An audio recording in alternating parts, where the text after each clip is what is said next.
Hey, my mama said, fuck it, nigga, hit the streets and live. Got some crack in the corner and I did what I did. The neighbors, they don't like me, I got J's in. So, told my grandma I don't need a bed, I'm sleeping on the floor. Got my tool in my flow, they're my two main hoes. Me and all my walls stick together like a soul. Stop by, say who got the yay for the low. And I keep birds with me, like a straight out Hollywood Grove. They itch, my face, they itch for the life. I got the decision, and I got the calculator. I'm a motherfucking monster when they call to get that paper. I ain't gon' make it. They itch for the life. My fingers, they itch for the life. I ride around the city, and I got my calculator. I'm a motherfucking monster when they call to get that paper. I don't fuck with these niggas cause they shady. These bitches, they just wanna have my baby. Born in the 80s, crack baby. Mama, she was in the streets, so guess who raised me? You motherfucking right, couldn't get it from my mama, so I got it off the block. Been working my whole life, but I ain't never punched the clock. 9 years old, I seen a nigga get shot. Damn. Niggas quick to run their mouth when they get jammed. Pussy ass nigga, tell it on his own fam. The same nigga that you break your neck for. Be the same nigga that cross you out and wet you up. Supposed to be chasing money, but you chasing bitches. Real bosses don't talk, we just sit back and listen. Stack that paper up and then make boss moves. She like to argue, so I sent that bitch to law school. You keep it real with your dog, no matter what. Same bitch decline, she love you, she'll set you up. Out here in these streets, it ain't no such thing as love. The only thing I trust is this pistol and these slugs. It's the big dog.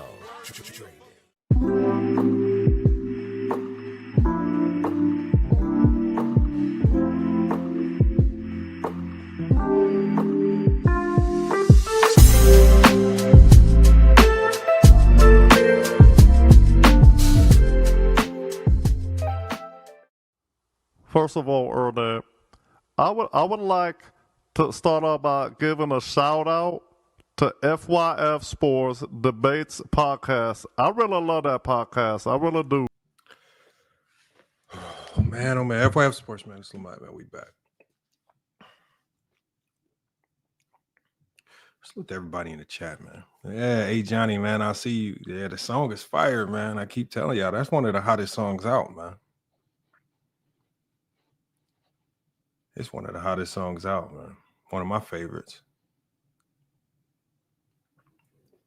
And it's real applicable, man, to our conversations, man. Salute to who is Brandon. Appreciate you, man. One of the OGs, longtime supporter. Messy Wills, what's good? Appreciate you being here. Make sure y'all support, man. Hit that cash app to support, man. We about to get into some crazy topics today. Isaac Clark, man. Appreciate y'all pulling up, man. Live a little longer, man. I know I missed my Tuesday live, and we're supposed to go live Tuesday. I'm gonna make up for it. We're going live today and we're gonna go live tomorrow. Right. So we're gonna make up for that Tuesday live today. We're gonna do that Thursday live tomorrow. Still, we got another topic for you cooking up there. We coming off All-Star weekend. We got to talk about it. All right. My apologies. I got a lot of these notifications out late, man. Salute to everybody on Newsbreak, man, as well. Man. Crazy how you guys have been really big on supporting All-Star Weekend, man. What are my thoughts?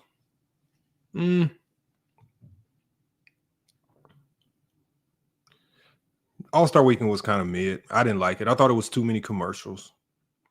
The All-Star Game on All-Star Sunday, I thought they made it too much about the TNT crew. We don't tune in to All-Star Sunday to hear about the TNT crew, right? All the TNT crew did was tear down the league, and then they got there on All-Star Sunday pretending like they were lifting up the league. Your time is gone. Just do like what Kevin Hart said. Y'all going fishing. Y'all up out of there. The NBA is going to still move with or without Kenny, Shaq, and Chuck. It's going to still do its thing. They up there pretending. They made it too much about the TNT crew.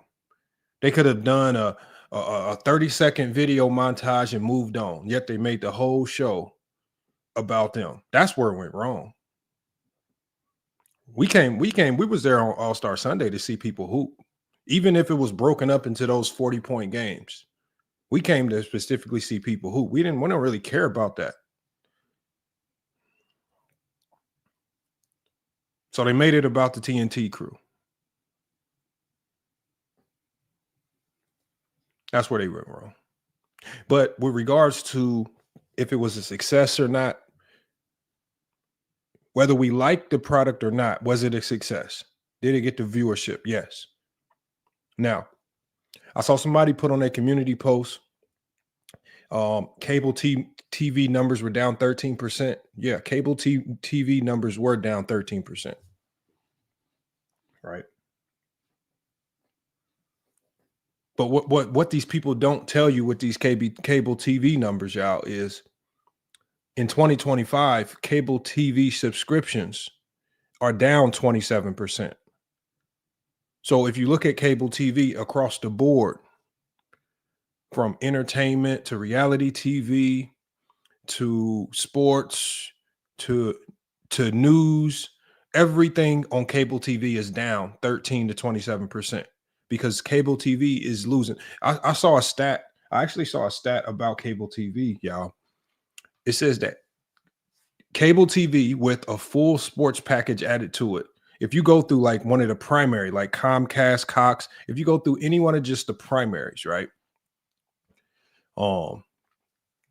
It's going to cost you the same amount as it costs for a car payment, the average car payment. So the average car payment for a used car in the U.S. is $266. That's what it costs to have a full cable TV package today. If you go through like the traditional cable TV outlets, cable is down because cable has just become too expensive.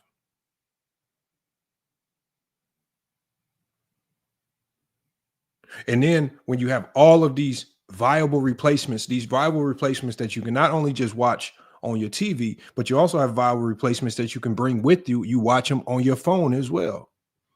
So you have Hulu and you have YouTube TV and you have Sling TV and you have Peacock. You have all these streaming services at your disposal to literally watch the same thing, but you can watch it on your phone. You know, the crazy thing with me, I was out in the back doing yard work with the phone with my headphones on, watching the All-Star game. I couldn't do that if I had Comcast. I'm watching it on Sling TV. Now, there are some companies like Amazon Prime and Hulu who share some of their streaming numbers with the NBA. But when you look at these cable TV numbers are down because people are leaving cable. It's not because there's this just lack of interest. And how do we know it's just a lack of interest? Or it's not a lack of interest? Because as sports fans, when we don't really care about a product, we won't watch it. Look at the WNBA before Caitlin Clark and Angel Reese arrived. Before Angel Reese and Caitlin Clark arrived, we all stated that the WNBA was a bad product. And you know what we did? We didn't talk about it. We didn't watch it. Before Caitlin Clark and Angel Reese, I want y'all to find, you're not going to find too many live streams or even channels dedicated to the WNBA. We didn't. So what we do when we truly don't care, when we don't want to watch something, we will tune it out all the way. And you know what it also affects? It also affects your bottom line, because at the same time, every single year, the WNBA was operating at a negative. They could not make money because they had no viewership. They had no fans. There was no money coming in. Sponsors were leaving. They couldn't get TV deals, right?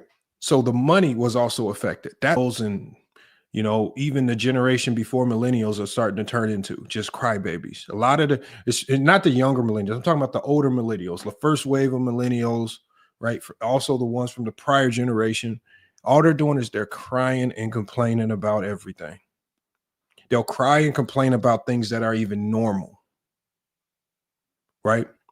How do we know it's just them crying about everything? Look at LeBron James. He dresses in normal attire for his All-Star game photo shoot. And then you have people, right? The first time I heard about it was I was listening to Fox Sports Radio, and I'm gonna play this for you too. It's a 2-minute segment, right? I was listening to Fox Sports Radio, a show called Covino and Rich, and they basically did a whole show titled "LeBron James Ruined the NBA All-Star Team Photo."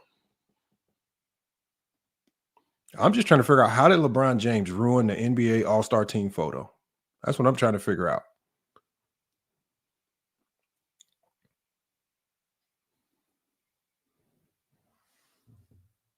Right. And especially when we can pull up past All-Star games and look at those photos, and we see that when players are injured, it's common for them to participate in a photo shoot in street clothes. Let me pull these pictures up real quick before I play this audio segment from Fox Sports Radio. Just to kind of remind you guys, just show you guys like just the hypocrisy that's going on. There's a lot of hypocrisy going on. Hold on, let me get this pulled up right here. It is right here. Let me get y'all these images for y'all. I want y'all to check this out. This is crazy.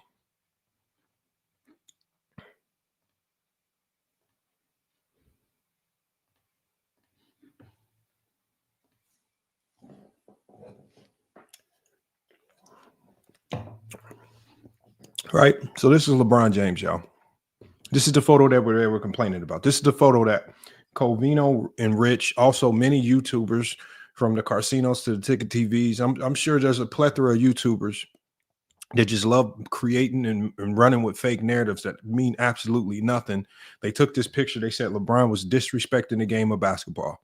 That, you know, you even had a plethora of people all across social media who wanted to chime in. You had a plethora of people on social media trying to say, well, LeBron, you should at least wear your jersey. It X, Y, and Z. Right. They always put in these additional labels. Like, what I'm trying to show you guys is the fact that they're willing to push anything just to say something crazy about LeBron. Right. This is just the All-Star photo shoot. Since when did we even ever care about the All-Star game photo shoot? Right. But because we are in a era where all people want to do is cry and complain, and it's not even necessarily cry and complain, it's just crying and complaining about LeBron. Look at somebody on Twitter right here. He says you can't even get dressed up, bro, referring to LeBron James at the photo shoot. We got Stewart from Twitter as well. He says he's so unnecessary weird at times. Put on a uniform, join your teammates. That's what he's saying. We got Johnny Drama on Twitter. He says he definitely could have dressed for the pick and just sat on the bench in uniform. That's what he's saying. They look, instead of focusing on the All-Star game, they're worried about LeBron. They're not talking about Tatum. They're not talking about Kyrie. They're not talking about Kevin Durant. They're not talking about any of these other All-Stars. They are hyper-focused on one player and what he's doing in a photo shoot that means nothing.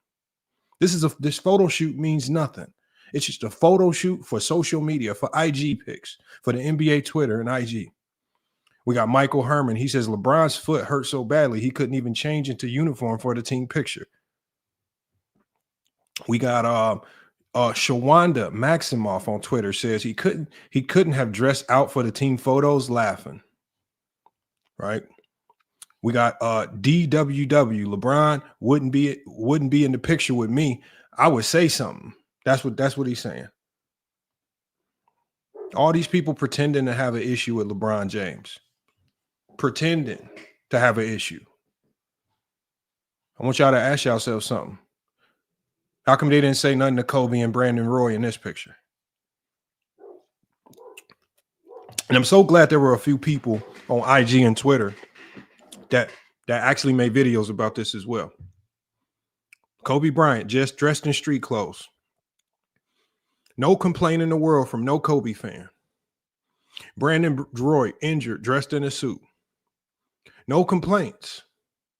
Public picture. Kobe. And if you want to say that people in the GOAT conversation or people in the top 10 all time have a different standard, well, Kobe's in that same standard or in that same conversation with LeBron.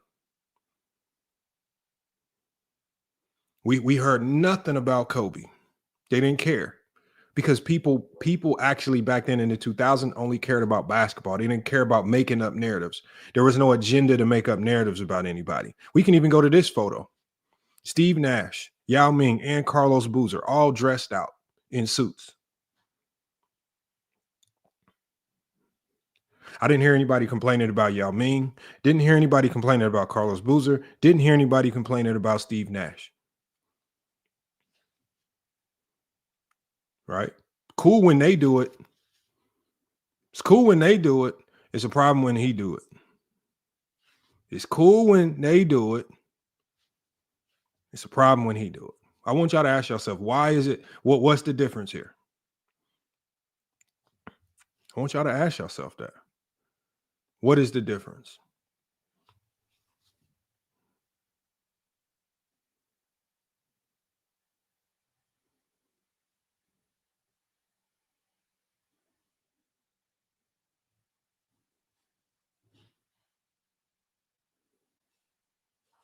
We got Gino in the chat says, stop it, Lamont. You're acting like a clown. Gino, what I'm saying is all factual and all logical. You want me to stop it because you have no excuse. You want me to stop it because you was one of those people on one of those live streams complaining about LeBron James dressed in street clothes during a photo shoot that means nothing. And now that you saw that a guy like Kobe did it, Steve Nash, Yao Ming, Carlos Boozer, Brandon Roy, and I'm almost certain that if we go through NBA history and we pull out all the All-Star Game photo shoots, we'll find a handful of more superstars and stars who also did the same thing. Now y'all mad. Now y'all mad because what I'm exposing is this right here. I'm exposing the fact that y'all willing to cry about anything just to put something negative on LeBron. Y'all will make up stuff to cry about. The biggest crybabies in sports are people that hate LeBron. Because y'all come up with stupid stuff. This is the thing. I've never seen y'all harp and cry about a player about so many non-basketball related things. We're talking about so many instances where people, when you talk about with LeBron, there's so much you can talk about with LeBron, whether it's to the good or to the bad, on the basketball court, with a basketball, dribbling a basketball. One, most of the people that cry about LeBron James, very, very low basketball IQ. No understanding of the game. And this is why sometimes when even Johnny's seen it over the last couple of weeks, and I've seen it the entire duration of this channel, when I sit down and I try to have real basketball conversations with these people that so-called hate LeBron, how stupid they sound. You don't have to like LeBron's politics. You don't have to like the school. You don't have to like some of the stuff he does off the court. But to sit here and cry about things like his attire during an All-Star Game photo shoot. And then you have people crying that he didn't play. Now you have the very people that say LeBron James needs to retire because he's taking the shine away from these young players. They are pretending and saying that they are mad that he didn't play in the All-Star Game.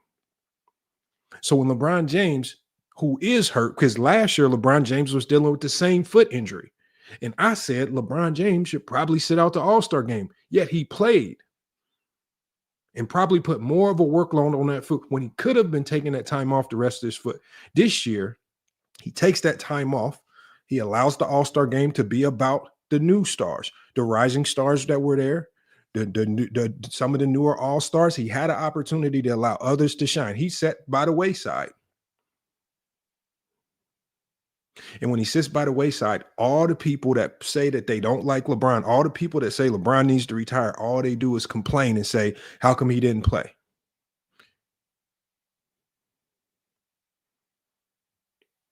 In Perfect Jelly, I don't care. He could have broken a toenail and decided not to play. I don't care why he did or did not play. But it's just the fact that y'all complain he's still playing. First, y'all complain and say he's still playing. He should be in the league. He should be retired. Y'all complain and say he's taking the shine away from it. When he actually takes a step back and allows other people to shine, then y'all complain about him not being there. Y'all complain about what he wears during photo shoots. But when I show you Kobe doing the same thing, Yao Ming, Steve Nash, Carlos Boozer, Brandon Roy, when I show you other players doing the same thing, y'all have nothing to say. Y'all are just crying. Y'all are crybabies.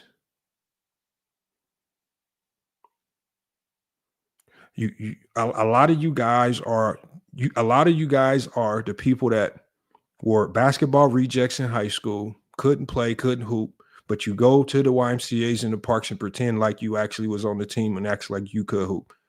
A lot of you guys are just pretending. You come on these panels trying to talk basketball, right? People like Peter Bagjuice.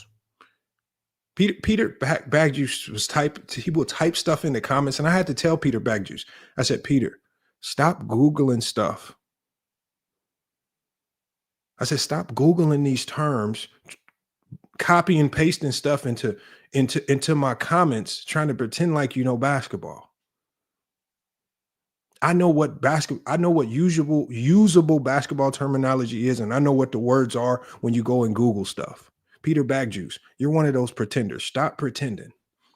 You're up here trying to pretend like you know what drop coverage and ice coverages are. Stop pretending, man.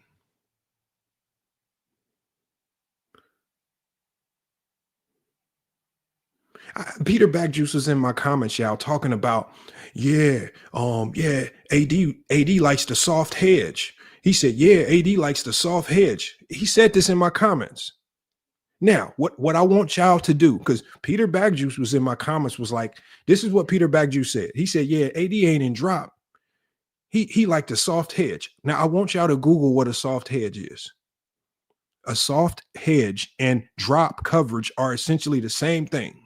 It's the same coverage, but because he went and Googled some terminology that he didn't know what he was Googling, he went and used in my comments the word soft hedge. Like, I don't know what the hell a soft hedge is. A soft hedge is being in drop. A soft hedge is not a hard hedge. What me and Johnny were saying was, in today's NBA, you have to hard hedge. But he's in my comments typing, soft hedge. I was like, bro, are you stupid? A soft hedge is drop coverage.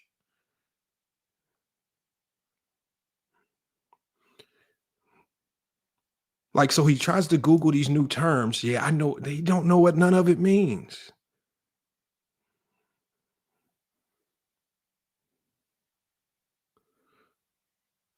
And then y'all come up here and cry when people actually, like, at the end of the day, like Johnny's take on Anthony Davis. You can agree or disagree, but it's at least a basketball take. And he has basketball information to support it.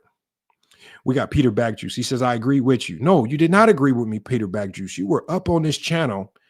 You were up here on this channel. You said that the primary tendency for AD was a hedge and recover.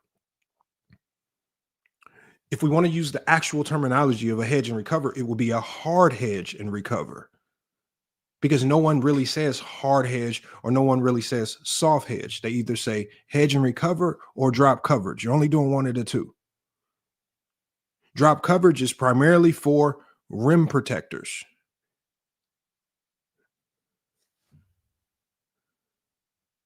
You were not. He says hard hedging puts you in rotation, though. What are you talking about? Like, what? Like, I think, okay. So Peter Bagjuice, when you type these things, you have to understand that I know what the terminology is.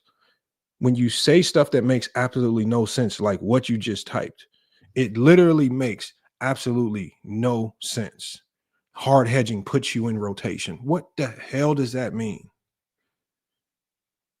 Hard hedging is just a defensive strategy. And it's also what we call a defensive philosophy.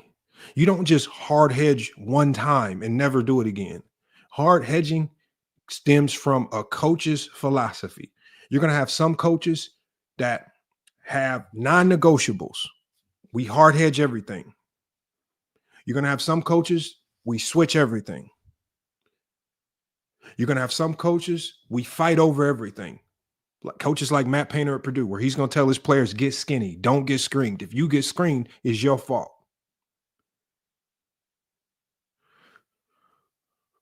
Everything puts you into some form of a rotation. What are you talking about? Like, and that's why I say you got to stop pretending. If you don't know, just say you don't know. Sometimes there's certain levels of basketball talk that just ain't in your lane. And you can't pretend. You can only go so far pretending. Right? Barbershop, you can pretend. YMCA, you can pretend. Right? When you at work and on your lunch break, you can pretend. There's only so many levels up you can go before we really can tell you pretending. Salute to J Mac. He said, Matt Painter, my guy. Matt Painter, one of the GOAT defensive coaches, man. A lot of what I do defensively stems from what Matt Painter does. All right. Salute to Matt Painter. The chemist says, Lamont is overrated as a basketball mind. I know. I might be. But it's one thing to say it in the chat, and it's another thing to actually click the link, pull up to the panel, and prove it. Jared says, a hard hedge is meant to keep players who are typically aggressive drivers. I know. Great job at Googling that, Jared. Yeah. He says, my coach always wanted us to go skinny on the screen. Yes, some coaches say get skinny. And like if you're dealing with a coach like Matt Painter's going to say, don't get screened. He teaches his players get skinny. You got to find ways to slip through that screen. Why is he saying get skinny? Because Matt Painter generally has bigs that can't move. When he had Isaac Haas, when he had Matt Harms, right? He had a lot of bigs who were great rim protectors. They just didn't have the mobility to defend on the perimeter. So he put the pressure and the onus and the responsibility on his guards to not get screened. Get through that screen by all means possible, because we cannot have Isaac Haas. We cannot have Caleb Swanigan. We cannot have all these bigs out here defending these guards on the perimeter. Get skinny. Don't get screened. That was his philosophy. It all comes down to your philosophy. With some bigs, you can hedge and recover. Karl Anthony Towns at Kentucky, you can hedge and recover. He's much faster. Bam, you can hedge and recover. Certain bigs you can hedge and recover with. Not everybody you can. Zach Edey, you cannot hedge and recover with no Zach Edey. As good as he was at Purdue, there's no get skinny, get through it. But that's philosophy. That's philosophy. Defensive, and this is why I said there's a reason why great defensive coaches are always great defensive coaches, no matter what players they have. Because it's not the personnel. It's not necessarily always the personnel that makes a great defense. It's the team that makes a great defense. That's why I got to give Johnny credit when he talks about the team defense, because the team defense is always going to be better than great individual defenders. It's always going to be better. Great defensive coaches, Tom Thibodeau, no matter where he went, he always has good defenses for whatever reason. Why is that? Is it because he brings with him Anthony Davis everywhere he goes, or does he have a philosophy that works and he gets everybody to buy in on one side of the floor? Larry Brown, always a great defensive coach. He won a national championship in college as the best defensive team. He came to the NBA, always had one of the best defensive teams. Why is that? It's his team philosophy on defense. You don't need special, unique defensive players to be great on defense. You need 5 guys that are willing to buy into a team scheme. That's it. But see, what the Jordan era has done is Jordan has led y'all to believe that you can be ISO on offense and ISO on defense. There's no such thing as an ISO defender. You cannot play defense by yourself. And I don't care how good you are. There's no ISO defense. And at the end of the day, a lot of the things that Johnny's been saying about Anthony Davis, bold true, is because Anthony Davis is, in the terms that we're speaking, a great ISO defender. He's going to be good at defense when it's all about him and his man. When it comes to the team scheme, I don't know if he does a lot that really helps your team scheme. He actually does a lot to hurt your team scheme. And the film that he showed just really supported it.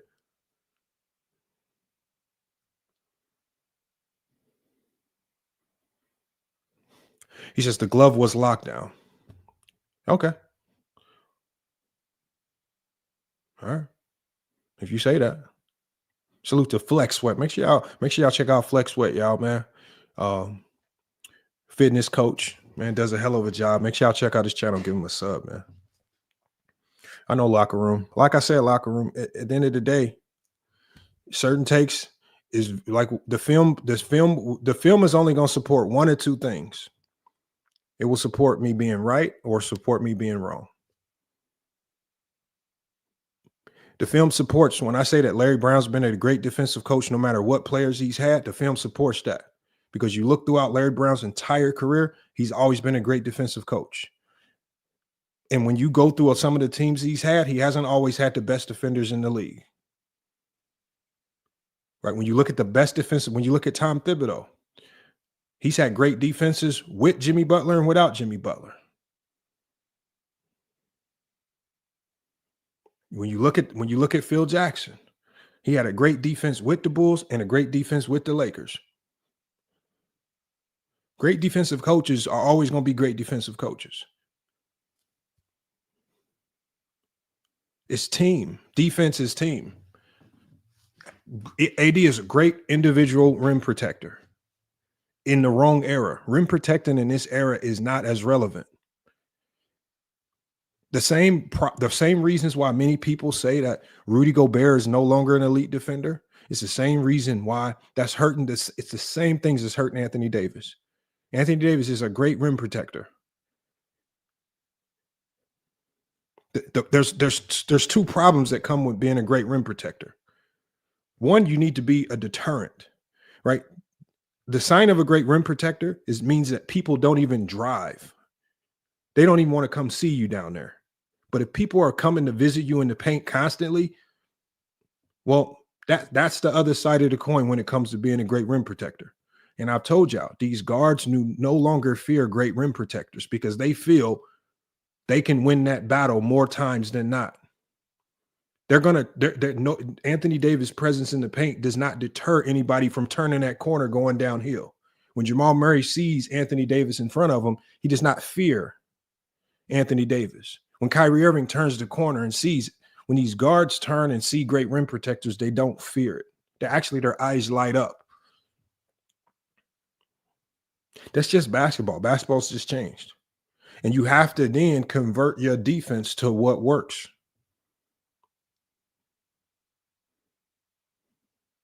This is why the Lakers, their defense looked like night and day when Vanderbilt was healthy versus when Vanderbilt was not healthy. When they first attained Vanderbilt, right, one of the best wing defenders in the league, when they made that trade and they got Vanderbilt, they became one of the best defensive teams for the second half of the year after the trade deadline. Without Vanderbilt, because remember, they started that next year without Vanderbilt. He was injured. They could not get anything consistent on the defensive end. They had AD. No, there were small marginal changes. And then even if you go to last year, Vanderbilt comes back. Defense starts to look better. Vanderbilt goes down again. Defense starts to look bad. Their defense is activated with their wing defenders. Your point of in low, they talk about this on Players' Choice all the time. Your point of attack defense, and I don't really like that term, but your point of attack defense needs to be on point. If you're consistently having to use your rim protector to hopefully get stops at the rim, well, good luck.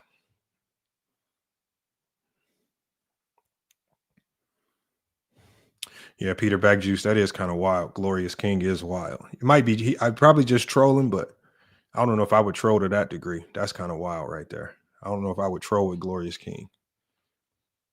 I can't co-sign that one. Salute to Low. He says it's gonna be a long night. Not gonna be a long night. Not gonna be a long night. Defense is simple, y'all. Today's NBA, I mean, there's just certain things you can no longer do. You know, post the back to the basket post player because of the way teams defend. Oh, I thought I saw you was on a date, Lo. I saw you on Twitter, man. This is supposed to be a date night for you. Salute to Lo, though, man. One of the OGs. Oh, you reacting to Dreamers Pro? Oh, yeah, y'all got to check that out, y'all. Bro, y'all thought Dreamers Pro crashed out over here? Hey, Dreamers Pro on his own platform had one of the craziest crash outs talking about Low. And first I'm trying to figure out who he was talking about because I'm thinking, I ain't said nothing to him. I'm like, I ain't said nothing to him. He can't be talking about me. And then all of a sudden he started talking about Low. And I'm like, what did Low do this time? How did Low piss off Dreamers Pro? But Dreamers Pro crashed out. He had another crash out moment and it was bad. It was so bad he even had to apologize. He was like, I'm sorry, guys. I know I'm not usually like this, but he crashed out, man. Again. He crashed out. And I truly think that a lot of the crash out stemmed from, a lot of it resonated from his original experience over here on FYF. So he already had a bad taste in his mouth from that experience. Then Lowe said something. I haven't even went and looked at what Lowe originally said about him. But whatever Lowe said hit the nerve. Because he crashed out, y'all. He crashed out again. Y'all should go check that out. I forgot the name of the live. It was a couple of days ago. I can figure out what it is. Yeah, but Dreamers Pro, man, went and fell apart again on his own channel. I couldn't believe he was snapping like that. And you know he crashing out when he get to talking about slapping the honey, and he was talking about slapping the honey around, and he was cussing all in the same time.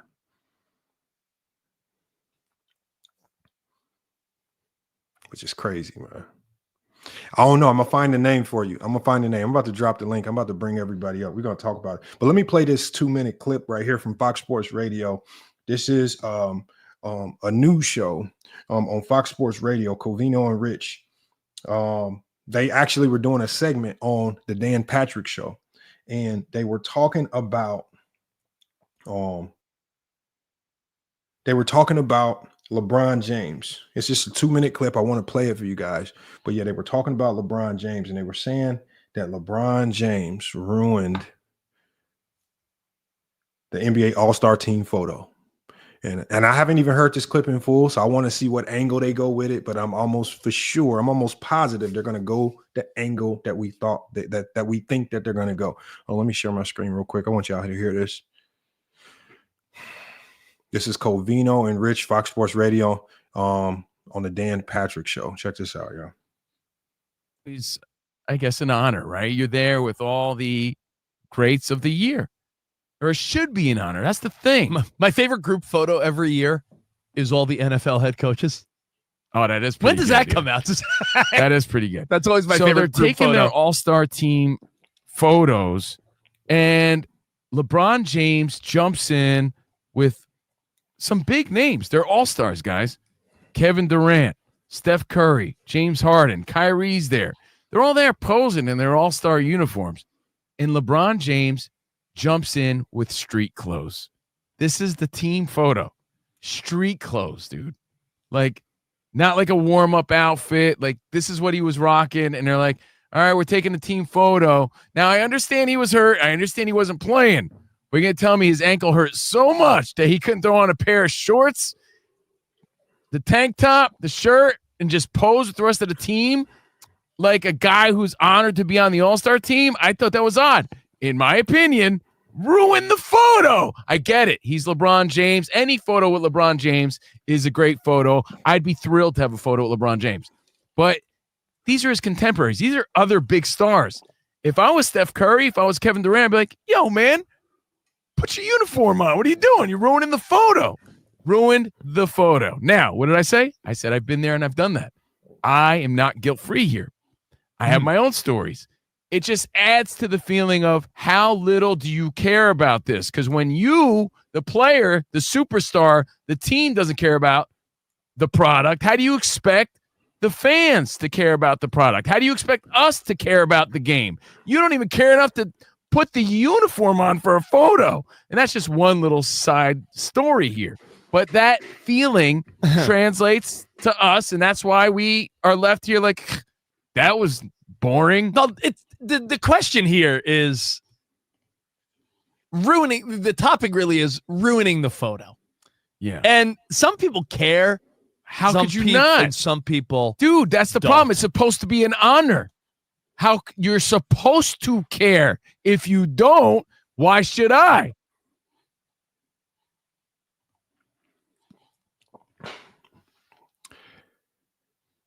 There we have it right there, man. Y'all heard what they said. See, y'all now see the direction that they was trying to go with this.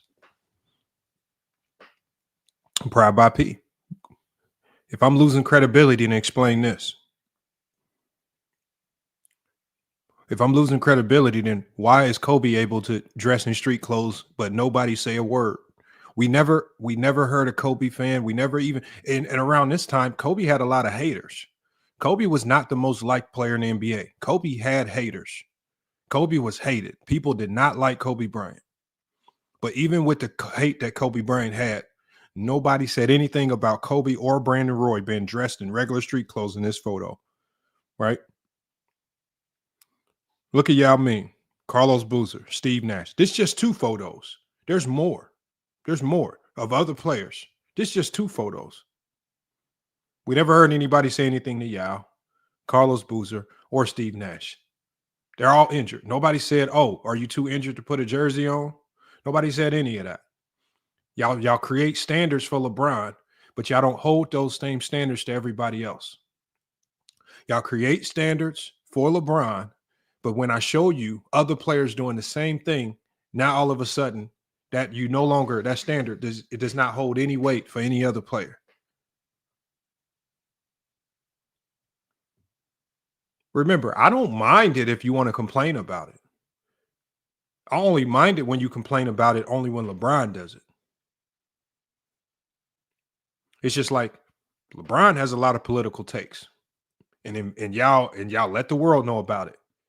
Funny how y'all don't cry about Kyrie Irving and his political takes. Funny how y'all don't cry about Steph Curry and his political takes. Even though Curry and LeBron have very similar political takes.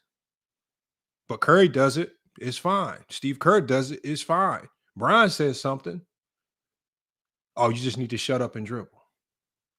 Y'all create standards for one, but y'all don't want to apply it to others. If you're going to say that what LeBron did was classless, as far as the photo shoot, then I need you to come up here and tell me what Kobe did was classless, and Brandon Roy and Yao Ming and all the players in NBA history. Keep the same energy, because if you don't, then it just tells me that you guys are just obsessed with LeBron James, as we all suspect and know. Y'all just obsessed with LeBron.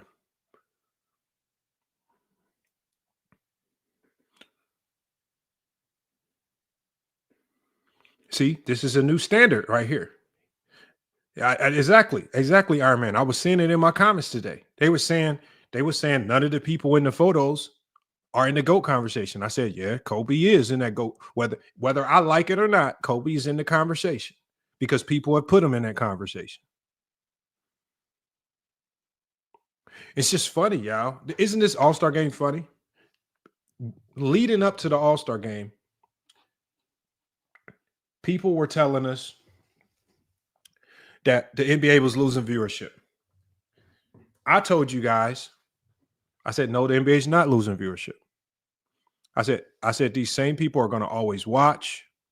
They're going to watch, and they're going to give their opinion. I said, if the NBA was losing viewership, these same people would go find another sport to watch. They'd be watching cricket, soccer, right? International basketball. They would find something else to watch.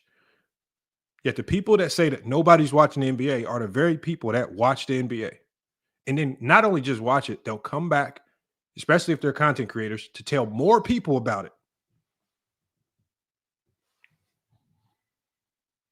And then when you talk about the All-Star game itself, and we're going to talk about that as well.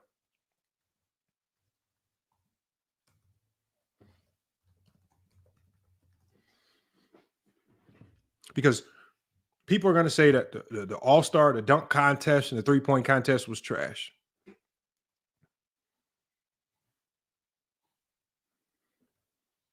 It's amazing that they say these things.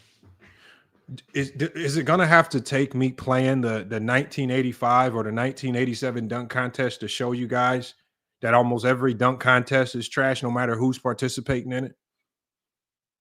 I can show y'all the dunk contest with Jordan, and it was trash. All the dunks that the only person that was doing dunks that was kind of good was Dominique. And even all Dominique's dunks were the same, and they were all mid. King Speech wrote, I don't care who they were. I don't care if they and they were not stars, because there were people in the dunk contest and also in the three-point shooting contest that you can't even tell me what team they were on. And the only reason you'll know is because they have their actual jersey on. I could pull the dunk contest up right now. Are you telling me it was only stars in it?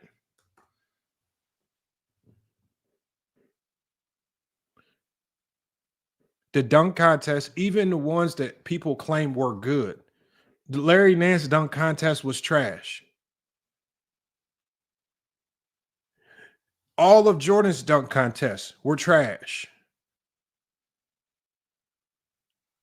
The only reason the only reason people try to make it seem like the dunk contest that Jordan was in was good is because of the image that most people have of him dunking from the free throw line, where they captured it perfectly. But even that dunk was extremely mid.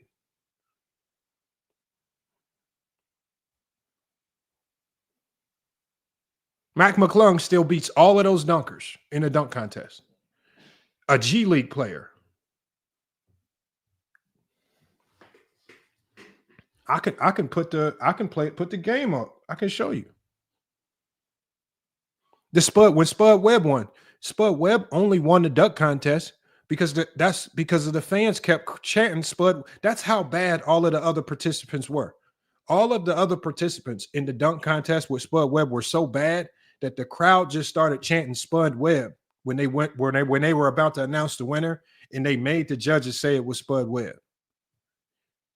Y'all really think Spud Webb was really doing dunk contest dunks out there? We got Sabrina McRae says, blame the face of the league. It's going to get worse if they don't change. What's getting worse? What's getting worse? The NBA just signed a $76 billion media rights deal. It's only gotten better. This All-Star game had over 1 billion in counting social media views. 1 billion. That's not even counting the cable TV numbers. The All-Star game generated over 300 million in revenue across the NBA. What's getting worse? Every time I look up, the money keep getting better. The views keep going up. The only thing that's happening is we have a sect of people that choose to complain about things that mean literally nothing. There's nothing getting worse. This is not the WNBA when the WNBA was failing at one point in time. They were losing money. They were operating at a loss. And if it wasn't for getting subsidized by the NBA, the league would be non-existent. That's how you know the viewership is down. How is all this money getting poured into the league?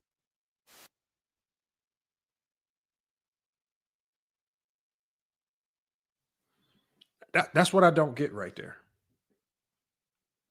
You can say I'm lying. All you got to do is look it up. Y'all keep trying to convince us that it's a bad product. But y'all keep tuning. You yourselves keep tuning in to watch. If you want to show me it's a bad product, I want you to stop watching and never show up to an NBA podcast for the rest of the year. I want you to literally tune out. I want you to switch sports. I want you to start focusing on MLB. I want you to focus on wrestling. I want you to focus on the Olympics. I don't care what other sport it is. Go find another sport to watch. If the NBA basketball ain't for you, if they're shooting too many threes and you really that in your feelings about it, go find another sport to watch. Go give somebody else your viewership and your ad revenue dollars, because all you're doing every time you watch is you're making these NBA and the NBA players richer and richer, even if you're watching to just cry and complain.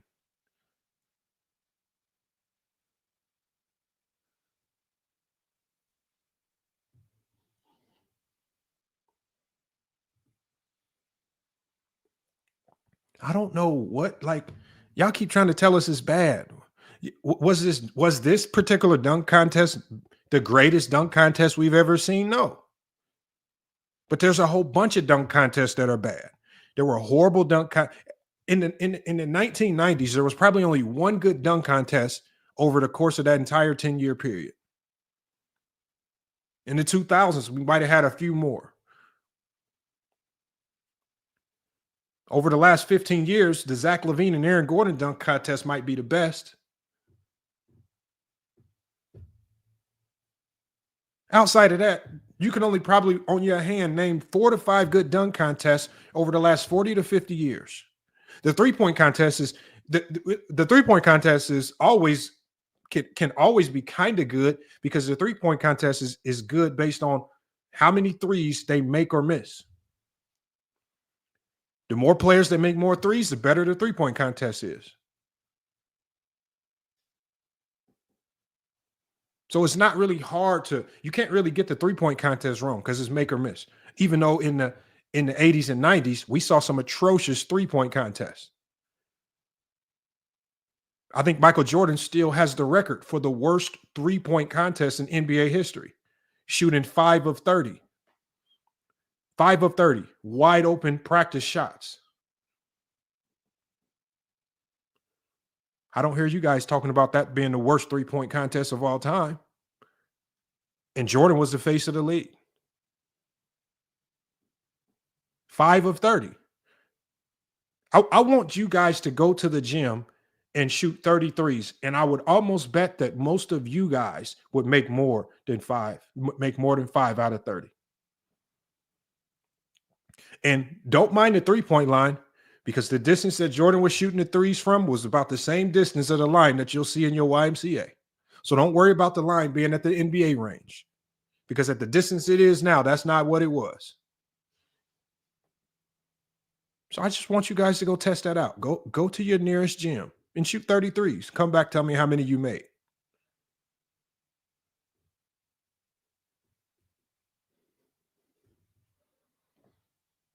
But I don't hear you guys ever putting it on LeBron, on Jordan's head that he was in the worst three-point contest of all time.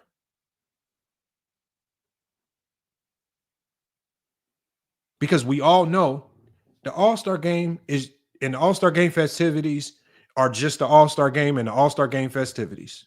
Sometimes it can be really good. Sometimes it could be really bad. Other times it could just be kind of mid because it has mid names and mid participants. And we just take it for what it's worth. But all of a sudden, when it comes to this era of basketball, all the stars have to participate in all of the events. And then all the stars who participate in all of the events, they also have to go win all the events. Because the only reason so many of people want LeBron James to be in the dunk contest is so that they can say LeBron James lost the dunk contest. LeBron James is an in-game dunker. He is not a dunk contest dunker. I think we all know that. There's certain guys just have it in a repertoire to be dunk contest dunkers. I don't believe LeBron is one of those guys. But they just want him to be in it so they can say he lost it.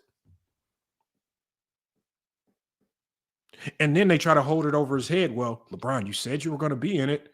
You lied. No, he thought about it. He didn't want to do it.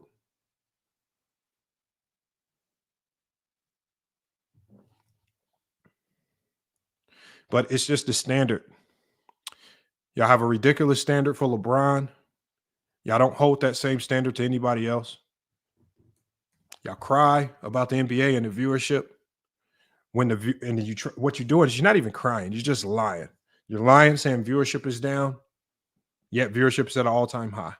You can't stop watching. A lot of you guys who say you hate LeBron, y'all are addicted to LeBron. All the content creators that say LeBron is bad for the NBA wouldn't really have channels if LeBron James retired. There would be literally nothing for them to talk about.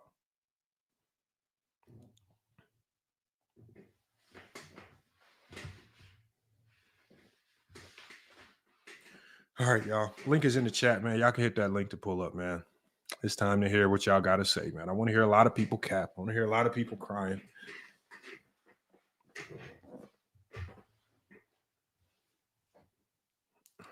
Well, Jaylen Brown is not held to the same standard as a LeBron James. If LeBron James gets into something, the standard is for him to win it. Just like when LeBron James went to the bubble, well, there was only one thing LeBron could do in the bubble. He had to win it. Because if he loses in the bubble, you guys aren't going to say, well, it was the bubble. You're going to say, well, he choked another one. Y'all have sorry standards for everyone else, but you don't use those same standards for LeBron.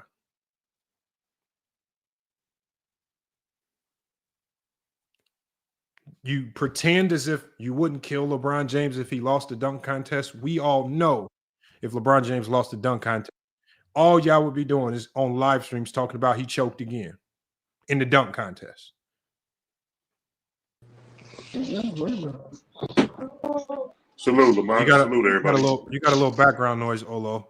I think you fixed it now, but you had a little background noise on your way in. Hold on. First person in here, we got King Speech Row. What's your thoughts on this, man? Talk about it.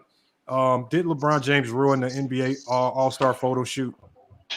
I don't think he ruined the photo shoot. I think it was a bad look to call out one hour before the game because somebody else could have got, named as a replacement if he knew he wasn't going to play. I think that was the issue. That's the difference between LeBron and the rest of the guys you showed, because you saw 12 All-Stars. You saw 12 All-Stars suited up. So the three on the side, yeah, they were named All-Stars, so they got in the photos. And most of them, go ahead. Hey, it's Michael less choppy too, bro. It is. It's fine. We'll deal with it. Whose decision do you think it was to announce it that late? And why do you think the NBA? Because you remember, the NBA kind of tipped you off to it the day before. Because the NBA said LeBron James is not going to be available for any media questions the day before. So he kind of tipped everybody off that something was up with LeBron and he probably wasn't going to play. But why do you think? Why is Stephen A. reporting that? I want you to hear the question. Okay, go ahead. Answer the question. The question is this: in a basketball game that's heavily driven by your star power and the names that are going to be actively participating, why would the NBA, way ahead of schedule, come out and say that the biggest name, LeBron James, is not going to be participating and potentially lose out on viewership, as opposed to announcing at the last minute? And then still using LeBron in all of the All-Star festivities. He still signed autographs. He still did all the other things that the other All-Stars did to make sure the fans still got to meet, greet, and see LeBron the way they see the other All-Stars. Why do you think they chose to announce it at the last minute? Do you think it was a business move on the NBA side, or you think LeBron just intentionally told the NBA at the last minute? He just sprung it on everybody, and everybody was surprised. Well, that's a theory, but I'm hearing that the league office didn't know. They didn't know, and he decided last minute. Where'd you hear this? I know. I understand the logic in that, right? I understand the logic in that. Where'd you hear that? Stephen A. reported that on First Take. So Stephen A. is the biggest, supposedly the biggest insider, and there's other people in that circle. I listened to First Take. That's not what Stephen A. said. I watched him say that. I watched him talk about it. He said that they learned about it like Silver did not know. The office did not know until that hour. Okay, so you're upset because LeBron James felt he was too injured to play. No, I'm not. I'm actually not upset. I said it was a bad look.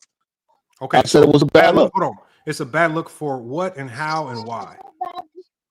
It's a bad look for the league because, again, a replacement could have been named. I mean, Giannis is a big name as well. Giannis is one of your top 5 stars. He announced beforehand. No, he didn't announce it beforehand. He was injured before the All-Star game even started. But that's what I'm saying. He was injured, and that's the same thing that you see in the other. Hold on. There's a difference between being injured and you're out and you can't play games from Milwaukee. Giannis was out. He was out before the All-Star break started. He wasn't nursing an injury and playing. Yeah. He was okay. He was out, and he's not going to be back until maybe sometime even after the All-Star game. He's literally physically out, and he was listed as out well before the All-Star game, All-Star weekend. LeBron, which is the same as your other examples in your pictures. Hold on one second. Listen to what I'm saying. At the end of the day, why are you so hyper focused? Why do you care if LeBron James plays in an All-Star game or not? How is it a bad look when it's just an All-Star game? It means nothing. It doesn't do anything. You didn't spend $1,500 to go to the game, so you're not missing out on seeing LeBron. A lot of you guys don't even go to NBA games. So you're not really missing out on anything, whether LeBron James plays or not. For shit. So when you say it's such a big deal, it's a bad look. Hold on 1 second. How is it a bad look when the NBA surpassed over 1 billion views? So the NBA did big time numbers, and it made over 300 million in revenue. Okay, how is it a bad look? Well, of course, the revenue came from the sponsors. There were 40 sponsors. We all know that. There were 1 million commercials. That's a legitimate complaint. So I'm not talking about media dollars. Okay, so what you're talking about revenue dollars, right? I'm talking about revenue. When I say revenue, I'm talking about jersey sales. I'm talking about merchandise sales. I'm talking about all the things that are directly correlated to that. I'm talking about the vendors. I'm talking about the vendors associated with the NBA All-Star. So when you combine all the revenue that was, because I said revenue generated, over 300 million in revenue generated just from the All-Star weekend, right? So when you tell me that LeBron ruined All-Star weekend, what did he ruin? See, that's the thing. I never said that. I just said it was a bad look. I said I really don't like him. I didn't say he ruined the team photo. I said it was just a bad look to call out one hour before the game. That's all I said. I never said it was a bad thing. I never said he ruined it. That's what Doug Gottlieb said, right? Doug Gottlieb and his partner, right? That's the clip you played. I don't care what Doug Gottlieb said. I only care about what you say. Doug Gottlieb right now. Yeah. So what I said was it was a bad look. I didn't say it was he ruined it. What's a bad look? No, what's a bad look is Doug Gottlieb to be on a radio show talking about LeBron when the team that he's coaching right now is like 1-65 and they've lost almost every game that they played.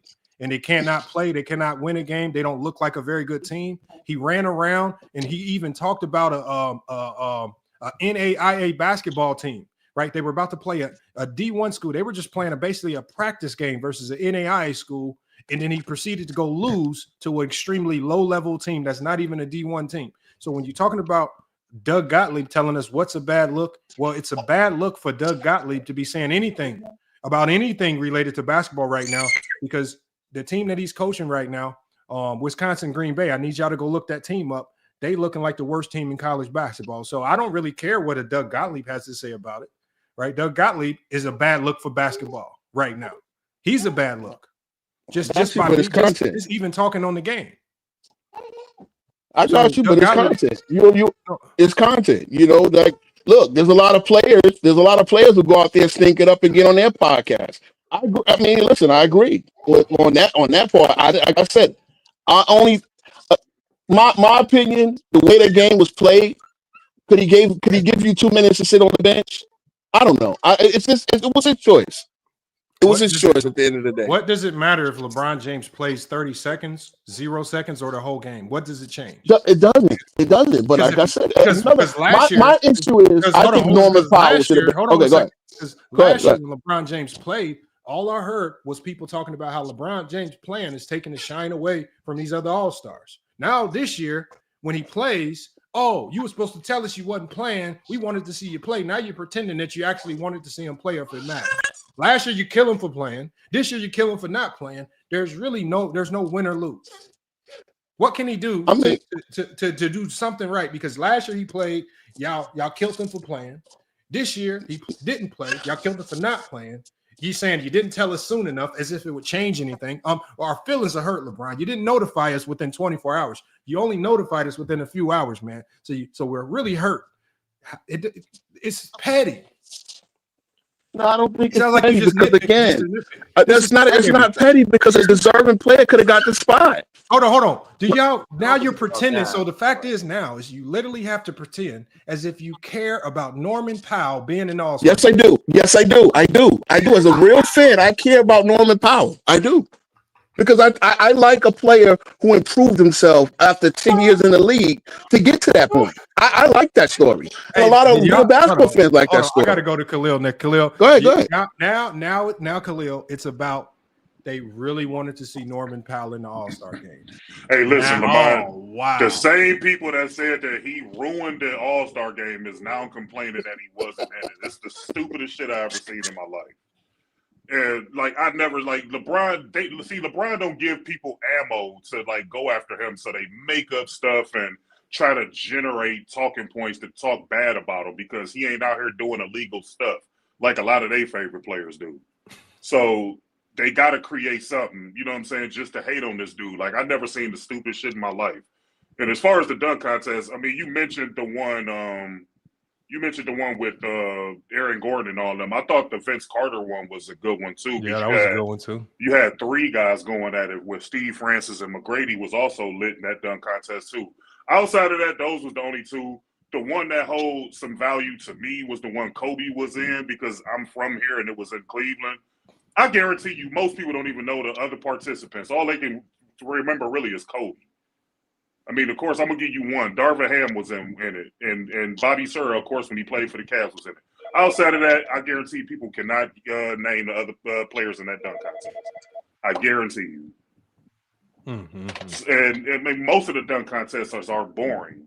Like, most of them are. Like, you will have one guy maybe that go off, but outside of that, most of them be boring as hell. So for people to complain about it now is just like the dumbest thing I ever heard. I never seen nothing like it before, man. And they also blame LeBron every year for not participating in the dunk contest. Every year he get blamed. Even at the tender age of 40, they still blaming him. They'll blame LeBron when it's raining outside. So I wouldn't entertain that if I was you. I mean, I'm not gonna kill King Rose. I guess King Rose might have legitimately, honestly been bothered. He might have legitimately and honestly, he might be a Clipper fan, and he might. No, I'm a Knicks fan. I'm a Knicks fan. And I'm a basketball fan. Yes, I am. Knicks fan. But you know, Rick King Rose, but you do know how crazy it sounds to say that you were clamoring for Norman Powell to be in the All-Star game. Yeah, I actually said I believe he should have been an All-Star. Like name one. No. There's a lot of players that I feel like should have been an All-Star well before Norman Powell. Like you would have a case if you said LaMelo Ball, right? Somebody like that. But LaMelo's in the East. All the way but at the end of the day, when you go all the way to the depths, and you say that you were really bothered by Norman Powell not being an All-Star this year, that just tells me the reach that things you go to say, because that doesn't sound realistic. I think he might be. I think he should have been over his teammate Harden. I think he has a better seat than Harden. Let me ask you: how does Norman Powell's presence improve the All-Star game? It shows a different face. See, this is the thing. This is the beef that I have. I have one beef that they don't promote stories like that. I like to see the most improved guy kind of get that shine on the national stage. I do. No, I just want you to tell us, how does Norman Powell, how does him being placed on one of those 4 teams or 3 teams, how does it improve the quality of the All-Star game? Oh, I'm okay. So right now they're playing. The play is so bad in the All-Star game, it really doesn't. But I do think it's important to showcase your better players. So I think a guy who made that improvement, just to see him get announced, just to see, okay, this guy is, it's a good story. He probably is going to win MIP this year, right? Or who's in the MIP discussion? He probably is going to win. So it is good to see this because I think part of Jesus. Hey.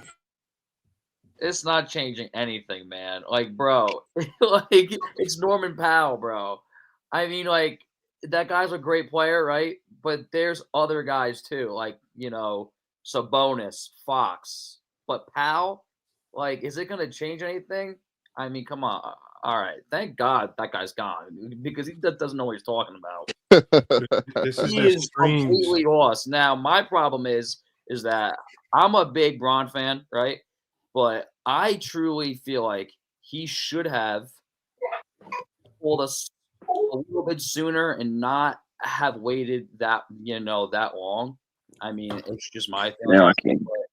In terms of the All-Star photo, who cares? Like, bro, it's just a photo. It's not that big of a deal, right? It's not a big deal. And Lamar has obviously showed us too that that's happened too before in the past with Yao Ming and Kobe. So it's not that big of a deal. But in terms of the actual All-Star game itself, I actually thought it wasn't a horrible game. I wish that they would go back again to East versus West. And I just think that one other thing that they could fix is not having so many commercials. Thought that they had way too many of those. But besides that, the overall weekend wasn't as bad as people are saying. Mm-hmm. So that's my take on it. And that's it. Yeah, that's it.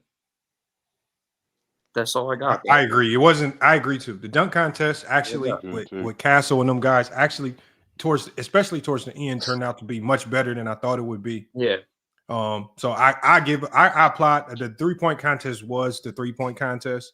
It's just about making threes. So there's only right? It can only be there's only there's like a ceiling to how exciting it can be, unless you do it like turn it into a gimmick where you bring in the best WNBA 3-point shooter versus the best NBA 3-point shooter. Now, if you do gimmick stuff like that, maybe you get, something, but at the end of the day, that's just a gimmick. Yeah. But I thought it wasn't horrible. Like, it wasn't the greatest.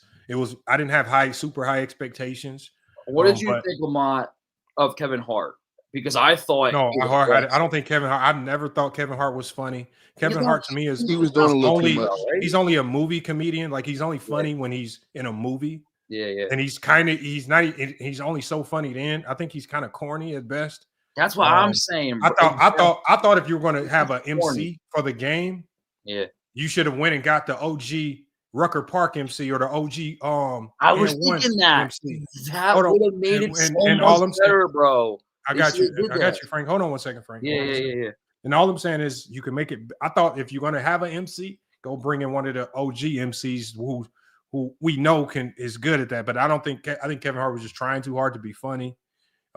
They put him on camera way too much. He was starting to even annoy the players that were there.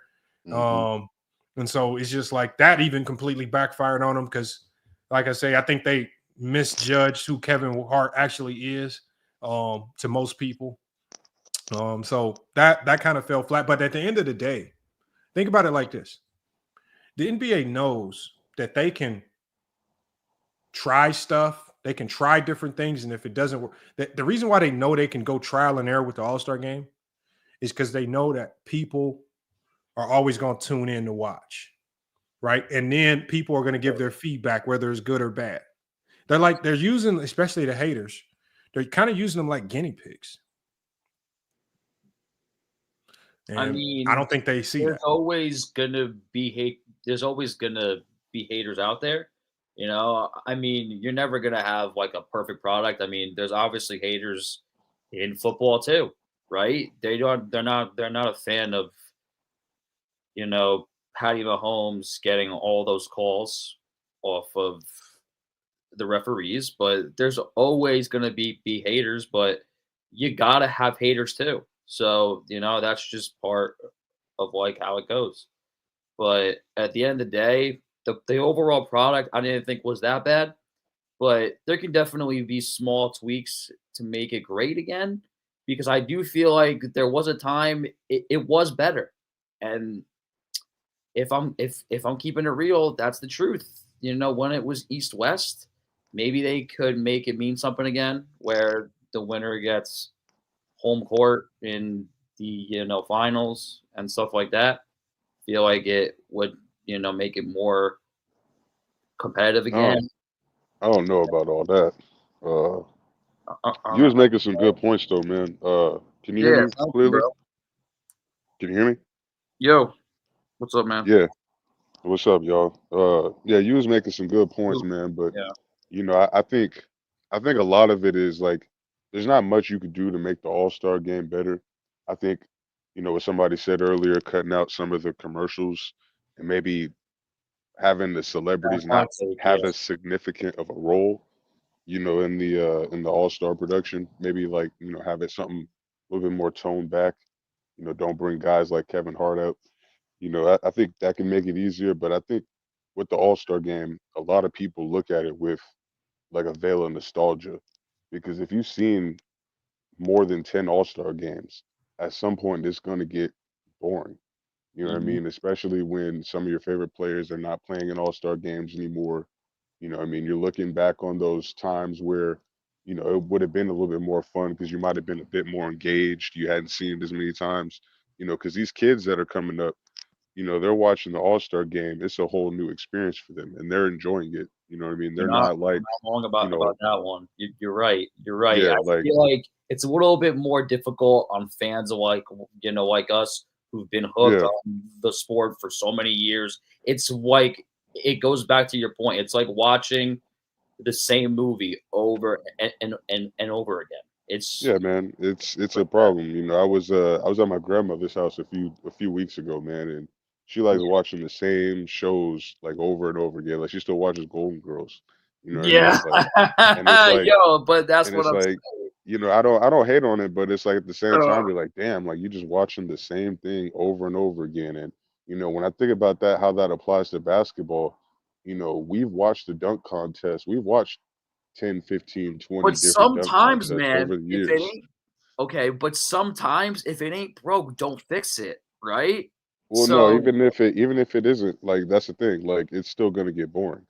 Like there's always gonna be a is new it fan gonna base get that boring? pops I up. mean, it's Well, been maybe not for you, but like that's the thing. Like there's always gonna be all somebody right. else that's gonna come along. They're gonna have a different opinion of the same Of sport that course, you of watch. course. You know what I But mean? So they're but gonna that's think also part that of the there should problem is be, that no yeah. matter what they do, there's gonna be haters, and it's just how it goes. Yeah, no, that's facts. I mean, there's always going to be haters, and criticism is, like I said, it's necessary for a sport to grow. You got to see what people like and what people Yeah, don't like. But at the same time, a lot of it is just noise. Because, like I said, man, like when you look at the All Star game, you look at the dunk competition. I heard some people comparing it to 2016, or some of the ones they liked with Kobe or with Vince, and it's like it's the same thing, man. You're looking at it from a lens of nostalgia. Like these newer All Star games, dunk contest, you've been seeing so many already that nothing new is really gonna pop out to you like that. You know what I mean? Or you might have seen a player do a dunk. He might do the same dunk that somebody just did this year, right? You might have seen that same dunk 20 different times already, but you might have seen somebody else did it a little bit cleaner. So you like that. You had a better impression of when they did it. But it's just it kind of poisons your view of the All Star game. Man, you I, took I only CRISPR have on one- that. I only have one issue. I just want to see them play a halfway competitive game. I mean, no, I get that issue, but that's why they have the in-season tournament. You know what I mean? Is to make the games more competitive. That's Why why do they they have have? the play-in. Is to Well, make why do the they games have to more do competitive. that? See, when y'all say It's because when you complain, like I said, brother, no, like it's not I'm about not calling you complaining. out specifically. No, I'm not calling you out specifically, but I'm just saying, like when you have sentiments like, oh, I wish they would play a little bit harder, or I wish the players wouldn't load manage, or I wish they wouldn't do this. That's why the league adds these things in these new, I guess you could call them Mm, attractions, new attractions that Incentives, the sport. attractions, You know what I'm yeah. saying? You that's could call actually a new fact. attraction, but that's to make the game more competitive. When See, fans are tuning out to watch football, that's why we got the in-season tournament. Towards the end of the year, when players start load managing because they might be secure in their playoff seeds, they got to play harder because they might be out the playoffs or they might be in the play-in. So at the end of the day, it's building more competition. But like the one brother said, you're always gonna have people that's gonna hate because they're looking at the NBA through a nostalgic lens. So the way they see the game is completely different after watching it for 20 years versus, like I said, these newer kids, they've only been watching the game 5 years. They think the dunk contest is lit. You know what I'm saying? They think the All Star game is lit. They love the in season tournament. Like my nephew, I see him watching, he was watching All Star weekend with me. He was jumping up and down every time they made a shot. He don't care about the stuff that we talking about. You know what Mm-hmm. I'm saying? Because of it's course. fresh for him. Mm-hmm. So, And, you know what I'm and you know what saying? I Like think sometimes too? you gotta look at it differently. World. Another thing I think too is the NBA could get away with a lackluster end of the season and even mid-season. And like, for example, if we talk about like the era of the 90s, because really throughout the 90s, for most people, now there's obviously some people who could afford the satellites or some of the really good cable packages. But throughout most of the 90s, you were really only watching NBA on NBC on those Sundays. And you might be able to during the week catch a game on WGN, but for the most part, people were only seeing max, maybe 2 games a week max. And so the NBA had the luxury of having a lackluster product at some portions of the season because they dominated the lion's share of the viewership because there was fewer places where you could go see the game, and there were also fewer options to watch other stuff if you wanted to see other sports. And so now the NBA is contending with all these other sports. They're trying to keep people paying attention to the NBA because everybody has short attention spans. They got so many options to watch all these other things. And so I think they have to do stuff like the in-season tournament or the play-in, because these games now have to be competitive if they want to keep the eyes on the NBA. And I think the play-in has been the best thing because you're now putting that NCAA feel, right? Mhm. I agree with the plan. I agree with that. And over the last couple of years, the play-in has really given us some of the best games of the year, like some of our best battles and matchups. And upsets. So I don't mind it. And even with the play-in, I mean, with the in-season tournament, those are regular season games with more weight. Like when people try to make it seem, they try to put all this, oh, it's the in-season tournament, is the gimmick. No, these are still regular season games. It counts towards your record. So it's just they just put more meaning to games that a lot of people really didn't tune in and watch that much, right? We didn't care as much about these little meaningless early season games because the NFL is going on, because college football is going on. We have all this other stuff that takes our attention during that time of year. They're just finding a way, okay, how can we get some of those people to pay a little bit more attention to us right now? And I think they've done a hell of a job. I just think you got people, I think they're crying about the fact that obviously when you have new events, there's new awards. When you have new awards, now you have better resumes or bigger resumes for people today because players of old don't have the accessibility to get to these awards. So now you have Eastern Conference MVP, the Western Conference Finals MVP, and then you also have, the play-in MVP, or not the play-in, but the in-season tournament MVP and things like that. You got more awards and accolades that they can get that other players didn't. So I think there's a bit of envy and jealousy there as well. But there's really not much to complain about. I think the NBA is doing a hell of a job. Yeah, You man. just When kind I of watch, sit back and look at it. yeah, whenever I watch, the kids in my family, when I watch basketball with them, they love basketball. They love football too, but I really got some basketball niggas in my family. So, whenever there's watching, these guys go out and play, they're not complaining about no defense. You know what I'm saying? They're not complaining about stars load managing like that. They don't really care. They just want to see hoops. Thank So you. I Thank you. just think that the We, generational gap has gotten to the point where the NBA isn't really marketing towards guys that are like in their 30s and 40s. They're really Thank trying to you. market towards these younger kids. And, that's where all the money's coming in because these parents are buying these jerseys for these kids. You know what I'm saying? I feel like if you're not really paying to go watch games, like I'm talking about like going to be in the arena and like watching these niggas play, like you can't really be talking shit about the NBA like that, bro, because Thank you're you. not really putting no money in anyway. That's not true. So we all put money, just like Lamar said. Every time we stream, every time we get a package, whatever, that all puts money into that's why these players make as much as they do. And we're not hating the fact that they make the money.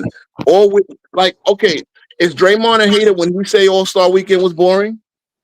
No, I just think Draymond is like that because Draymond's not getting voted into All-Star games like that. He has to Yep. sit there and watch. So Yep. at the end of the day, he's speaking from a place of envy and jealousy because he'll never have those accolades. Niggas I are mean, he complaining was in about the skills LeBron. challenge though. No, but that's what I'm saying. Damn skills You could do challenge. that. You could do that little baby shit, but you're not in the All-Star game. That's the Yeah. main event. You know Of what I'm course, he's saying? not good enough. I get it. Yeah, He's not good enough yeah. anymore. But this Niggas is why I can. say, certain guys now it's time for I wanted to see LaMelo.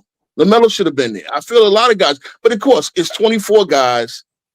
Somebody's always going to get left out. Like Sabonis is leading the NBA in rebounding. He's not there. You know what I'm saying? Like, It's so just there's the way it always, is. that's the way it is. I get it, but then we want to see a halfway. Again, we're not expecting balls out 4 quarters, running like it's game 7. But at least at the end of the game, here's my thing. All right, I expected, when we play, if you play pickup, you go to game 21, 1s and 2s, or you go to 40 like they was going 3s and 2s. Once you get to point game, you get close to the point game, you're going to ramp up that defensive effort. We didn't see none of that. Like the whole tournament was won on a breakaway dunk, when nobody ran back. That's only the part that I guess the haters have an issue with. It's like it's a layup line. I mean, I get it, But the but problem with they're that not is gonna. that, Oh, go ahead. but the only reason why I say that that's petty is because every All-Star game in history has that. Like from the 80s to the 90s to the 2000s to now. And it's just like now, all of a sudden, when we see it, that y'all hyper focus on it as if it didn't happen in the 90s. The 90s All-Star games were very lackluster. Like, for example, there are no memorable All-Star games from the 90s. There's nothing that we remember. 92 Magic. That was the last time we saw Magic. It was only memorable because Magic came back from the HIV. He got the 3 at the end. We remember the highlight, but when you think back to that game, that wasn't a competitive game to the very end. No. So at the end of the day, all I'm saying is you're talking about guys not getting back for a dunk. That happened in 93, that happened in 94, that happened in 95, it happened in 96, it happened in the 97 All-Star game. I can literally go through every All-Star game in NBA history and I'll see lackluster effort in all of those All-Star games. Yep. But yet all of a sudden, first 3 quarters, but they ramped it up in the fourth. At the end of the day, it don't matter because the All-Star game, they did that in 2020 though. The level of competition depends on how close the game is at the end. What we've seen, especially over the last 15 years, if the game is close at the end, they'll turn it up and they'll try to make it competitive. If the game got reach, they'll keep goofing off. All I'm saying is, I don't know why when y'all say this stuff, y'all try to pretend as if all the All-Star games that you grew up watching were these hyper-competitive events. That were always we knew that they were lesser speed than the regular season. We knew they weren't playoff intensity. But it was, I mean, last year was Silver said it. Well, look, Silver said it. It was horrible. Doesn't matter, but they have been the reason why Silva has to speak up about it now is because y'all crying and complaining as an all-time high. Well, y'all didn't have a voice in 90. That's a fact too. Y'all didn't have a voice to cry and complain in 94. You just had to accept what it was. There was sports talk radio. There was sports talk radio. No, you didn't have a voice to. You didn't have a voice to cry and complain in 95. When the internet and now everybody can tweet their thoughts about something. Now everybody can join a sports podcast. Now people can call it. Like, so now because the fan voice is on a bigger microphone and everybody has a voice. Well, when Adam Silver sees the world crying out because we're dealing with a crybaby fan base right now, well, he's going to respond to it. And now Adam Silver responded to it by making changes. And all you did was cry more, even when he attempted to make changes. It was better than last year. Last year was an abomination. Come on. Be honest. This year's All-Star game, like it wasn't even that good. It wasn't that good. It was a 4. But last year was like a 1.5. But it doesn't matter. Last year was what I expected it to be. An All-Star game, dunks, and nobody really trying. There's no fun out there. Because like in basketball, you're either going full speed or you're pissing it off. There's no in between. There's no playing a little bit harder than like you're either going game speed or you're not. And so if you want these guys to tick it up from going 10% to 25%, and you're going to be a little bit happier, or they tick it up from 25% to 33%. You're either going out all the 100, making it look like a real game, or you're goofing off. It's just an all-star game. Lamont, y'all got to pick which one y'all want. In 2020, they was ramping it up by the fourth quarter. They was pissing off the whole game, but then the fourth quarter, Kawhi, LeBron, Giannis, all them dudes was trying hard. And that was a great game, bro. Thank you. Like 2020, they was playing like it was the playoffs in the fourth quarter. It was a great all-star. I mean, it was nice. You know what? If you looked at the WNBA All-Star game, and that was a lot of pride because the girls that weren't on the team wanted to prove something to the girls that were on the Olympic team. That was a very competitive game, and the girls that weren't the women that weren't on the Olympic team took it to the Olympic team, and it was something. I guess it was something to play for. I mean, I thought one thing I thought was cool. I saw Joker throw a lob to Wembanyama. When are you ever going to see something like that unless it's in the All-Star game? That was stupid, man. It was just a lob. It wasn't even. But see, that's what I'm saying. If there was some competitive defense, that might have been a cool moment just to see. Bro, okay, I don't care if they were even if they were going 1,000,000 miles an hour. If they were playing 100. If Jokic throws a lob to Wemby, everybody. You're not stopping that. That's what I'm saying. You're never going to see it in any other capacity. Like they're never going to be on the same team. And you saw it in a bad game. Yeah, so then that's what I'm saying. And we might as well scrap the whole thing. But If it's going to be like, we might as well scrap the whole thing. I mean, they did this with the Pro Bowl. What is with the Pro Bowl now? Man, I saw Kyrie out there putting in effort on defense. I saw Wemby putting effort in on defense. The only guys that wasn't really Wemby didn't get the memo. yeah. The only ones that wasn't trying like that was the Lucas and the Cats and the James Hardens. But I guess it's gonna take one of these guys breaking their leg in an All-Star game for y'all to understand. But that never happened in 70-something years. Paul George was Olympic trial, but that's about the closest you got. You had 72 All-Star games. No one ever had a major injury in All-Star. Kobe got injured in that All-Star game. Did he? Okay. How long did he sit out? Didn't what's his name break his nose? Yeah, he broke his nose. Kobe broke his nose. D Wade broke his nose. Yeah, D Wade broke his nose. Yeah. That's actually the biggest. Kobe did complain. That's actually the biggest reason why they slowed it down is because Kobe got his nose broken. Yep. Well, it's just like the thing is, these niggas play basketball like every day. You know what I'm saying? Like I don't summer really off season, all that. Just like even during the off season, bro, practice like they're always playing ball, my nigga. So it's what they do. If they just chilling and having fun on the court, nigga. When it's the All-Star game, it's an exhibition game that really don't mean nothing at all. I mean, maybe have one of the young niggas go out and get the All-Star MVP, because they play the most minutes and they might want to get the award, but at the end of the day, like I don't really see why people complain about the All-Star game. That shit is that's the entertainment game, bro. That's not even. It's like I said, bro. My nephew be having fun, nigga. He was laughing, like he was just having fun every time they score a bucket, my nigga. Like he didn't care about what y'all be talking about at all. Facts. Nobody gives a fuck. And that's most kids, bro. Like I said, they're not marketing the NBA to you old niggas anymore. Yeah. That's the problem. You got to market to the whole. You got to market to everyone. No, you don't. No, you don't. No, you don't. No, you don't. Okay, so who's buying? No, wait. No. That's not fair. You don't That's spend not money. fair to say, right? Hold on. King Roll. Hold on, King Roll. I'm gonna ask you one question. I want you to be honest because I know it's gonna be very tempting for you to try to finesse and lie. Don't lie. When's the last time you bought any NBA merchandise or gear? When I bought my Knicks hat. Last week. Like last week, I buy a Knicks hat almost every month. You buy a Knicks hat almost every month. Yeah. I wear the Knicks hat when we suck, and everybody like, why you wearing that hat? Because I'm a fan. Man, that's right there, bro. Outside of a hat. If you would have my thing is, you say they don't market to you old niggas, right? You said your nephew enjoy the game. No, hold on. We know y'all in New York. Y'all wear hats to gangbang. So outside of gangbang, hats, man. What else do you invest money in with the NBA? The package to watch the game. I did get league pass 1 year. Couldn't watch the Knicks, so I actually now I also got the Gotham app, so I can watch the Knicks on TV. Do you buy any shoes, bro? You go to any games? You buy any tickets? Yeah, every now and then I go to a game. Every now and then I go to a game. Every now and then I get hooked up with a buddy. I got friends that got season tickets. Every now and then they'll bring a brother. No. You, not your friend. Pay out your pocket. You pay out your pocket. So when I go there, am I not buying stuff out the stands? I mean, I'm just saying, like, you can't. You turn me. No, first of all, you got to understand. When I argue for every fan. You said we're not arguing some old niggas. So okay, me, I work for a living, right? I got a young son. Whatever. My wife just put him to sleep.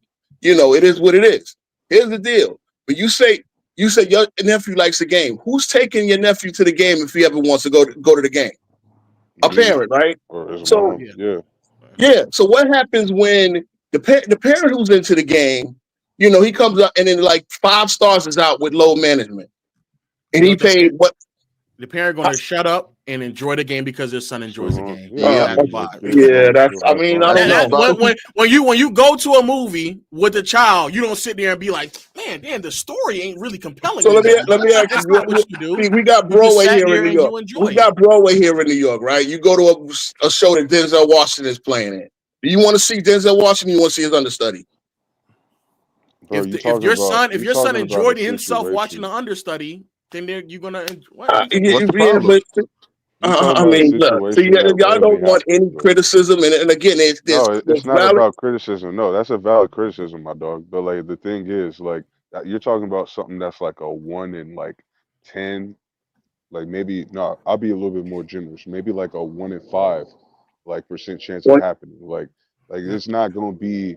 You gonna take your Well, kid they to the just gotta game understand the every game ain't time, getting and marketed to them LeBron ain't gonna be anymore. playing. If Like you're that's just not how it 35, works. 40 and up, is your father, because when you especially over 40, you're probably more focused on your job, your data. Like unless you are into sports, like when you young, basketball can be your life. Like for example, we all remember when we was 15, 16, 17, basketball was everything. Like the sports was everything to me.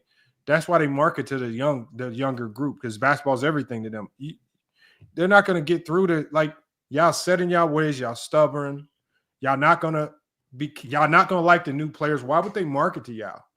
Y'all don't like We like. y'all like That's the the new thing. style I of like play. a lot of new players. Like when I say Norman Powell, right? You're like, who's Norman Powell? Well, Norman Powell's not a I'm just new saying. player. He's an old I player. know. He's been in the league a while. I'm just saying. I like looking at this. I watch basketball at every level. Nobody wanted to see Norman Powell in the All-Star game. Okay, all right. So nobody wants to see Norman Powell. Maybe his family did.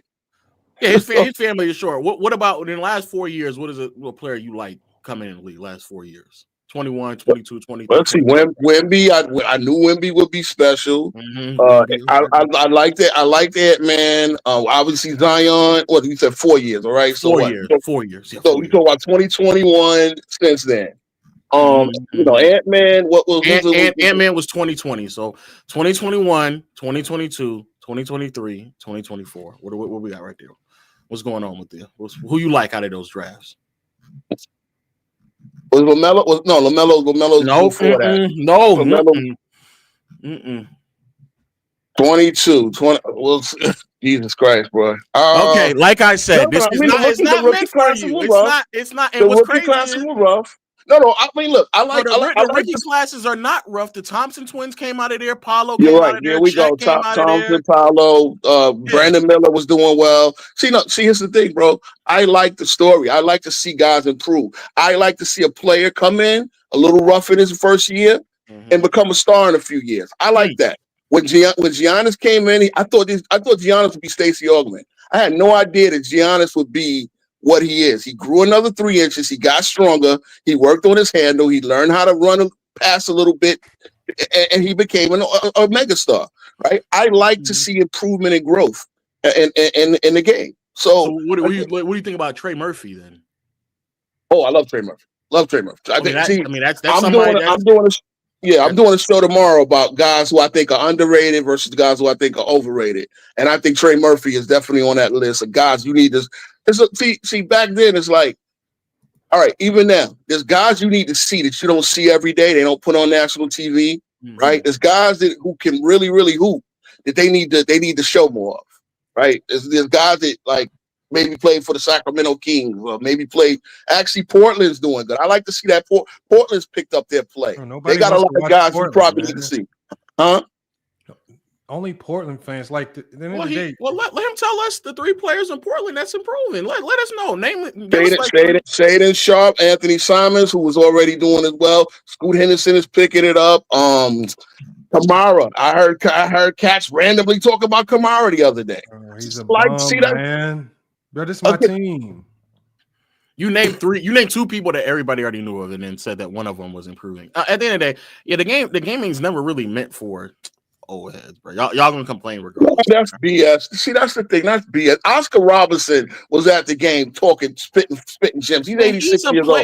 He's a player. No, but he's saying old heads, but there's guys that I learned the game from will tell you Oscar Robertson's better than Jordan. And you know what? And me, instead of saying, oh, no, I actually went and researched who Oscar Robertson was. Because that's who they grew up off of. They grew up off of Oscar Robertson, and it wasn't meant for them in the 90s. So they attached to Oscar Robertson. So it doesn't matter how good Jordan was. They're still going to say Oscar Robertson because it wasn't meant for them in the 90s. But you know what we didn't do? You know what we didn't do? Oh, my God, you just hating. Nah, we actually went and said, all right, if you telling me this guy's good at Jordan, let me go look and see. Let me go hear other old heads. And that's the problem, because old heads lie. You should have told them they were hearing, because a lot of times they believe what they believe. See, this is Hey, That's the thing. I'm sitting here telling you about guys that I like now coming up, and yeah, you made the parameter 21 draft and up, but I mean I've seen a lot of guys improve their game from. I watched them from McDonald's All Star through their college career if they go through their G League career if they go, and if it's somebody I need to notice and I watch them improve, you're gonna love to see that. You're gonna love to see that. You want to again. There's 30 teams. You got to give me a reason to watch a random Washington game. There's a couple of guys on Washington you might want to look. If Washington is terrible, they never done that. I mean, it gave you reasons to watch the Wizards back in the day. Yeah, I mean the Wizards had nothing to do with when they went from Bullets to Wizards. I love that. Oh my God, that AC Wizard team that played the Bulls in '97. That team had Ross Strickland, Chris Webber. Name me another time you watched them without them playing the Bulls or the Knicks. Thank you. Well. I watch Ross Strickland every goddamn day, bro. So people that say where did Kyrie get those moves? Half the moves he got from his godfather, Rod Strickland. Okay, nothing to do with what he asked you. What you said name another time that I want to watch. That I want to watch the Wizards if they weren't playing the Bulls. All because I'm not a casual. See, that's the thing. There's a lot of guys that really like the league. They love watching NBA ball. Look, some teams are not good, so you're not going to want to invest every. But it's like I always want to pick a guy who I think is the next guy up, or I think could maybe help a championship team if once he gets free or gets traded or whatever. I'm always looking for the next guy. There was a time when nobody knew who James Harden was. I saw him at Arizona State with that low rider dribble, cooking cats. Next thing you know, Harden's in the league, third pick in the draft. OKC gets his own team in Houston. Boom. Now everybody like, oh, he flops too much, but he's always been doing that. He just got his own team that before he was playing off Kevin Durant and all of them. Now he got his own team and, he's going to get his 30 and whatever.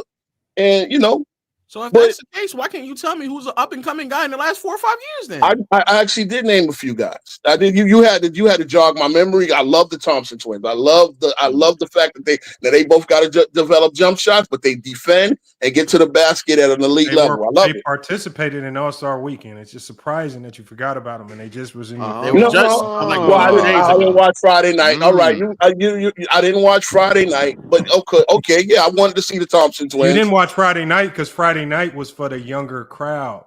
Saturday night some of the events are for the younger crowd. Sunday is for the old heads. It should be all for us. I mean, look, I had a personal friend that was in a celebrity game last year. You know what I'm saying? So, me too. Look, I love basketball. Bro, I love basketball. I'm the type since I was 13 years old, I got shorts under my jeans because if a basketball game break out, I want to be ready. I played in wingtips one time coming from a job interview because the game broke out. Played in wingtips, you're not a hooper, bro. I mean, it was either that or don't play. I found it. I didn't play the best, but I played. I just want to. Bro, there's so many players in the last 4 or 5 years that are improving. Dyson Daniels, J-Dub. Oh, there's another one. Yeah, there's another one. Yeah, there's another one, man. Walker Kessler, Christian Brown. So many of them. I don't know how you. Chet Holmgren. I don't know how you just. Oh, they shoot too many threes. That's why. Oh, yeah, that's right. That is. Hey, man, Walker Kessler don't shoot too many threes. Walker Kessler's a great shot blocker. Should have played more in the FIBA class, the FIBA tournament that we didn't even get a medal in. I agree. I blame Kerr for that. But they had Paolo playing center. Everybody complains about something, and that's all y'all. That's all people been doing for really. But some of the complaints are legitimate. You can't some are, yes, and to those I think it's fair. Some of them are overboard, but some of them are legitimate. Majority of them have nothing to do with the players. Most of the complaints have things to do with how the NBA is running things. The players just have to fall in line. Like the NBA changes to All-Star format, players can't control that. But so y'all put a lot of y'all disdain for the players who y'all say shoot too many threes. Y'all put it on the players, So the players just react to what Adam Silver does. Like, do you want to protect every player? I mean, look, Paul George saying I'm bored playing. I mean, what if he's bored playing? Why should I be thrilled watching? Because Paul George said he was bored playing. That's what Paul George with on his podcast. Well, he's come on. bored playing the 5 because he's not as engaged because he's not on ball defensively because he's Well, bro, but Jordan said that he didn't enjoy shooting threes. And then went to a 3-point contest. So am I supposed to be engaged watching Jordan shoot a 3-point contest? What are you saying then? No, I mean he did a 3-point contest. What has LeBron done? It's one skills contest. No. Well, this is not a LeBron. I know that's how you like to go down. No, but you brought up Jordan. The point I'm making is that okay. People back then also made critiques about a style of play then as well, about how it wasn't as engaging. Jordan said he's not as engaged when he shoots threes, and yet there were plenty of people shooting threes, including Jordan, going into a 3-point contest. So at that point, what am I supposed to do at that point? Am I supposed to enjoy Jordan in a 3-point contest because after he told me he doesn't like shooting threes? Not hard to comprehend, by the way. But you still found a way to enjoy it. I'm looking for the criticism. What I'm saying is you still found a way to enjoy it. Even though Jordan told you shooting threes isn't that enjoyable, you still found a way to enjoy it. Back in the day, they told you how posting up all the time wasn't a good watch. You still found a good way to enjoy it. You still watched it. One of the first things I learned on the basketball court is how to post up watching Kevin McHale dance like a ballerina around. Kevin McHale was. Even now I love looking at Kevin McHale stuff highlights because I've seen him cook Akeem. I've seen him cook Kareem. I've seen him cook some of the best, and that just straight up footwork. I love footwork. What do you think about Adrian Dantley? Adrian Dantley was nice. He was a short 6'5" guy playing in the post, playing in the mid range. I mean, look, there's a lot of ways to play the game. What do you think about him complaining about his contract situation and force himself not to play? What do you think about that? Oh, wait, that's part of the game. Wait, you talking about $400,000? Come on, brother. What about you? Like Scottie Pippen when he also said he wasn't going to go back into the game. You like that? Yeah, trust me. I'm a Knicks fan. I saw that. I was laughing at him. It was stupid because number one, he bricked the last 2 shots. Patrick Ewing made the last 3, and then Kukoc, obviously, they drew up a great play, and then Phil Jackson was right. Hey, Lo, I don't want to. That wasn't even a great play. Kukoc threw up a miracle shot and won the game. It was a lucky shot. Hey, Lo, it wasn't even a great play. No, maybe it was. I'm a Knicks fan. We should have went up 3-0. We should have won up 3-0, but it is what it is. Lo, you forgot one. I don't want to play unless my coach come back. Oh yeah. Yeah. Or even before that in '98. The 97-98 season, I got injured on company time, so I'm going to rehab on company time. Where Scottie Pippen waited before the season began to help us. So did you still find a way to enjoy it when Charles Barkley was throwing a man through a window, spitting on a child, and kicking on a cheerleader? Oh my. Yeah. You still found a way to enjoy it. Get them receipts, Lo. Here's the thing, right? It's like hip hop. Or did you find a way to enjoy the game when Akeem Olajuwon was faking injuries? And getting suspended by the league, faking injuries. Yeah. You enjoy them? Did he? I mean, I saw the guy play on fasting during Ramadan a lot. Go out get the quadruple double. I saw him Ramadan when he was sitting on the bench and didn't want to play. You enjoy that? Look, again, as a Knicks fan, I mean, I don't know. I like maybe Rockets fan, but do you think Rockets fans really got something to compete with Akeem Olajuwon? You absolutely right. So let's stick it to the Knicks. Did you enjoy it? You still watch it when y'all ran through like 5 different coaches in 4 years? Ooh. Yeah, I was playing every single year. Yeah, it was a hard. Wait a minute, this is the 90s? Are we talking 90s? This is the 90s. When we have you talking about Stu Jackson? Y'all had Hubie Brown, Bill, what's the name? Rick Pitino, Stu Jackson. I was just running through coaches. And then we got Pat Riley, and we actually built something. But you know what? We actually built something with the big fella Patrick Ewing, and that's when I really got aboard, when we actually gave the Bulls a run and didn't just lay down for them, and because the league wanted to promote Michael Jordan. Trust me, I'm not. Look, I believe Jordan is the GOAT. I'm not a Jordan fan. I wanted to be Jordan with every fiber of my being as a Knicks fan. See, and this is the thing too. This is my next thing. Where are the real rivalries today? Give me a great rivalry today. There are I do think the NBA does a terrible job promoting the rivalries. I do think that. That's a legitimate criticism there because you're right. Because Caden, what's his name? Got a legitimate rivalry, and they don't promote. Yeah, there are rivalries, There's but rivalries. it's on the NBA to promote it as a Yeah, rivalry. If they don't sell it as a rivalry, if they don't give it to us as a rivalry, then it's not gonna never be a rivalry. You might feel it as a fan. Like I don't think the Knicks fans like the Atlanta Hawks fans very much, like At the all. Atlanta Hawks very much. all. But the NBA doesn't sell that rivalry like they sold it in the 90s or any other decade. So Literally on rivalry week, they didn't even have that on there. So yeah. No. Yep. So, But with so much parity in the league, it's hard to get the same teams matched up in the finals all the time. It's too much. That is parity. true. And the before they traded Luka definitely had a rivalry with the Suns the way he was beating Oh them my bricks God. off them. Oh yeah. Yeah, there's rivalries. I mean, you just like I said, if it's not for you, which it seems like maybe it's not, you may not be aware of the rivalries. I guess Phoenix got to a finals. They got to a final, but Phoenix is mid now. I mean, this player turnovers is bad referee. There's a lot of things that we can go. And again, nobody's saying that there weren't issues in the league before, but I mean, it's a lot more today. It really is. Absolute. I was just about to leave. Absolutely not. And it's not even. I don't even want to. I don't want to crash out. Absolutely not. Thank you. In the 80s, you had people on crack. Refereeing was so bad throughout the 90s and 2000s, people thought that referees were gambling on games. Come to find out, some of them actually were. There were fighting goings on multiple times. There was a gun in the arena. They had to change the whole dress code. The things that Charles Barkley was doing, no one is doing right now. No. Let's not go there. Not even Draymond. The things that Draymond is doing is peanuts to what Barkley was doing.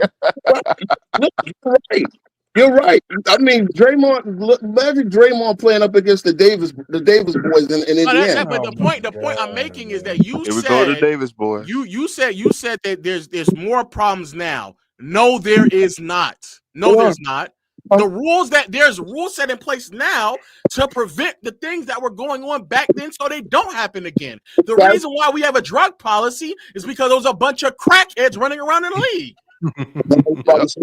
So I mean, come on. I mean, look, you look. Every sport. The 80s was the Reagan era. You know, a lot of. Okay, so the point I'm making is that there's not as many bad things going on right now than there was back then.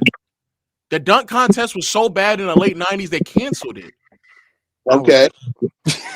I'll put that in the chat, Lo. Yeah, I don't like this. Y'all are, and this is why we say y'all are complaining for the fun of complaining. And who bought it? Old head, Vince Carter. He older than me. Yeah, Vince Carter came in, saved it, and then it died right back again. And then David Stern had to figure out a way to save it once more. So he implemented a tournament, and at the end of the 2003 dunk contest, they were at a wheel of dunks and spinning the wheel so they can do a dunk because that's how uncreative it was. It was garbage. I got you. I didn't say that. David Stern said that when he canceled the whole thing. I got you. People were jumping over chairs. You got done watching somebody jump over a car. In the 90s, they were jumping over a chair, and you saying it's more problems now. Okay. So wait. Like, your problem is that's what I'll be saying, bro. That the NBA is just not marketing for old niggas. See, here's the problem. I think a lot of those issues you bring up, they overcorrected. And now the competitiveness fire is gone because at least back in the 90s, I believe that these two teams really didn't like each other and really wanted to beat each other. Now, look, the way Draymond glazes LeBron, do I really believe? Hold on. Did they call him Black Jesus? Magic Johnson on record in 92 calling him the greatest of all time. That competitive fervor, right? Hold on, we need to rewind on that Draymond take because no matter how much Draymond talks good about LeBron off the court, when he's playing them on the court, there's he be trying to kill that man. Kill him. There's none of that. So let's just retract that statement completely. Man, wow, you love it though. So competitive that Kobe Bryant came out and said that the competitors don't go to the dunk contest anymore in 97. So competitive that David Thompson said the top dunkers don't dunk anymore in 97, but so competitive. You talking about contest? We about the game. Hold on, see what I'm saying. You're moving around. Okay. The game. That's fair. So competitive that I don't want to go out in the game and play basketball. Scottie Pippen. So competitive that I'm willing to sit out games because I want to be traded. So competitive that I'm faking injuries to not go back in. That's why I asked you about David Thompson, because that's what he did. So competitive that Adrian Dantley is beefing with Isaiah Thomas and they're on the same team. So competitive. So competitive that I want to retire because my coach ain't coaching no more. So competitive.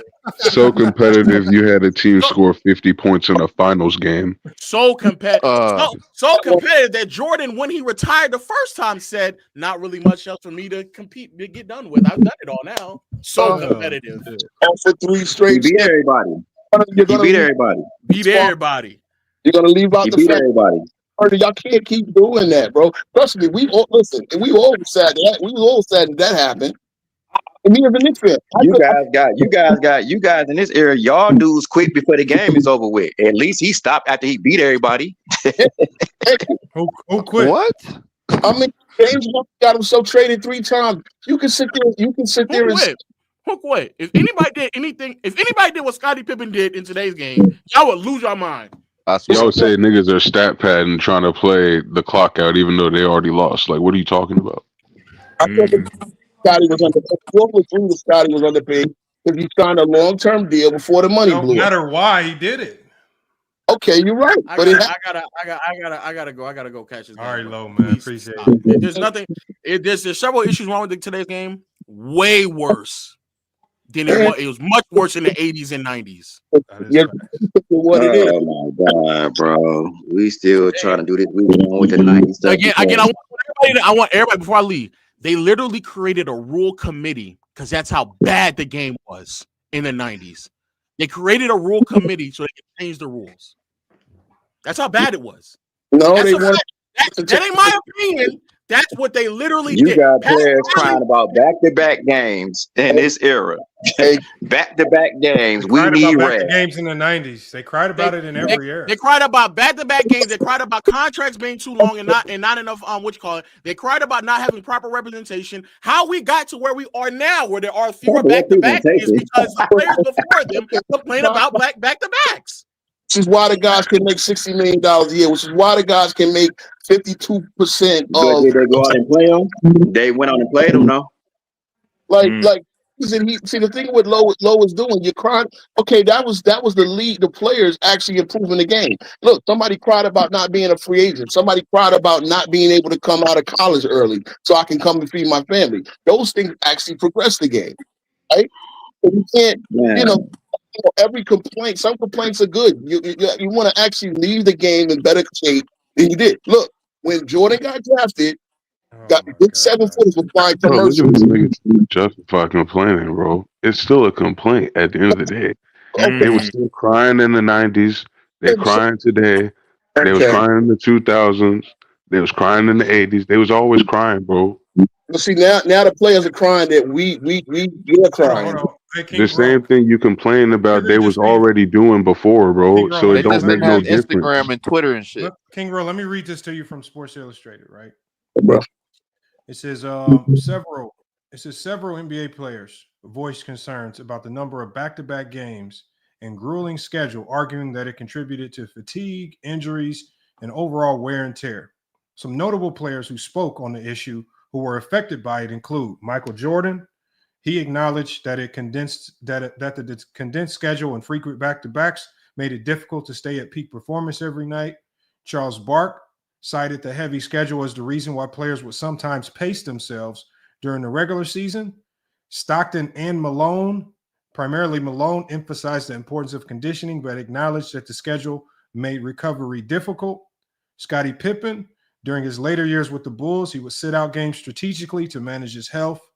Shaquille O'Neal often expressed frustration with scheduling, particularly later in his career when injuries became more of an issue. Patrick Ewing, a dominant center who played heavy minutes. Ewing also often struggled with knee issues and spoke about how difficult it was to play back-to-backs with minimal recovery time.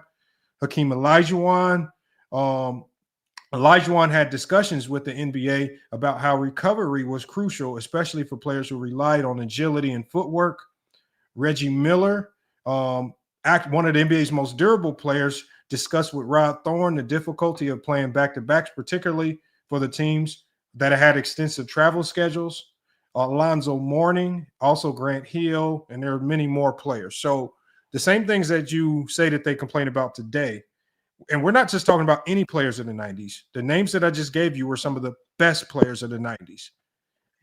They all like. So what I'm saying to you is, and this is what I mentioned earlier with the thing with LeBron James wearing his regular clothes in the photo shoot.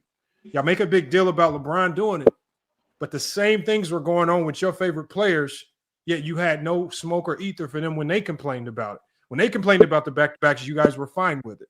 Or you either didn't know about it. At the end of the day, it happened.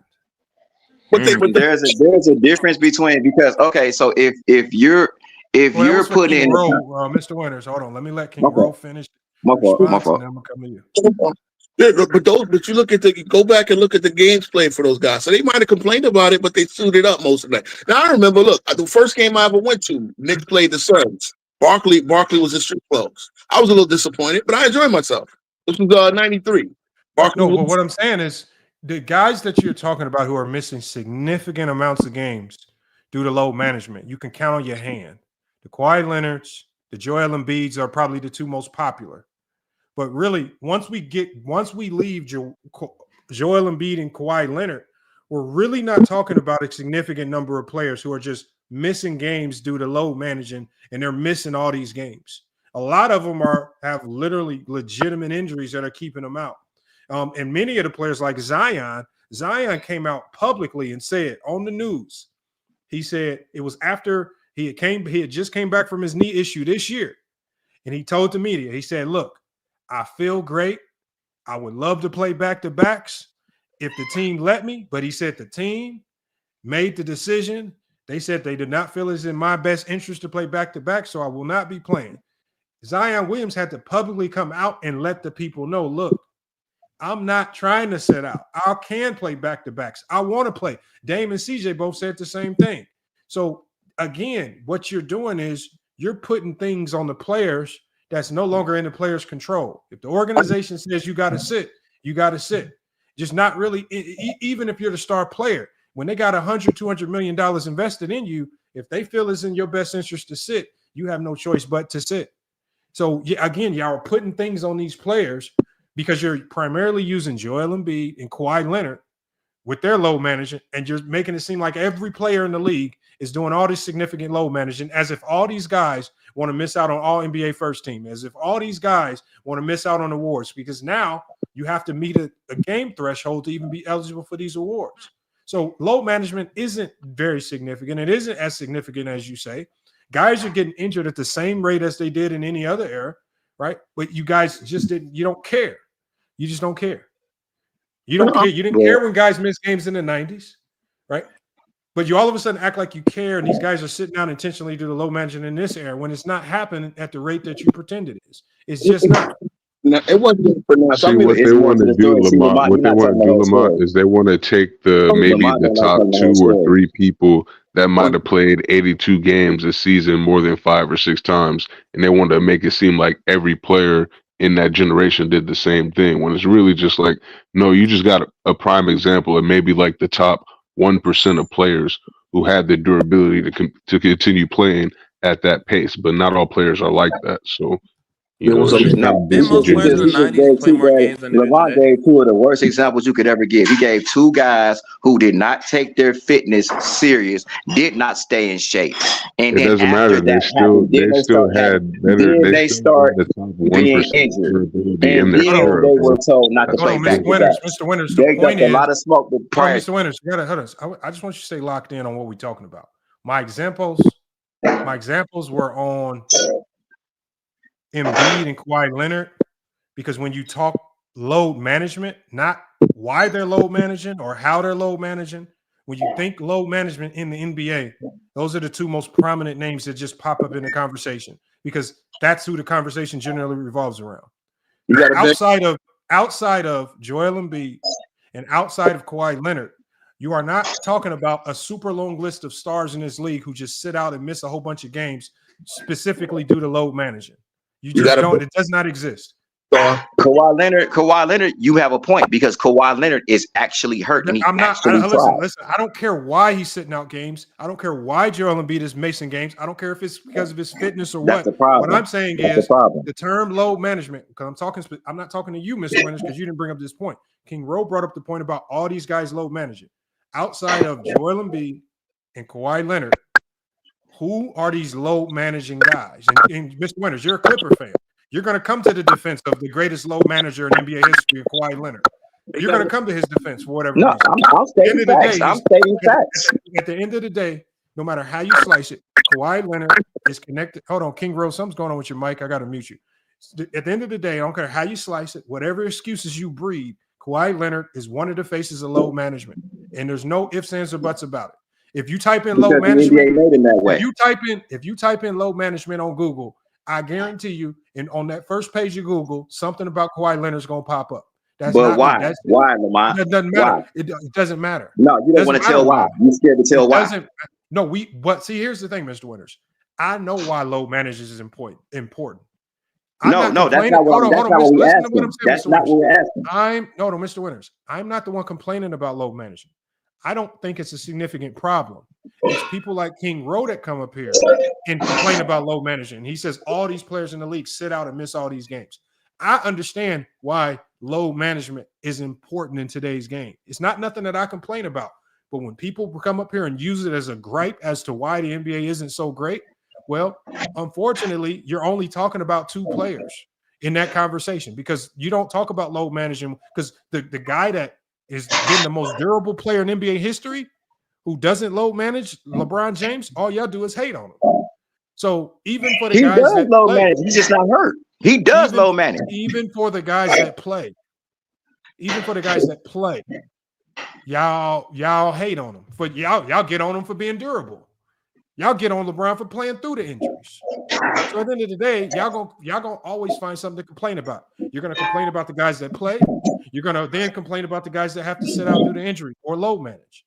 Y'all complaining on either side of the coin, so it really don't matter. Context. You're not giving context to why people actually complain. You just throwing stuff out there and not giving a lot of it's reasons. I get what you're saying, Mr. What I'm saying is, I understand why load managing exists. You never see me make a show talking about players today load manage too much and they don't want to play.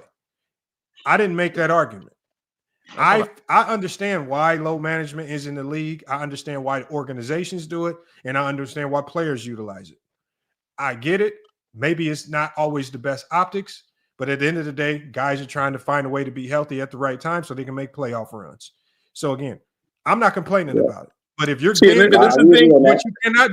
you cannot do, Mr. Winters, is just because your favorite player is the face of load management, you now want to cop deuces for Kawhi Leonard, the biggest load manager in NBA history, pretending as if his career isn't filled with load management and missing games and sitting out games when we know he can play. Kawhi Leonard has the most games. I've watched Kawhi Leonard. You lying now. Lamont, you're lying now. I've watched Kawhi Leonard come straight from the streets, drop 30, then sit out the next game, talk about I got to load manage. Kawhi Leonard is the greatest load manager in NBA history. Yet you're coming to his aid in defense as if, and you'll be so quick to tear down some of the greats like LeBron, who, again, LeBron has been dealing with this significant ankle injury for like the last 4 years. Yep, and he's played. Yeah, every time he loses. No, that's not a lie, Mr. Winters. Because when he lost last year, I put it on LeBron. I said nothing about his ankle injury. The one thing we do know is that LeBron over the last 4 years has been dealing with a nagging ankle injury that stemmed from that time when what's his name rolled his ankle. I forgot who it was. The guy with New Orleans. Solomon Hill. At the end of the day, all I'm saying is, at the end of the day, he really uses it every time he's going back. It's not about winning and losing. It's about, has LeBron James, yes or no, has he been playing through that nagging injury? Because we all know when you get older, it takes a lot longer for those injuries to heal. And sometimes they don't even heal. You just have to play through the pain. And so, has Kawhi Leonard played through the pain, or does he load manage? And has LeBron James played through the pain, or has he load managed? I want you to answer that question. Oh my God, Kawhi's injury is way worse. Okay. You see how this nigga's going to make excuses. It's a chronic knee injury versus a convenient ankle injury. Hold on. Everybody stutter. This is for Mr. Winters. And now you made him drop out. I asked Mr. Winters a very simple question. Has Kawhi Leonard played through the pain? This is an injury where his own doctors, this is the team doctors have said he can play. Kawhi Leonard's the one where he said he has his own personal doctors, and his personal doctors say he shouldn't play. Everybody's trying to diagnose him. First, everybody says he has degenerative knees. He does not have what Brandon Roy had. Degenerative knee disorder is a disease where your bones are literally deteriorating. And you can know, and when we saw what that looked like with Brandon Roy, because when it hits, there's no reversing of it, and it will literally shut you down, and you'll be done in 6 months. And when it hit Brandon Roy, he was done and he can never play again. Kawhi Leonard does not have that. Kawhi Leonard has knee pain, which everybody in the NBA that plays over 35 minutes a game is probably dealing with some type of knee pain. So at the end of the day, who has played through injury? I want you to, Mr. Winters, who has played through injury more? Kawhi Leonard or LeBron James? Oh my God. You talking about a rolled ankle versus a degenerative quad. Okay, no, Stop, I'm just talking about injuries in general. Who has played through injury more in their career? See, you Kawhi doing Leonard what the ESPN do. You doing what ESPN doing. Hold on, Mr. Winters. Why can't you answer apples that and question? oranges. Okay, why can't you Because answer that? I know what you're trying to do with your you're doing your clutch sports puppet stuff now. Okay, so let me ask you this question. Okay, so let me ask you this question. So hold on, let me ask you this question. Who played through injury more, Kobe Bryant or Kawhi Leonard? Kobe. I'd have to say Kawhi. I say Kawhi. You just said Kawhi played through more injuries than Kobe Bryant. He's had a degenerative. Listen, his quad's been going since. See, Lamont knows what Lamont knows that everybody doesn't do. See, Lamont plays on ignorance. Kawhi Leonard was not a top draft. Like you wouldn't look back. You only knew Kawhi when he played for the Spurs. You didn't know him at San Diego State. He had quad issues at San Diego State, so he been playing through injury since college. But Lamont plays on ignorance. He knows people don't know that. Hold on. Okay, watch this. That's what he does. Hold on, check this out, y'all. Because I'm gonna show you a picture. I'm gonna show y'all. This is Kobe's injury history, right? Kobe. And this is not even in order. And I'll try to get it in order as much as possible. Oh my God, man. And torn. So Kobe dealt with a partially torn ACL. Kobe dealt with a torn Achilles. Obviously, later in his career. He dealt with a fractured tibia in his left knee, 2014. He dealt with a torn labrum in his right shoulder, 2008. He dealt with a torn rotator cuff in 2015. He dealt with a grade 3 sprained ankle in 2000, a grade 3 sprained ankle in 2001, a grade 3 sprained ankle in 2002, a torn ankle ligament in 2012, a concussion 2006, fractured finger in 2007, and a torn hip flexor. And a hip flexor strain. So first it was a hip flexor strain in 2010. Then he tore his hip flexor in 2010 as well. So at the end of the day, we see Kobe's whole career is filled with injuries. He might be the most injured superstar in history, yet he does not have a significant number of missed games, similar to your boy Kawhi Leonard, who seemingly every time he steps on the court, he finds a way to all of a sudden look like the old Kawhi Leonard, just like that. He don't need a few games to warm up. He don't need nothing. The knees start to look really good. You realize that's not what you asked. That's not what you asked. No, you asked who played through more injuries, not who had the most injuries. You named a list of injuries, so who had the most? Who played through more? What I'm saying is Kawhi's been on the injury list more than Kobe Bryant had. I don't know why is low managed more. Why? Because he's hurt. Kobe has played more games, bro. Just give it up. Played through injury more, Kawhi Leonard or Kobe Bryant? Since you want to make since if I use LeBron, you're gonna get in your feelings. I just thought you would be honest if I use Kobe, but you can't even be honest when we even use Kobe. That's crazy. Kobe has had more injuries. Kawhi has had the same injury since college. So I said Kawhi has played through injury more because he had the same injury. Kobe had more injuries. Oh man. You're saying you're trying to conflate the fact that Kobe had more. You're making it seem like, but you're making it seem like the injuries that you're making it seem like the injuries Kobe had were minor, that you can get over them in 1 week. That's not Kobe had injuries. Kobe had injuries that if you don't sit out and let heal, they're going to linger for the entire year. Right? Kobe, when you tear muscles like he did, like a rotator cuff, you don't just you can't you have it takes time to heal. When you have a grade 3 ankle sprain, right? That's a 6 to 8 week injury. You got to take time to let those bones, because every time you roll your ankle, it's essentially a part of your foot that's broken that needs to heal. But that's not what you asked. That's not what you asked. My question again, if you didn't, I'll repeat it. Who played through more injuries? Because Kawhi Leonard, by default of low managing so much, he's not playing through those injuries. He's low managing. That's why he's sitting so much. You're talking about a guy who had a partially torn ACL. The recovery time for a partially torn ACL is 6 weeks. It took Kawhi Leonard set out an entire season for an injury that only takes 6 weeks to heal. You want me to pull it up and show you? He set out an entire season for a partially torn ACL. It only takes 6 weeks to heal. And you telling me he's not the greatest load manager in NBA history, but you'll come to his aid in defense when even the Clippers team doctors and even the Spurs team doctors said you can play. But it was his own personal doctors hidden away, tucked away somewhere that said, no, he can't play. And that's why there was a clash in San Antonio. So he made it up. That was made up. I'm not saying nothing was made up. What I'm telling you is what happened. Okay. The team doctors with LA and the team doctors with San Antonio said you're clear to play. It's always been Kawhi Leonard's personal so-called doctors who said, no, you have to low manage and sit longer.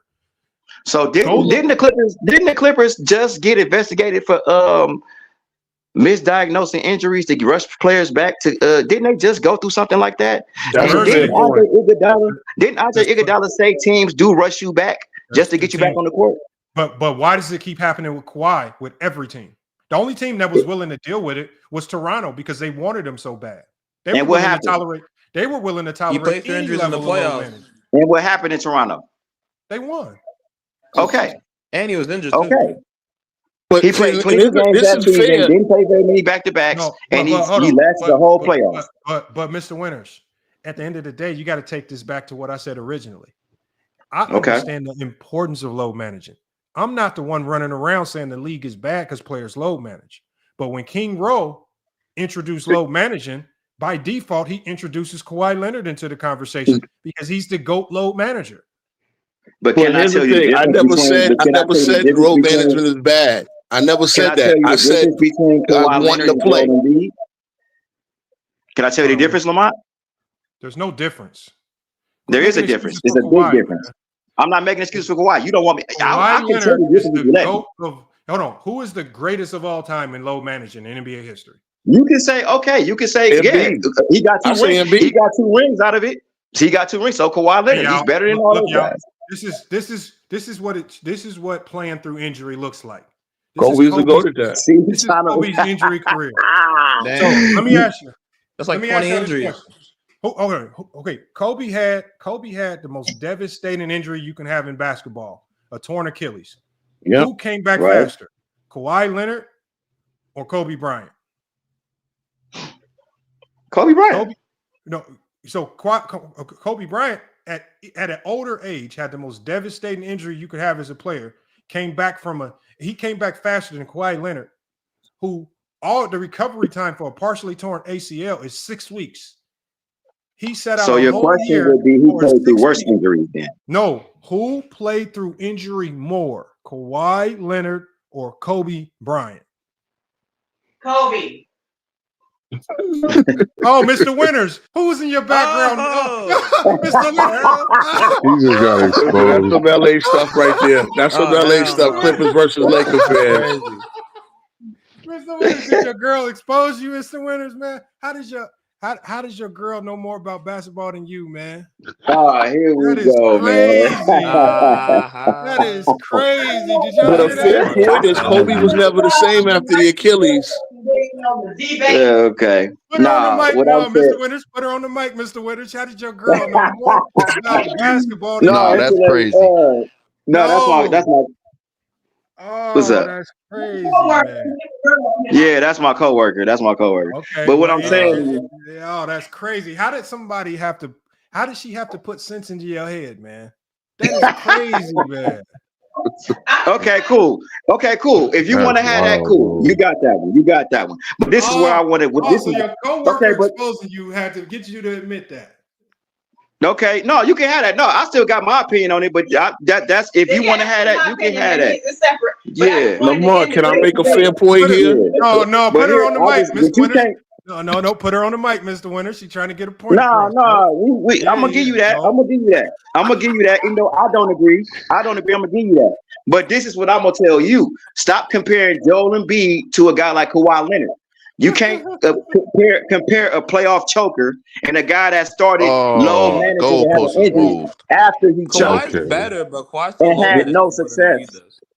To a guy that actually has success and tries to play. And Embiid, I say Embiid is the worst low manager of all time. I say Embiid is worse than Embiid's the Kawhi. greatest quitter of all time. He's the greatest underachiever of all time. That's why people get on him about his low managing. You duck smoke. You duck smoke and then want to low manage. Yeah, Yo, like Embiid has played 500 games in 10 years. Hold on, check this out, y'all. Just so I'm not being biased, right? And I'll put it on the screen here just so you guys can see it. Hold on one second. Let me share my screen real quick. Because again, sometimes I can be biased. Let me do this real quick. Hold on. My settings. Make the screen dark so everybody can see it. Yeah, bro. You can't put Joel Embiid and Kawhi Leonard in the same sentence, bro. When it comes to that. You talking about as players though? We just talking about load management. Who load manages more? Yeah, we ain't talking about playoff success. The fuck? Yeah, we know Kawhi better than Embiid when it matters. Okay, hold on. Let me share my screen. I want you to, because I asked ChatGPT a good question. I said, are Joel Embiid? I said, is Joel Embiid and Kawhi Leonard similar in low managing habits? All right. The answer is. Oh, hold on. Let me move the image right here. Hold on. The answer is yes. Kawhi Leonard and Joel Embiid share similar low management habits. I don't agree with that. I don't agree either. Hold on. It says both regularly sit out back-to-back games. Both have chronic knee injury concerns. Both are superstars with heavy playoff focus. Both have frustrated fans with inconsistent availability. Yeah, they're similar. And it says here's the differences. Kawhi Leonard, chronic knee problems. Joel Embiid, reoccurring knee problems. Right? It says differences. Kawhi Leonard, limited even when playing. Joel Embiid plays heavy minutes. So Joel Embiid, at least when he comes back to play, he plays heavy minutes. He ain't playing on limited duty. But let's go here. Rest patterns. Kawhi Leonard consistently sits out back-to-backs in random games. Joel Embiid usually plays if not injured, but takes scheduled rest games. Kawhi Leonard rarely explains absences. Joel Embiid talks about injuries and expresses frustration. And then Kawhi Leonard, playoff availability, often misses playoffs despite low management. Joel Embiid plays hurt, but often fatigued or injured. So there is a significant difference. The difference is that at least when Joel Embiid gets his ass back on the court, he's giving you 110%, as opposed to Kawhi Leonard. When he comes back, he giving you half-assed, limited minutes, missing random games with no explanation. So this is a very good explanation. So it says right here. Hold on, Mr. Winters. You got a little background noise, Mr. Winter. It says, who has worse low management issues? Look, hold on, Mr. Winters. You got background noise. It says, who has worse low management issues? It says right here, Kawhi Leonard is the face of low management. Let me zoom in. It really says that. Hold on, let me zoom in. Let me zoom in so y'all can see this. I thought you just made that up. I didn't think it actually said that. There. No, it says it right here. Hold on. It says Kawhi Leonard is the face of load management. Yes, I thought he we know started the that. trend with Hold on. It says right here. Hold on. Let me finish reading. It says he started the trend. He started the trend in 2018, 2019. He frequently missed games, even when people assumed he's healthy. It says Clippers said he was day to day. It says in 2023 playoffs, Clippers said he was day to day, but he never returned after game 2. It says Joel Embiid still plays more regular season games than Kawhi Leonard, but he misses key moments. It says he won the 2023 MVP, but missed playoff games, which hurt the Sixers. Plays at an MVP level when healthy, but often injuries affect his postseason performance. Final verdict. Kawhi Leonard is the ultimate load management player, sitting out games, whether he's injured or not. Chat GPT. Can I ask a question, Lamar? Can I ask a question here? So tell me again. Tell me the games he sat out when he sat out when he wasn't injured. Get up out of here. No. So Lamont, tell me the games that Kawhi sat out when he wasn't injured. But wait a minute. Kawhi tore his ACL. Embiid never tore his ACL. Check this out, y'all. ChatGPT don't have. ChatGPT is not joking. It don't try to. It said he was the face of load. It said he is the ultimate load management player. It's not me typing it in. That was ChatGPT giving you a summary of Kawhi Leonard. Said he was the face of load management, and he started the trend. That's spin. They want to make Kawhi Leonard the face of load management because they want to wipe him out. They don't want no. People like you and everybody on Clutch wants to make him the face of load management. ChatGPT work for What's Clutch with this now? Clutch stuff? ChatGPT work for Clutch Sports? Come on, man. I think You type yourself in and manipulate, man. When you type the in, nigga missed the playoffs in stop. Okay, hold on, y'all. Check this out. Paul George went to the Hold on, Western y'all. Hold on one Conference second. Finals. Hey, Mr. Winter said I typed something in to manipulate it. So I'm going to go up to what I typed, all right? So y'all can see that I did not manipulate anything. All right, so here's the question. This is what I asked. Are Kawhi Leonard and Joel Embiid similar in load managing habits? Now, let me ask y'all. Is that biased towards any way? Did I tell it to manipulate anything? You leaving something out. Legitimate question. You leaving something out though. Thank you. This is what it. You said what? You leaving something out. What am I leaving out? Kawhi Leonard. Embiid never tore his ACL. Kawhi Leonard dunked on Rudy Gobert and tore his ACL on that play. Hold on. So that's fair to ask. Where he got hit. Hold on. It was the Joe My question was about: are they similar in load management? Load management habits. But you also got to look at severity of injury. No, hold on. It broke it down right here. You guys don't even break it down this well. It broke it down into whole charts. But it don't mention that Kawhi tore his ACL. Wasn't it tore his patella? What was the patella? Kawhi Leonard did not tear his ACL. He had a partially torn ACL, and the recovery time for a partially torn ACL is 6 weeks. He should have been back in 6 weeks. Wait a minute. The 22 when he dunked on Rudy Gobert, and was that 21 or 22? When you have a partially torn ACL, the Gobert bump, or not the Gobert bump, the Ingles bump. A partially torn ACL recovery time is 6 weeks. He did not have a fully torn ACL. A fully torn ACL, do you know what, Dr. Lamont? Do you know a doctor? Do you know any doctors? Well, no, I'm an athlete. Any doctor will tell you. Any doctor will tell you that if you partially tear your ACL, it doesn't tear all the way. So even though when it doesn't tear all the way, it doesn't repair back right. Bro, when you tear it all the way, that's not true. It repairs back correctly. No, hold on. Let me tell you something. Any doctor will tell you. Any doctor will tell you that. Okay, so this is what doctors will tell you, y'all. If you've had any injury, right? I dealt with Achilles injuries. I dealt with Achilles pain. I actually tore my patella. I partially tore my patella tendon. Any doctor that deals with sports injuries, the first thing they're going to tell you, do whatever you have to do to avoid going under the knife. If you have an injury that can be healed, he said your body is going to heal any injury way better than any surgery. So hold on. First thing any doctor is going to tell you, because I also had a herniated disc in my back. I had a partially torn Achilles, and I also had a partially torn patella in my knee. And I thought I fully tore it because I felt something pop in my knee when I was hooping. But any doctor is going to tell you, do whatever you got to do to not go under the knife. The knife is always the very, very, very last option because it's the harshest on your body and it's the hardest to recover from. So a partially torn, just like I partially tore my patella. You guys know how I healed that? You heal it with what you call PT. You go do your PT. You strengthen all the muscles around it. You build it back up. The fastest, that's why you can come back from a partially torn Achilles because your body can regenerate that tissue. It can heal itself.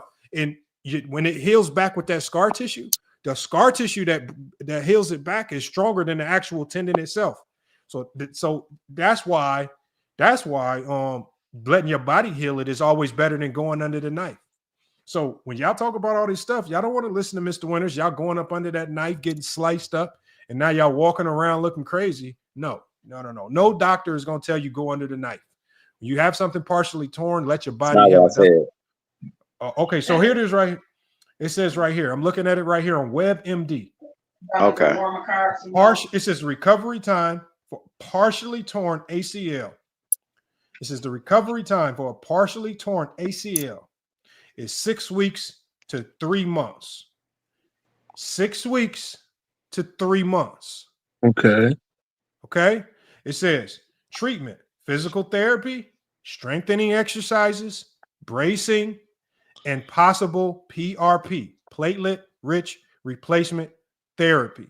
It says limitations. While some athletes can return, it says if you return too soon, the risk of re-injury is higher. So the max recovery time for partially torn ACL, max recovery time is 3 months. Kawhi Leonard missed an entire season. He missed the playoffs and an entire season. That's well more than 3 months for an injury. So he took what? Close to a year for an injury that takes 3 months. That's load managing at its finest. That's why he's the face of load management. I mean, B missed 2 seasons with a broken foot at the beginning of his career. Is it better for the average person walking around that works at a store clerk, or is it better for an athlete? Because a lot of this WebMD stuff is about the average person that works an average job. What about athletes that have to do the things that Kawhi Leonard and Joel Embiid have to do? Right here, it says if you go the surgical route for a partially torn ACL, it increases your recovery time. So it says when you go the surgery route for a partially torn ACL, which it says this surgery is only recommended for people 50 and up. So if you're old, the older you are, the more likely the recommendation is going to be for surgery, because the older you are, you don't heal as fast. You don't heal as well. The younger you are, the less likely the less likely surgery is. Like when I had my herniated disc, doctor said, you're too young for surgery. You're too young for us to be cutting open your back. The doctor basically put me on a pull-up therapy. Doing pull-ups was going to fix it, strengthen your back. So at the end of the day, the younger you are, the less of a need for surgery. It says for people 50 and older, they recommend surgical. Typical recovery time for surgery, 6 to 12 months. It says why surgery? It says for people over 50, partial ACL tears can sometimes heal with rehab. It says, but the knee can remain unstable. So maybe you're telling me that Kawhi Leonard got 50-year-old knees or something. Maybe he got old man knees or 50-year-old knees. So it is right Something's there. going on in there, but what I'm not saying, I didn't say get surgery for a partially torn. Sometimes a doctor would tell you it's probably better for your knee to just go ahead and tear the whole. If you happen to tear the whole knee and get it repaired, that's better. Bro. No, a doctor will tell you that. You can look that up anyway. They will tell you that it's better for a player if he just went ahead and tore it all the way and got it all repaired. Bro, you gotta stop watching YouTube videos. Bro, what are you talking about? Health information, man. That is crazy. I've never went to go see a doctor. And the doctor said, bro, I've never went to a doctor. Hold on. I went to a doctor for issue. I've never went to a doctor due to a sports injury, and the doctor said, man, I wish you would have really tore your Achilles. It would have healed much better. I wish you would have really torn. I'm saying if you just so happen to tear it and get it fully repaired, it's better to do this. That's better than to have it partially torn. Not to keep repairing. Hey, y'all, the only injury that they say that with is with the Achilles tendon, because with the Achilles tendon, the new tissue that they use is like this rubbery substance that they use to reconnect your Achilles tendon. They say that is stronger than the actual tendon itself. They said that's why some people now can come back from Achilles tendon tears stronger than they were before, and you just have to get over the mental hurdle. So outside of the Achilles tendon, I have never heard what you're saying. Because they repair your ACL with cartilage. They repair your patella with cartilage. They don't repair this with rubbery joints made somewhere. I don't know where you're getting this information from, Mr. Winters. You got to stop. Well, that's what. No, that's not. That's what I heard. I saw Kawhi Leonard try. All of this to just make excuses for the greatest load manager in NBA history. No one's making excuses. I don't know. First of all, y'all fake because he's been doing it all his career. You only did that stuff when he had won a championship and didn't want to go to LA and help y'all King win. That's when he became the face of load management because he was doing the same thing all his career. Now, if you really want to be honest, why did they wait till 2020 to say something about it? It says right here, and I didn't write this. This is not they. This is not me. This is not Clutch. It says Kawhi Leonard is the face of load management. It says he started the trend in 2018, 2019. But he was doing it with the Spurs. He won a championship. He did. He was doing it with the Spurs. But he did the same thing on the Spurs. But we're talking about when the term became popularized, and this is what it's talking about. Load management term. It says he frequently missed games, even when that's what they started calling it that. He's healthy. And then it said, so yeah, it breaks it down. Like so tell me the games when he was healthy and he missed games. Tell me the games when he was healthy and he missed games. Hold on. This is not my conclusion, Mr. Williams. If there's any questions you want me to ask ChatGPT, we can ask. You backing it? You backing it? Don't they have games where he's missed due to load management? They have the actual games. Hold on. Let me hold on. Let's go to on the injury report. Yes. Hold on. No, hold on. What do you want me to? Show me the games he sat out when he was healthy. Okay, hold on. No. What question do you want me to ask it? I don't care what question. I just want to show me the dates and the actual games that he was healthy and didn't play. You just said that, so back it up. We could have been asked this game. No, I told you what ChatGPT said. So what? I don't even know why we're I'm going up with what Lamont said. Lamont said that Kawhi sits when he's healthy. No, that's and what you tell me which games he said when he was healthy. No. Tell me what Lamont said. Stop running behind people. Tell me what Lamont said. Lamont. Hold on, Mr. Winters. Talk about what Lamont said. Mr. Winters. You said all I did was read what ChatGPT said. It says he frequently misses games even when people assume he's healthy. Now, do you want me to ask? Well, show me the games that he missed when he was healthy. Okay, that's all I want to know. Hold on, Mr. Winters. I'm going to copy and paste this. Okay, so I'm going to copy and paste that section, and this is what I'm going to tell ChatGPT. Mr. Winters. Hold on. Mr. Winters says that. Play games, man. Hold on, Mr. Winters. Mr. Winters says that you are lying about this. Why? Look at this dude, man. Just say games for Kawhi missed when he was healthy. Just type that in. Mr. Winters, can you hold on? Because please give us examples of games that he missed while healthy. And do you need dates and times or whatever, Mr. Winters? Show me that he sat down while he was healthy. That's all I want you to do. Please give dates. Otherwise, Mr. Winters won't believe you. Lamar, I don't know why you have to go through all this when this is the same people that would blatantly make excuses and say that LeBron is healthy when he sit down. They're saying about LeBron. Why you talking about LeBron? Hold on, y'all. I'm gonna read it. That's where all this comes from, bro. That's literally what all this started. It came from me supposedly saying I hate low management. Hold on, y'all. We got too many people talking. Let's just get through this question real quick. So I got the question in here. And we're going to send it. And so I got the statement. The statement, he frequently misses games even when people assume he's healthy. I said that Mr. Winters says you guys changed it up. No, hold on. I didn't change anything. You did when people assume he's healthy. No, you said he was sitting out games when he was healthy. Hold on. When he was 100% healthy. So prove that. Hold on. The statement is right here. I copied it verbatim. It says, ChatGPT said, he frequently misses games even when people assume he's healthy. This is what I copied and pasted in. So I said he frequently misses games even when people assume he's healthy. So I said, Mr. Winters says you are lying about this. Please give examples of games that he missed while healthy. No, Please give that's not dates. what you said. You didn't say assume at all. You said that man was sitting out games when he was healthy. Hold on, y'all. So Was I prove not? that. Hold on. Was I not reading from ChatGPT? Yeah, it was. Yeah. Yeah, people No, assume he's healthy, idiot, which is Mr. Winters. wild. Hold on. Let's just submit this question because now Mr. Winters want to play dumb. Let's just submit the question. No, I'm going off of what you said. You said he said when he was healthy. He ain't saying about no assume. You said Don't he let was him healthy move and the was sitting out. goalposts, So Lamont. you prove that. Yeah, that's all he's trying to do.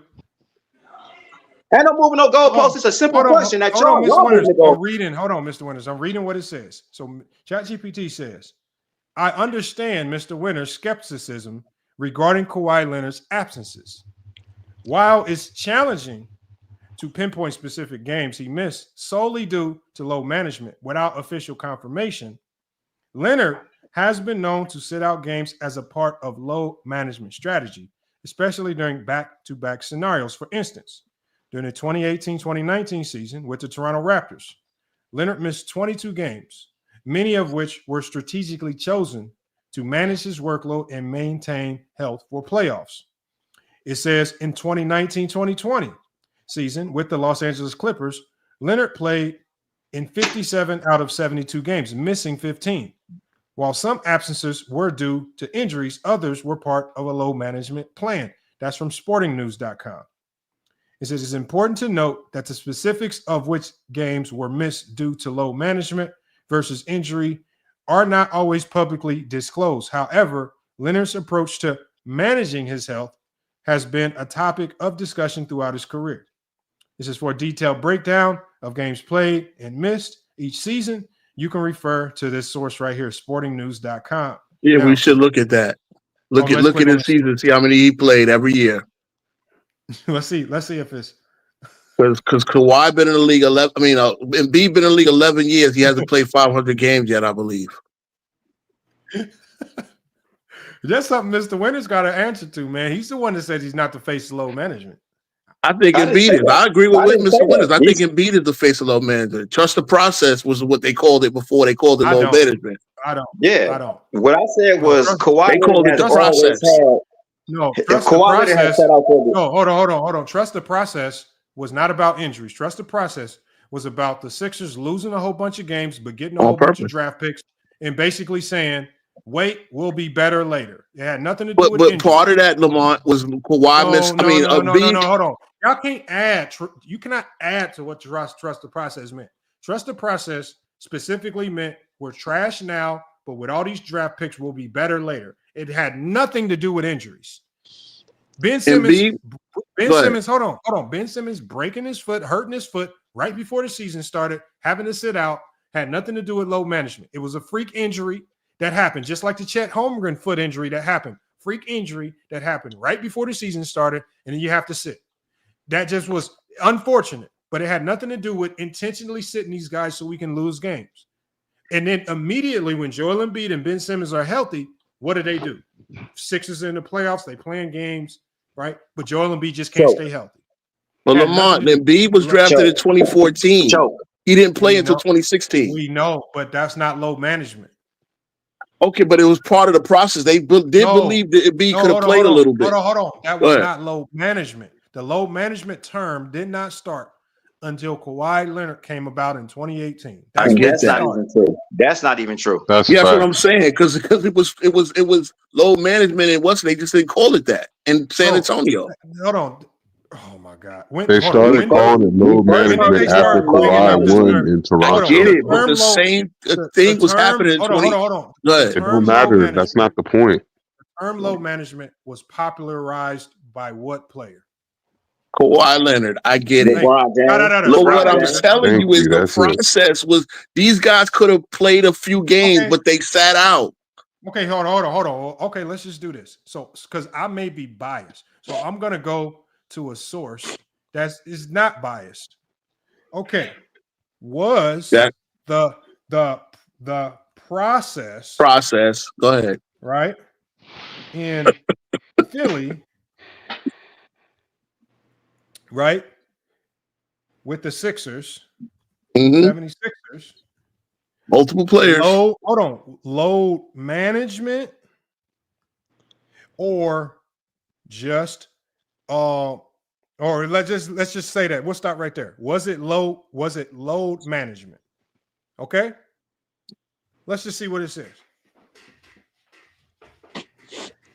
Oh. It says the process with the Philadelphia 76ers included elements of load management, but it was more than just that. It was primarily a long-term rebuilding strategy focused on accumulating draft picks, intentionally losing games, and carefully managing player which is health. load management. So hold on. It was a part of it, but what does this say? Primary, yes, I get it. So they use the fact. Hold on. Okay, go ahead. What does it say? Rebuilding strategy. I understand it. Aiding that was the fact that they had young players that were injured. Hold on. Now it breaks down how load management ended up being a part of the process, right? Joel Embiid's extended absence. These injuries were not load management. They were freak injuries that happened. But Embiid was drafted in 2014, didn't play a single game for 2 seasons due to foot injuries.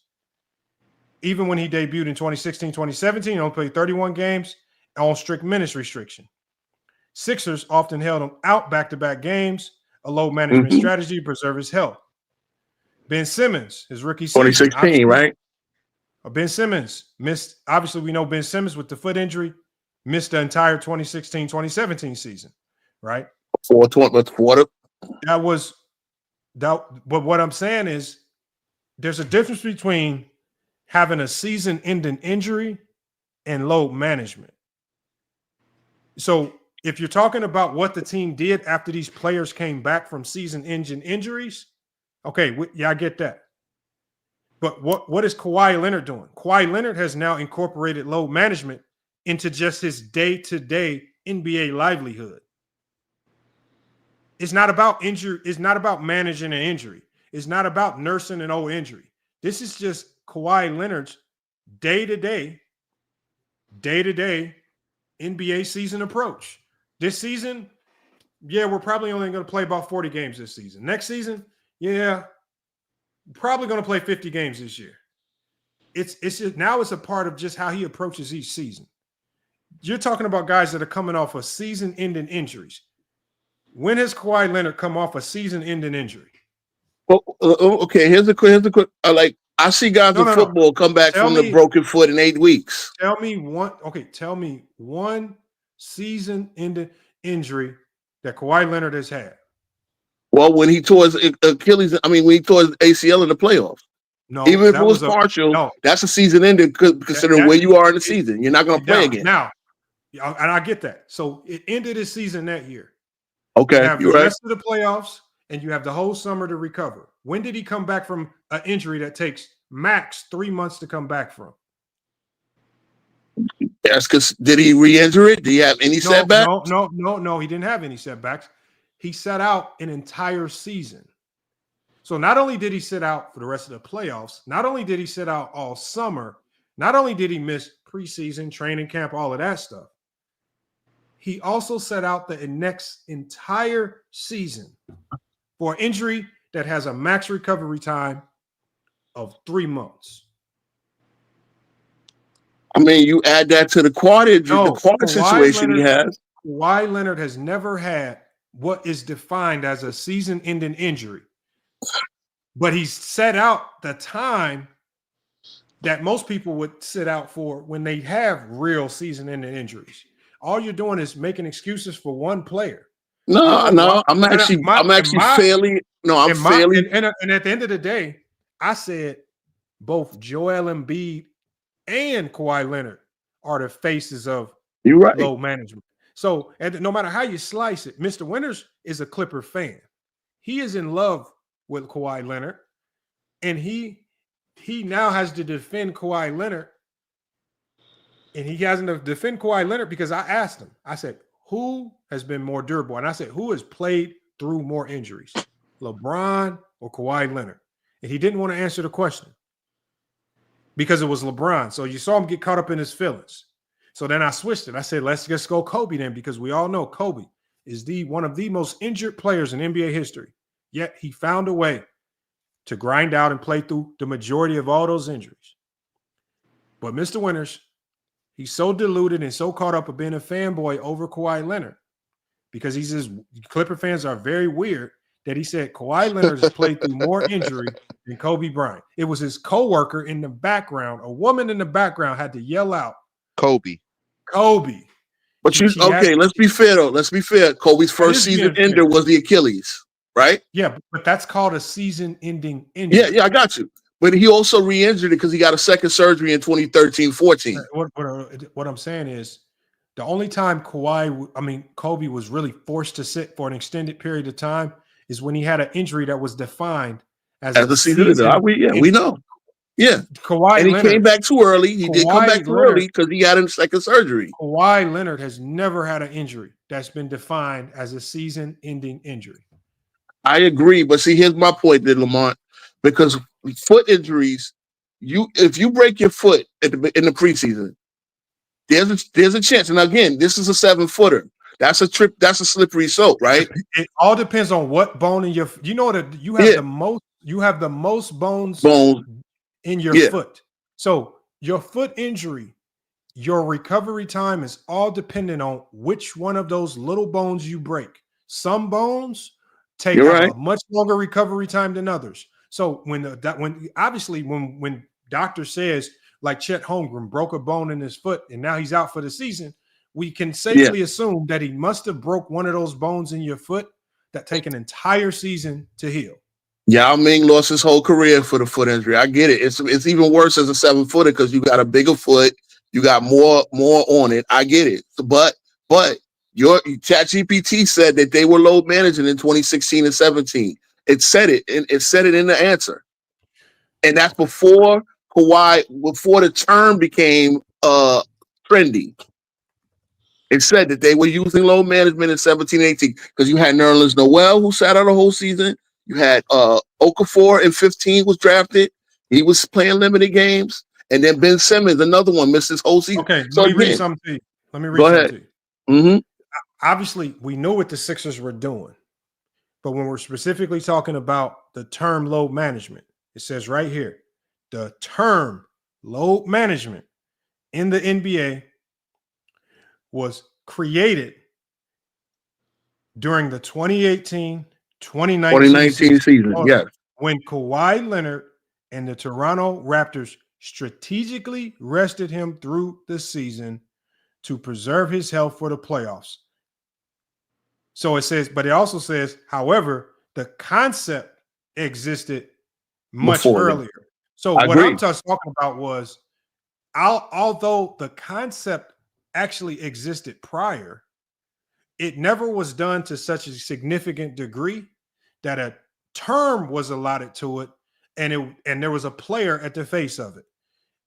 When we saw that the Toronto Raptors, because they were so desperate to have a superstar in Toronto, they were willing to go do something strategically that we had never seen before in the NBA, which is strategically build around Kawhi Leonard, strategically missed games, not because he's injured, but just looking at the schedule. Okay, there's some bums, or there's some trash.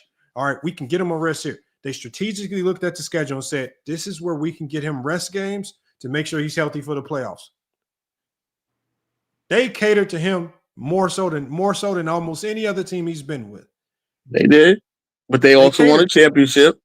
I'm not saying it didn't work. Like I said before, I understand the importance of load management, but it was you, King Rowe. You're the one that brought up load management because you cannot say it got him a championship because you just said load management was bad for today's NBA. That's how we even got into this whole entire conversation. No, and actually what I said was guys not wanting to play. And load management is one of the reasons. But guys not wanting to play. Guys so what guys don't want to play? Yeah, like who are you talking about? Like when you say like a blanket statement like that, like you kind of have to like give clear examples of who you're talking about because I have no idea what you mean. Bro, Ben Simmons, that's another one because that's one guy you guys left out. Ben Simmons not only did it, before it was a term, Ben Simmons decided after getting booed or whatever happened with him and the Philly fans, he didn't want to play, and he has not been the same player ever since. Okay, He even got I'm gonna Cameron give making you. lyrics with him about I'm gonna give you Ben Hold Simmons. on. At the end of the day, even Ben Simmons' injury, even Ben Simmons being out was injury related. It was his back. It was, but it was Oh, also Lamar, overdone, and he never got his form back. Hold on. Yeah. If you're gonna sit here and tell me that a guy is just not playing because he doesn't want to play, then that means we're talking about a guy that's either getting suspended. Now, y'all can say he might have been finessing the back injury, which I agree. But at the end of the day, that means there's a lot of players. Like, I've never seen y'all give that smoke to Hakeem because Hakeem lied and finessed about his injury. But Hakeem got the games played. See, that's what I'm saying. Hold on. Listen to what I'm saying. Go ahead. Hakeem lied about injuries and faked injuries so much twice in his career that the NBA had to get involved and suspend him twice because the NBA had to step in and actually look at medical reports. They had to talk to team doctors. They talked to his personal doctors, and they came to the conclusion, you're lying. You're not injured. That's no one came to that. Okay, that's not a crazy. slippery I didn't know slope that. because it's rare in the NBA history where the NBA will intervene and suspend a player for it. Do you know that? Do you know that's the same? Do you know? Okay, why did? Hold on 1 second. Go ahead. Go ahead. Because y'all be every time I'm talking about the 90s, y'all be wanting to interject and stop it. Hakeem's situation was so bad that the NBA had to intervene into a team situation, look at the information, and suspend Hakeem Olajuwon because of his actions. So at the end of the day, if you're going to run around talking about a guy like Ben Simmons is bad for the NBA, you're going to compare Ben Simmons to Hakeem. Hakeem Olajuwon is if you're talking about where they rank at their times in basketball, Hakeem Olajuwon, when he was doing this, was a top 10 player in the league. Ben Simmons was never a top 10 player in the league. But you're talking about a guy who never missed a lot of games, though, Lamont. What I'm talking about is if this is such a big deal to you, you had no smoke for a top 10 player. But why would I have smoke if he played most of the game? Listen to what I'm saying. The act, you keep running to the number of games. If this act, right, of missing games is such a big deal, you have no smoke when Hakeem did it. Not only did he skip out on games and lie about an injury, he also got suspended for additional games. You just didn't care about it, or you just weren't in that complaining mode. With Ben Simmons, why would I be if the guy played? With Ben Simmons actually had a back injury. Now, did he finesse the back injury? Right? Probably so. I'm not taking that away from you. But you're still only talking about one player out of the 450 players in the NBA. So if you're telling me you can only give me one player who doesn't want to play out of the 450, which we can all agree that Ben Simmons was finessing, just like there are definitely players like Oliver Miller in the 90s who was finessing. He wasn't like 360, bro. No, hold on. But I can give you players. I can go to almost any decade or era of basketball and give you players who probably didn't care too much about the game and really wasn't invested in playing after they got their money. I mean, yeah, that happens. Look, if you want to talk about that, if you want to talk about Hakeem, this is the same league. If it's such a big problem, so big of a problem for you to say that low management is killing the NBA, then give me 10 players that is making the NBA look bad. Give me 10. James Harden, when he wanted to get out, he did it. He finessed injuries. People say Kyrie Irving finesse injuries. Well, with the Nets. Kyrie Irving finesse injuries. Kyrie. While with the Nets. Yes, they did say I'm here in New York. Look, that's not true. Y'all were killing Kyrie Irving. Nets fans were killing Kyrie. Hold on. I'm in a chat group full of Nets. I'm in New York. Nets fans were killing Kyrie. Now we like him because we knew he was right about his little situation, and they kind of threw him under the bus with the Nets. But he was finessing injuries. They felt he was finessing injuries. They killed him in Boston the same way. Let's not forget. Let's not act like, So I'm just saying, guys who had a little issue with that. If you're going to use the team. Hold on. Go ahead. Kyrie Irving missed the majority of his games in Brooklyn. Yes, he did. Hold on. One, for the personal reasons when he left the team, for the religious COVID, stuff. yes. Hold on. Yeah. Number two, for the COVID-19 thing. He didn't want to take the vaccine. Number 3, the team imposed suspensions when he said what they deemed as anti-Semitic statements. It was the only times he was injured were the times when we saw with our own eyes. We saw him roll his ankle in the playoffs, and he missed time in the playoffs. They were literally visible, documented injuries. I don't know what these fake injuries are with Kyrie Irving. I didn't say it was a fake injury, but you said finessing an injury or overdoing an injury. Why did he get traded from Cleveland? He said, I was going to get knee surgery if you didn't trade me. They traded him because he threatened to get knee surgery. When did he finesse an injury? What season was this? Boston, his first year with his first year with the Nets, because he missed most of the end of the season that year. What year was that? This was the COVID season, 2019-20. Because remember, Kevin Durant was out with the Achilles. Okay, so Kyrie in 2019-2020, he had missed 20 games because he tore a muscle in his right shoulder. Right. Okay. That's it. And then he also had to there was is that the year he had the ankle injury? The ankle injury will be the next year, 2021, right? That's when they played Milwaukee in the playoffs. So he missed 20 games in 2019-2020 due to a torn muscle in his right shoulder. Okay, I mean, mind you, a torn muscle in your right shoulder. Kyrie's right-handed. He shoots with his right hand. He drives the most with his right hand. I get it. It was other injuries, but yeah, I get it. I get it. It was also lingering knee stuff. No, there was no lingering stuff. He only missed 20 games, and all 20 games that he missed, according to the NBA, were due to the right shoulder. Bro, players don't just be missing games if they're not injured. I want to know, where did this batch of missed games where everything was questionable? Bro, it happens. It happens. Kyrie was criticized often. Trust me, the media and everybody else. Now his reputation is recovered. Oh, Kyrie was slandered in the media because of the so-called anti-Semitic comments. That was the last straw. That's when they traded him to what's name. But there were seasons before that where they thought he milked injuries. And then he got a lot of slander because not wanting to take the COVID-19 vaccination. Yeah, I get that part as well. That, again, that's his personal choice. And in his own fan base, they also didn't like the fact that he had left the team because remember at this time the Brooklyn Nets were playing really well, and he took a personal leave for the religious stuff. Yeah, so it was a lot. It was a lot. Again, you took. That's still not him using injuries, faking injuries to miss out on games. You're talking about a guy who said who threatened to get surgery to get traded from Cleveland in the first place. That's part of his history. You can't just overlook that. That is true. He did do that. I'll give him that. Scottie Pippen did the same thing, but you had so Scottie Pippen delayed the surgery, but was there for the rest of that season and played in every game of the playoffs. Scottie Pippen played like 40-something games that year. 44 games, yes. Hold on. Was a complete shell of himself, right?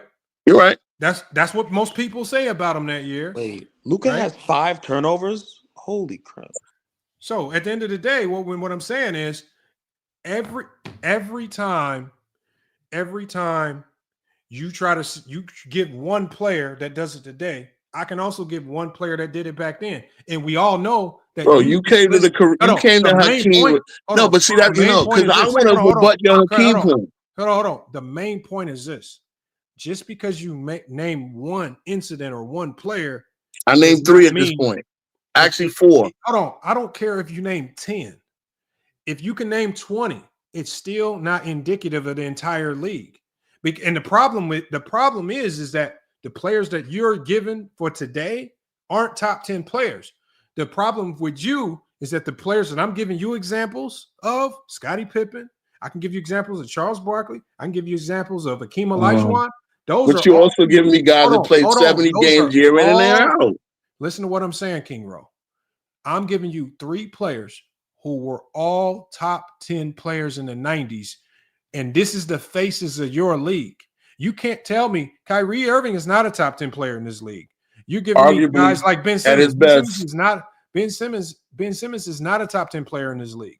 But Embiid and Kawhi were. Embiid and Kawhi were. So let's not go. We just had a whole discussion on Embiid and Kawhi. No, what I said was, what I'm saying with Embiid and Kawhi Leonard, I'm not the one saying that load management is a bad thing. I understand it and I accept it. You're the one that's saying that. First, you said load management is a bad thing and bad for the league. And then I said guys not wanting to play. See, you brought the load management into it, but that's part of it. Hold on. And then in defending Kawhi Leonard, you say, oh, it worked because they got a championship. So are you cool with load management or are you not cool with load management? No, I actually don't think it works. Personally, okay, if you want to ask me what I think, personally, I think it doesn't work.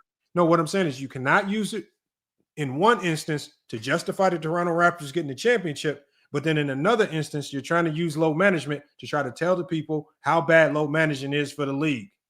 So which is it? Well, that's a sub-argument because we were going by which one was worse. Hold on, I don't like it in either case. I don't like it in either case. No, but you just used it to defend Kawhi Leonard a second ago. Well, only because I think Embiid is worse than him. I don't like it in either case. That's you trying to rank them because you're a fan of Kawhi. I don't care. No, I'm not. Actually, I'm not. I told you I don't like it in either case. It's either good for the league or it's either bad for the league. You can't. I think players playing is good for the league. But players are playing. What players are not playing? Players are playing. We just named. I just went over 5 of. I went Harden is another one who I put as nursing injuries and stuff like that, or playing a situation up to get his way. Many games this year. Hold on. We're so far removed from that Harden situation. So you're telling me you have to go back 3 to 4 years to pull up a situation with Harden? But we were talking about load management in 2018. I mean, come on, that's 7 years ago. Oh, well, I was just talking about why I say Kawhi Leonard is the face of load management. I mean, that's arguable in the semantics because, again, like we said, the process is part load management. King Row.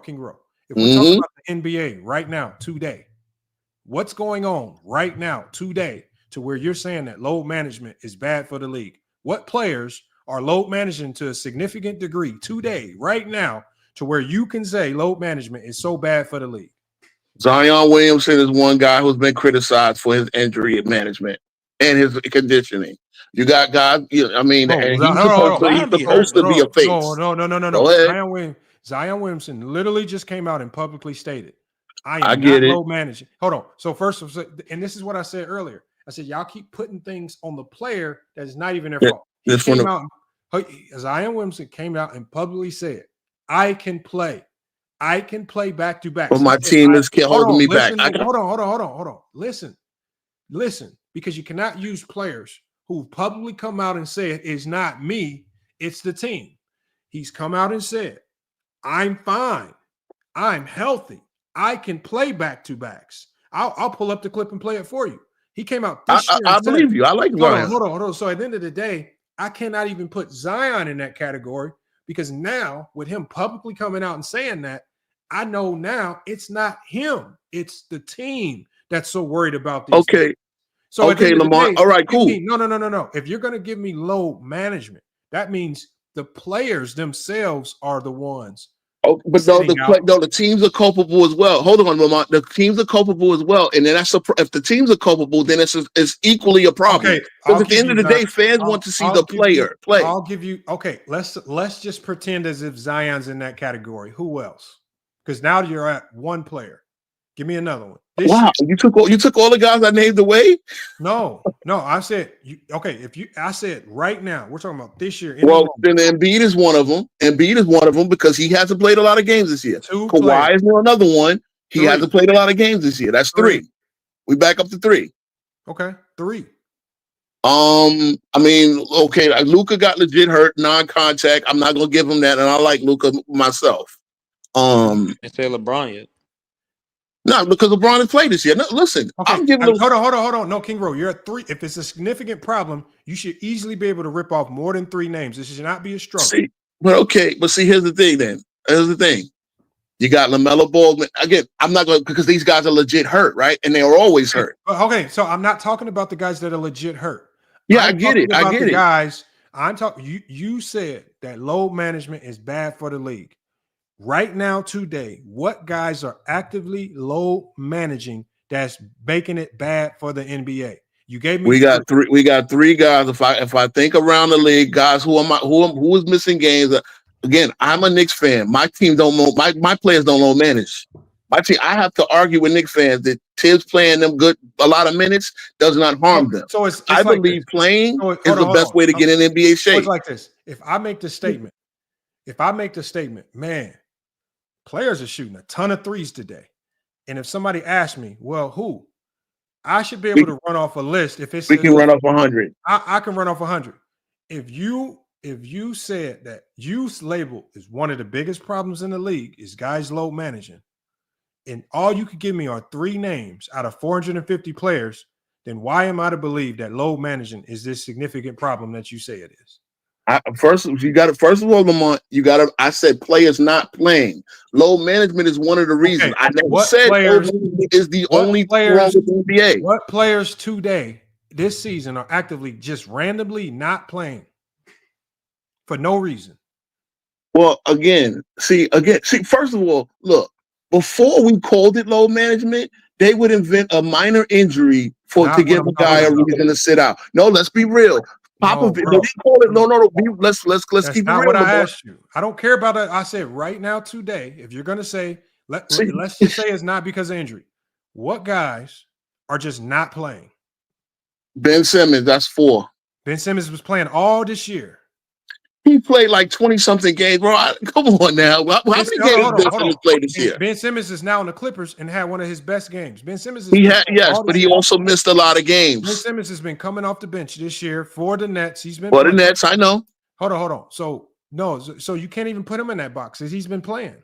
But wait a minute, he's missed a lot of games through like nursing injury, like mysteriously, like bro. Can Ben Simmons play? Because if you're going to talk about a team who played most of his games, then come on. How are you going to tell me if Ben Simmons missed 25 games this year? How can you not put Ben Simmons in that list? If you're going to tell me a team from the 90s. Why has he missed 20? Has he missed 25 games because he's low managing, or was he dealing with? I don't know. I honestly see this is the thing.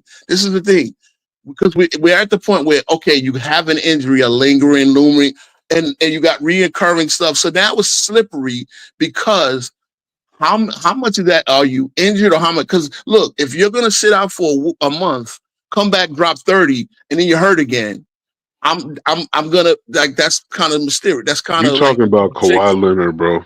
That is not Ben Simmons, bro. You're talking about Kawhi Leonard. All right, hold on. So Ben Simmons, how many did he play this year?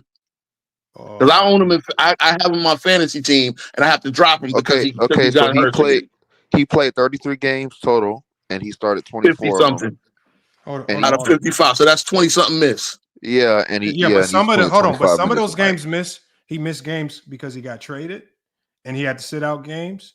He also there were some. No, they bought him out. He didn't get traded, Lamont. He got bought out. They bought him out. My bad. You know what I mean. You're right. He got bought out, so he missed some games. So he missed some games, and then he went right to the Clippers not that long after. Also, you remember Brooklyn this year? Tanking, I know. They've done this year is they've set a lot of their players just because they are trying to lose. I know, but they're still winning too many games. I get it. I don't know how many of these games are just because I don't think the Clippers would have just been so thirsty to sign him in as a buyout player if he was just this walking injury. Look, Simmons got to be on that list, bro. Y'all can't take Simmons off. Y'all cannot take. No. If Cameron is making freestyles about how to play games, Ben Simmons. Hold on. You keep running to players who are playing, who we know have an injury history. You said these guys don't want to play. But wait a minute. Okay, that's a bad. No. You cannot tell me Ben Simmons doesn't want to play. When I saw his first game with the Clippers, that looked like a guy that wants to play. He was just in a shitty organization that didn't know what the hell they was doing. So at the end of the day, you can't tell me Ben doesn't want to play when as soon as he got bought out, he re-signs with another team. He went to a competitive team. Not only did he go to a competitive team, he steps on the court his first game and actually performs and plays actually kind of decent. So at the end of the day, you just said, if it's not load managing, if it's about guys who don't want to play, if Ben didn't want to play, why didn't he just get bought out and go home? Why would he re-sign to a minimum deal and go play for a team that's probably going to be in the playoffs.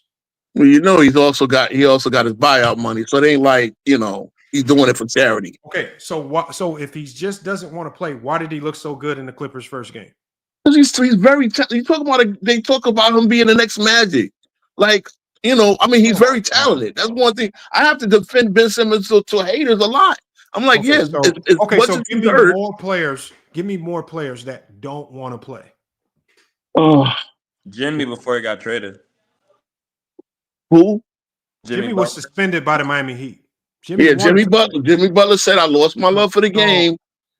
But that was a contract issue. Hold on. Jimmy, hold on. Why do y'all keep going to players who we know had beefs with the team? Jimmy was suspended by the team. See, this is the problem now. But he legit said he didn't want to play like basketball for that Heat. Yeah, this is what. See, because remember, I didn't just the original conversation was about players not wanting to play because they don't want to play, like not because they have some kind of issue going on that prevents them from playing basketball. Jimmy's saying he doesn't want to play because he's. I lost my joy for the game. I don't want to be here. Blah blah blah. Those are the things that got him suspended. Yeah, you got to include Jimmy. Hold on. Jimmy was saying those things, but he was still stepping onto the court playing. It was the Miami Heat's decision to suspend him twice. He did. He also decided to be late for the team. Okay, hold on. Listen, he wasn't even showing up half the time. When Jimmy missed games, it was only because the Heat suspended him. It wasn't because he wasn't playing. Did they suspend him for no reason, Lamont? Why did they? It doesn't matter. Doesn't matter. Hold on. What guys are missing games because they don't want to play? If you don't show up to practice, does that mean you want to play? Getting suspended. Hold on. Players miss practice all the time. Just no, Allen Iverson go to practice. Hold on. Just like Gil said, missing practice, being late on flights, that's generally just a fine. It's never. And you do that for a Pat Riley team. Hold on 1 second, Ro. NBA players know what the penalties are. Y'all think Jimmy, the first player in NBA history to miss a practice or a flight? This shit happens on every team, probably almost every flight. It just amounts to a fine, and that's what they generally do. And it's up to the coach. Coaches will find you, or they'll have like internal punishments before one of your starters. For the team to come out and say we suspended you with some ridiculous numbers a game, like 8 games, because you were late for a flight or something like that. That is just the team wanting to suspend you for some reason and trying to get you away because they know you want out. So if you're talking about a disgruntled player, it has nothing to do with the fact that Jimmy was still playing. The team forced him to not play by suspending him. Okay. How he personally felt about the team, there's plenty of players in this league who don't want to be on that team. Don't mean they're not playing.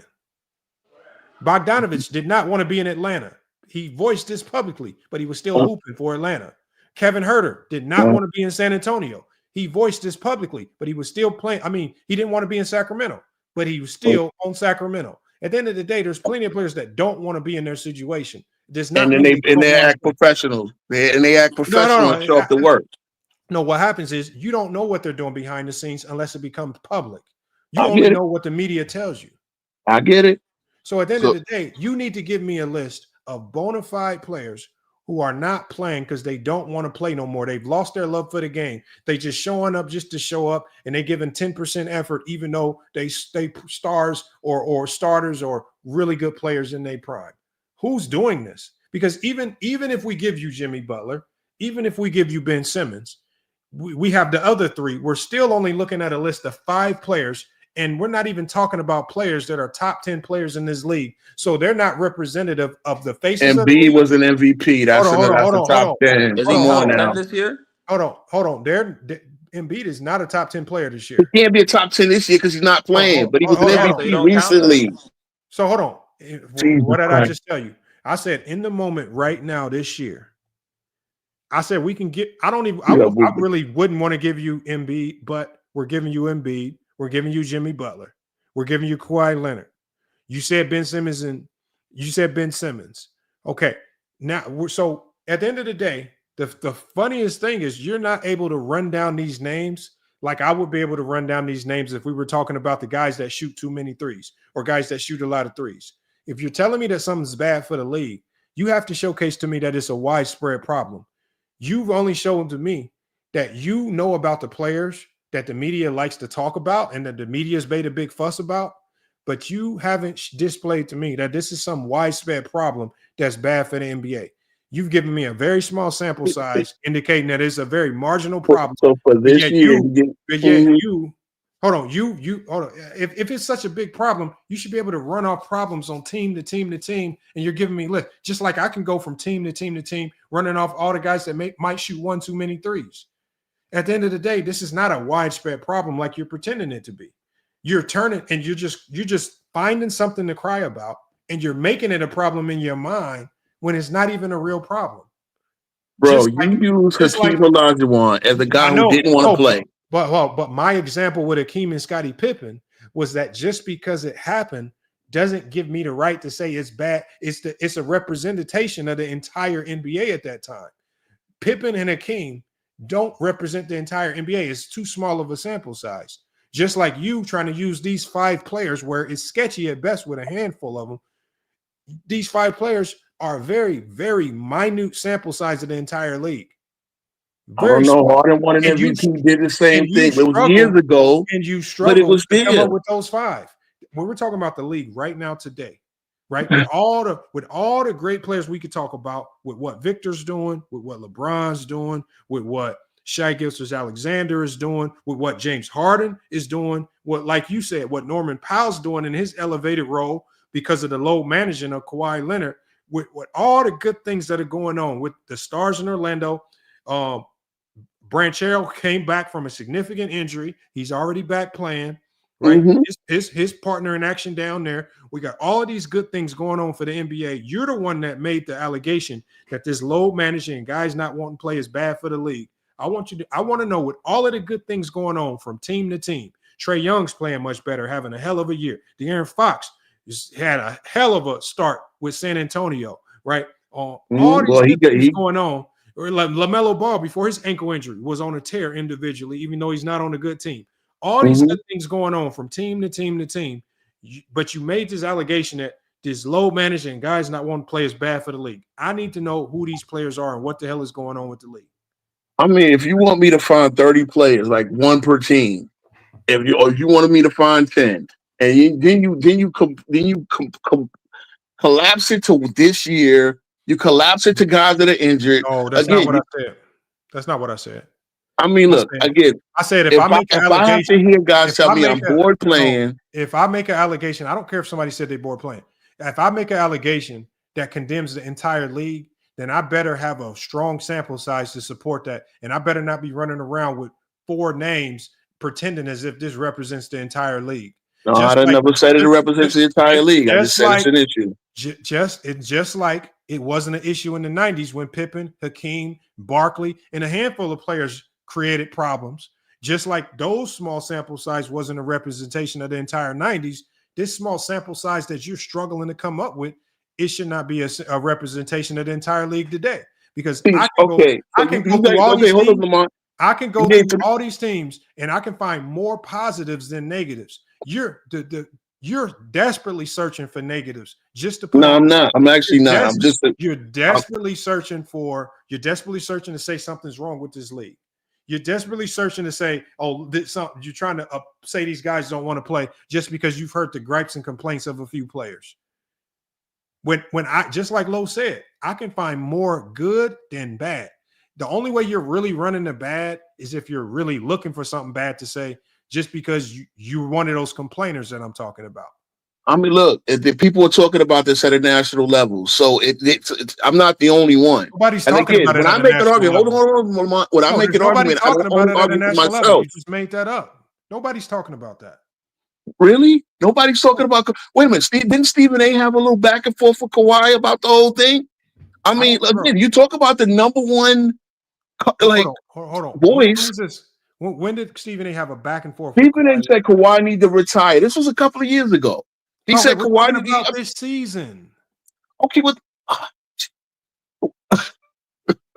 How can something 4 years ago be bad for the NBA right now? Well, I'm talking about right now. Because the people that are complaining, hold on, King wrote, the people that are complaining about the NBA that's right in front of our eyes right now.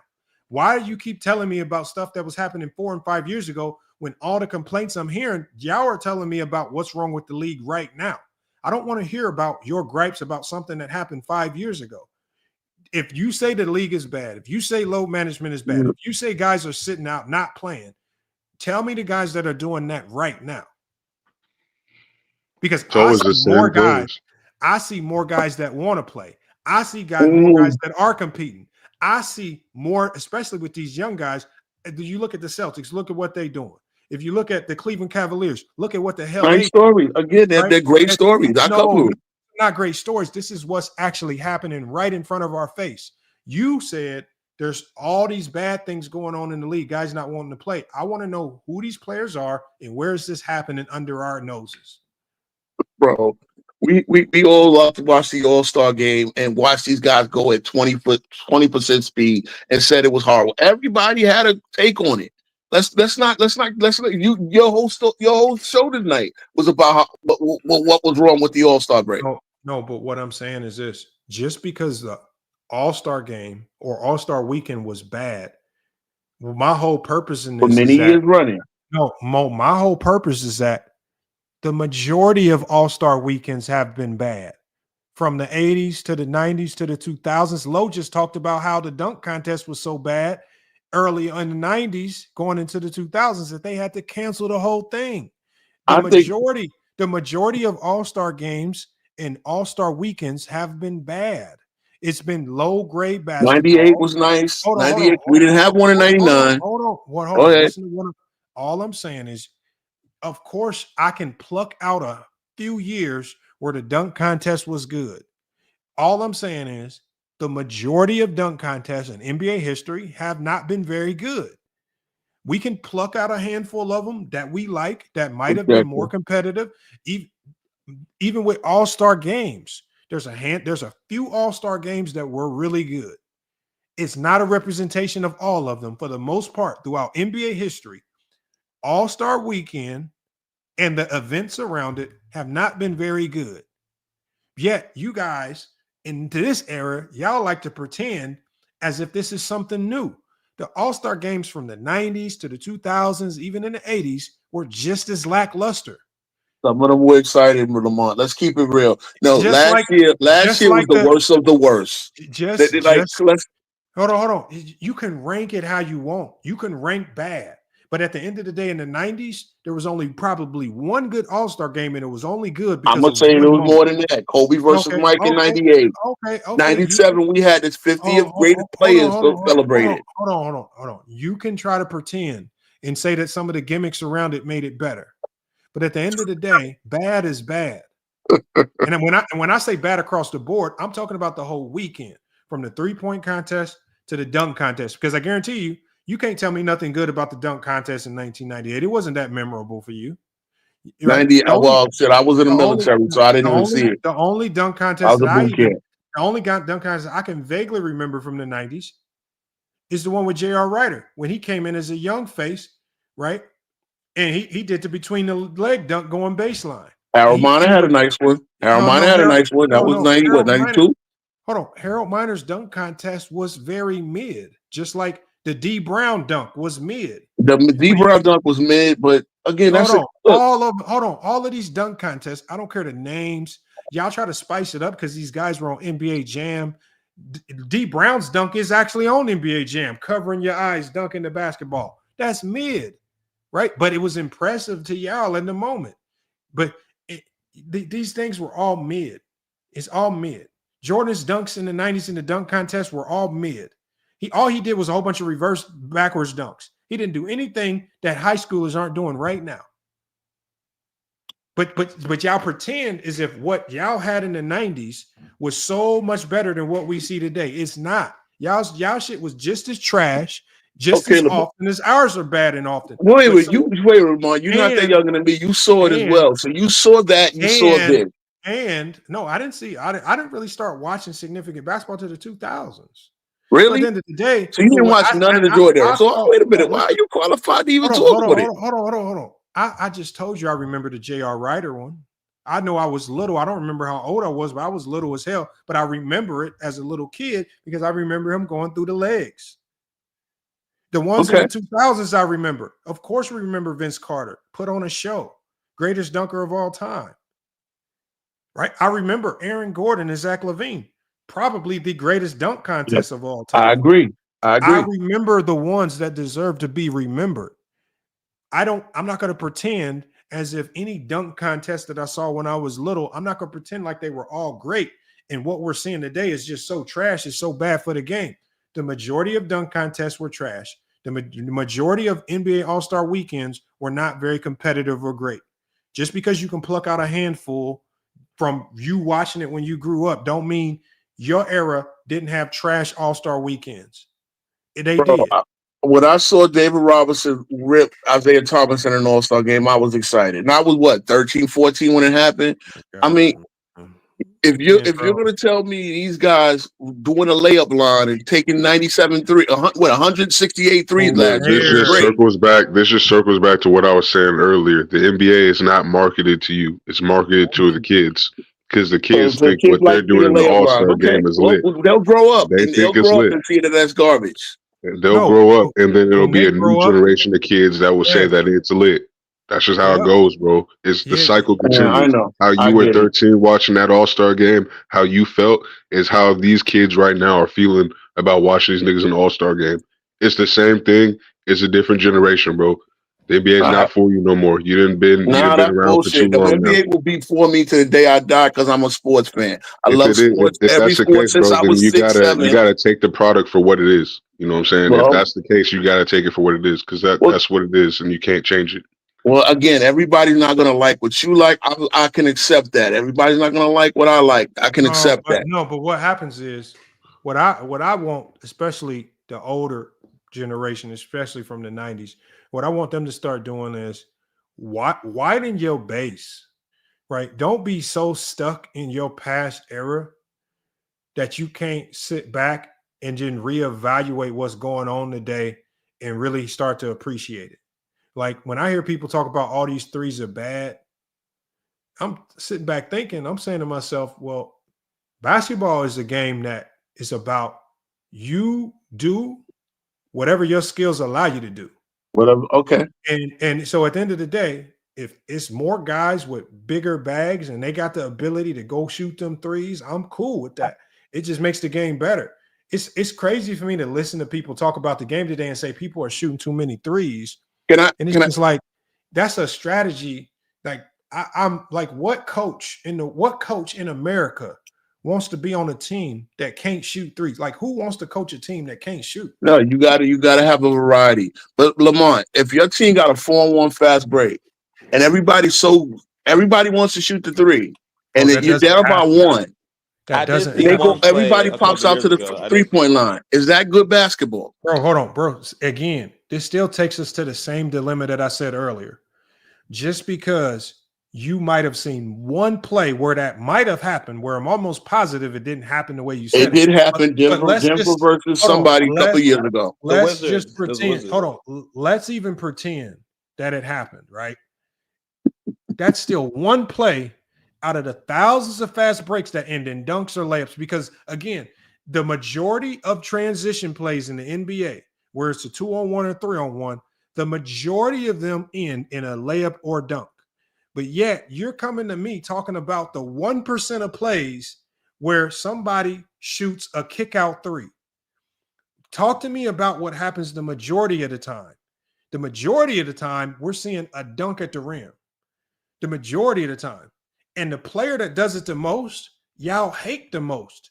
Because LeBron, who has a higher field goal percentage in the post than some of the greatest post players in NBA history, y'all knock him because he don't have the variety in his bag. Y'all kill him because y'all say, oh, he's shooting 30-something% from the mid-range. So when we do have great players where all they do is just get to the rim and score at the rim at a devastating rate, all y'all do is kill them for not being able to shoot elsewhere. The fast break used to be the most exciting play in the game, right? We love fast break basketball. The most exciting play in the game. The fast break still gives you the most. But when you say 1%, no, I probably say about 20%. These guys will run out to the three because it's their instinct. That's so cap, bro. Are you saying Listen, 20% please, of I see fast so breaks? many 3-on-1s that don't get converted because they take That's so jump shots. sad, bro. No, hold on. Okay. Or maybe because you got to think, maybe some of these fast breaks ain't getting converted because guys are actually getting back on defense and they're blowing the transition up. Yeah, that's an elite defender could do that. No. My little whatever. No. It just takes effort. And so at the end of the day, you're gonna have to do one or two things. If teams are on fast breaks, if their fast breaks are getting disrupted to the point where they're having to force the ball out and sometimes shoot threes or get into their half court offense, maybe we need to give credit somewhere else to the defenders that are causing it. Because y'all try to have it both ways. Y'all try to say guys, they aren't playing defense, but yet then you say, oh, guys, they're shooting too many threes. Well, maybe they're shooting threes in a shot clock game because the defenses are keeping them out the paint, forcing them to shoot late shot clock threes. If you're saying that teams are shooting jumpers in transition or threes in transition, well, maybe the defense is getting back, blowing those transition opportunities up, actually defending. So which is it? I think it's bad offense. No, you can say that. You can say that, but I can pull up these plays and we probably won't see it. Like I've been coaching my team for 6 years. In my entire, and we're talking about younger players. I have yet to see my team on transition, 3-on-1. Not one time has it happened, not take a wide open layup. Yet you're telling me you see it 20% of the time. I see it at the highest level of basketball. Yes, I have. I see it at all levels of basketball, to be honest. You said you see it 20% of the time. I haven't seen it in 6 years coaching, but you've seen it 20% of the time in the NBA. I can turn on games where I see 3-on-1 and 2-on-1s and 4-on-1s or 3-on-2s. Bro, do you know how rare? First of all, teams aren't even getting. You know how rare it is to have a 4-on-1 transition play. Right, you'll be lucky at the NBA to get 2-on-1 in transition. It's rare, but it happens. That's what I'm saying. Like you get. What you're telling me is that those rare opportunities where they finally have a 3-on-1, you happen to be watching when it happens, and that rare time that you catch it happening, there's jucking up threes, bro. This just don't happen, bro. All right. I mean, listen, it don't happen. Bro, we would have to look through film, but I can say a lot. I see it way often more than I ever saw it before. No, we don't. Because bro, you get put on the pitch if you do that. Go to NBA.com. We can pull up transition plays, right? We can pull up shot charts. But at the end of the day, I think, like I say, what y'all do is y'all make up stuff to cry about. And what y'all do, it's funny how in New World, this is funny. It's funny how a lot of the things they complain about aren't really things that are very easy to really go back and trace. That's what I'm saying. It's like odd. It's like odd things. Like, for example, obviously we all know that they're shooting more threes today, right? But then when we say, okay, well, maybe some of these teams are shooting more threes because defense is a little bit better. But then you always talk about, well, I was watching a game where this guy just shot a three, and like y'all always talk about instances where y'all can never pinpoint a game that we can go to find it. Y'all talking these weird generalities as if it's happening with every team in the league when we know it's not. That's what I'm saying. It's like these weird blanket statements. It's just like earlier with the load management, bro. You talk about load management, but you only bring up. But I had this. No, give me a YouTube link. No, give me a link of a video that explains what you're talking about. Maybe we can put some context to it. Well, that's hard for me to find on YouTube. Well, let's put it this way. Look at the last play of the Knicks. Okay, remember that Knicks Hawks game that went to overtime? No, I don't want to talk about one play. Okay, because what you should be able to do during that Knicks Hawks game is you should be able to tell me about it happening in the first, second, third, and fourth. I'm talking the last play of overtime. No. But if you're telling me that you didn't see this happen until the last play of overtime, okay, that's like 1% of the plays of that entire game. Well, yeah, that was a high-scoring game. So they played good offense. But that last play, I'm just noticing a problem that a player went out to three when he needed a two. See, that's my caveat. Players will shoot threes in bad and wrong situations. Hold on. What player went out to the three and the two? And how do you know? That's what I'm saying. You should be able to name these players. How do you know it wasn't? First of all, Niang is one of the best 3-point shooters in the league. You're right, but he needed a 2. He didn't need a 3. No, hold on. Listen to what I'm saying. How do you know it? Remember, Niang is a role player. He's not on the court. He's not on the court doing a whole bunch of just random stuff. I realize that. If he goes to the 3-point line, it's almost all the time by design. So if Niang just does what the coaches tell him, why do you want him to do otherwise?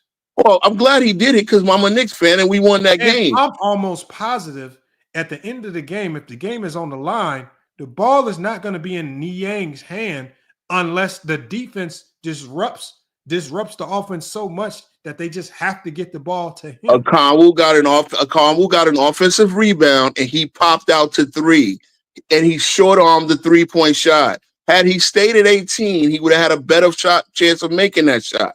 That's a fundamental flaw that I find that happens too often in this game. Okay. So hold on. What was it? Let's see. If it was a game-winning play, we might be able to find it online. It was the last play of the 149-148 overtime game, Knicks versus Hawks. The last game, last Wednesday before the All-Star break. I mean, I think y'all just don't take it to the fact that a 3-point shot is probably a better shot for him. Not in a certain situation, though, bro. Not in a certain situation. For him, though, it's probably a better shot.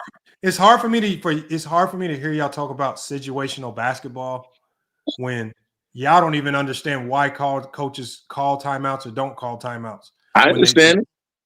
I mean, it's just hard for me to hear some people just talk about what situational basketball is supposed to look like. I don't want to see my team taking a 40-footer when we need a 2 to win the game. I think that's horrible basketball. You don't dictate. He took a 40-footer. No, he didn't take a 40-footer. I've seen another instance where a guy took a 35-footer, a logo 3, down by 1. That's bad basketball. You draw up a better play to get a 2-point shot. The logo 3. Oh, this is Van Vliet. This is Van Vliet back when what's the name? The Grizzlies played the Rockets. That wasn't a logo 3. Oh, it was 30-something foot. That was over Jared Jackson Jr. That was a pull-up 3, and at the end of the day, that's who you want the ball in his hands at the end of the game. What's he shoot from 3 this year? 35%, 33%. That's below average. No, what happens is at the end of a game, right? Fred VanVleet's a small guard. I don't mind your best player taking that shot. He's not their best player. He's the 4th best player. No, he's their best closer. Put it like that. Because all the other guys are too young to even know how to be closers. You're not going to give it to Jalen Green and tell everybody to move out the way. The ball, you want the ball in your smartest player's hand. Fred VanVleet, a guy who's won a championship, who's been in NBA Finals, who's been through playoff battles. That's who you want to give the ball to. And if he chooses to take that shot, I'm living with it. And sometimes you don't always make them. Just like when Kobe missed a whole bunch, just like Jordan missed a whole bunch, just like LeBron's missed a whole bunch, right? And we don't judge these players off the shots that they miss. We judge them off the shots that they make. And Fred VanVleet has made a ton of clutch shots in his career, especially when we saw him with Toronto. Yeah. I mean, to each his own. I like a variety. I always say this. Nothing wrong with the 3-point shot, but taking too many of them at the end of the day, is a problem. At the end of the day, you just said Jaren Jackson was guarding him. A 6'1" guard don't got too many options to score when you get a matchup like Jaren Jackson guarding you when the clock's winding down. The guards I used to watch would break a big guy like that down and get a 2-point shot. This ain't Greg Ostertag. This is Jaren Jackson. Jaren Jackson, mobile big. He can go out there and guard. He's the defensive player of the year a few years ago. So yes, he was. Yes, he was. Give him credit for containing Fred VanVleet, forcing him into a bad shot. Because I promise you, if he gave Fred VanVleet a layup, he would have took a layup. Oh, wait, so you admit it was a bad shot? How they don't give credit to the defense, but they want to point out these bad offensive plays. He did say that. Hey, you called him this last time. Because to me, a Kobe would have broke a Jared Jackson Jr. down and got a shoot it with one of the game. Hold on. You keep saying Kobe. Kobe's missed the most clutch shots in NBA history. He's taken the worst shots in NBA history in the clutch. That's your worst example. I think Kobe killed him. Hold on. Now you're only basing it. Now you're only basing it on the shots Kobe made. Kobe has missed the most clutch shots in NBA history. He's taken some of the worst and dumbest shots. He's airball game winners when he doubled and triple teamed. He is taking the dumbest shots in the clutch in basketball history, and it's not even close. Yet you want to use him as your example. Sometimes you make them, and when you make them, you look really good. And sometimes you miss them, like the shot that Damian Lillard took over Paul George. In theory, that's a horrible shot. It only looks good because he made it. But in theory, it's a bad shot. Paul George said it, and even Dame admitted it. It was a bad shot.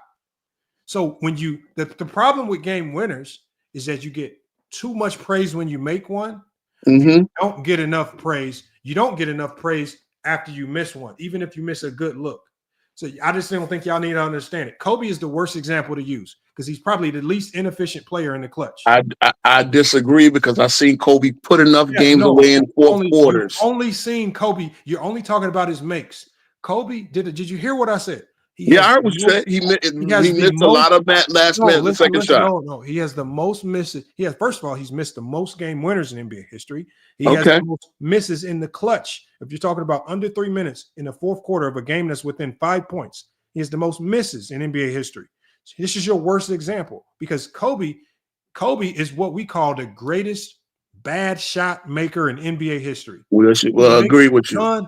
He makes a ton of bad shots. So now what you're doing is you're giving Kobe credit for taking bad shots, but making them. But you're not punishing him for all the ones that he missed. But if you're talking about the last second, you want your best player, the one with the most creativity, the one that can get. Yeah, I got you. But I'm not going to punish you. I'm going to punish you for taking a 40-foot, a 35-foot fadeaway. I'm sorry, that's a bad shot. Wait, it was a fadeaway? You said I thought it was a pull-up. First of all, the last shot was a pull-up fadeaway. Yes. Hold on. First How of do you all, pull up and fade away at the same time? First of all, Fred VanVleet, when he took that shot, it wasn't a fadeaway 3-1. It was a pull-up 3. Right? There was a switch. It was a really good defender. Obviously, you don't want in that situation. Last thing you want to do is get the swinging the ball around. You got the ball in the player's hands that you want. You, as a coach, you just have to live or die with the shot that he takes. And if Jaren Jackson takes a step back and he gives you the clearance to take the jumper, this is a shot that we've seen Fred VanVleet make in the clutch. You live with the results. You cannot say it's a bad shot just because he missed it. Cool. You think Dyson Daniels is a great defender, right? Bad shot, Lamar, like a minute ago. No, but at the end of the day, when the clock is winding down, your options become more limited and more limited. And Dyson Daniels is a great defender, right, Lamont? He's a good defender. I would say he's okay. Okay. Well, that same Hawks game, Jalen Brunson hit the goal edge shot, and it was a mid range, and he took Dyson Daniels, who was on him the whole night. Okay, Dyson Daniels is not Jaren Jackson. I mean, look. Perimeter wise, I think Daniels is pretty good. Stop trying to make excuses, bro. Like you're trying to say it's cool for him, but it's not cool for everybody else. Like, come on now. Kobe missed way more shots in the clutch than Fred VanVleet ever has in his career. Okay, so let me ask you this. Your life on the line. Who do you want the ball in the hand? If you need one shot to win a game and your life is on the line, who would you want? Fred VanVleet or Kobe? Iguodala. I got the play. Probably Fred VanVleet. Hold on, y'all. Good. There'll be a lot of slow slinging and flower bringing. King Rowe. Hold on. I'm just gonna say this: Fred VanVleet has more game winners. Hold on. Now, King Rowe, you said that on this last play, you said that Niang was about 18 feet from the rim. He ran back to the 3-point line to shoot the 3 off the offensive rebound. Yes, he did. Okay. So we're gonna run this back, and we are going to play it. And I want to now, and this is why. This is one of the reasons why we have to have film, because you guys just make stuff up. I made stuff up. Okay. Yes. Okay, hold on. I made it up. Yes, you made it up. I literally just watched it. So now I know you lied. Right? So remember, hold on, King Rowe. Let me explain it. So remember what I told y'all. I said there's probably no play is going to be by design for Niang. And I said if Niang's standing on the 3-point line, it's primarily for spacing because he is a good catch and shoot 3-point shooter, but he's not going to be your first go-to to win the game. I want y'all to keep that in mind. Let's play this, y'all. Now, I want y'all to watch Niang. Niang is the guy taking the ball out right now, okay? Mm-hmm.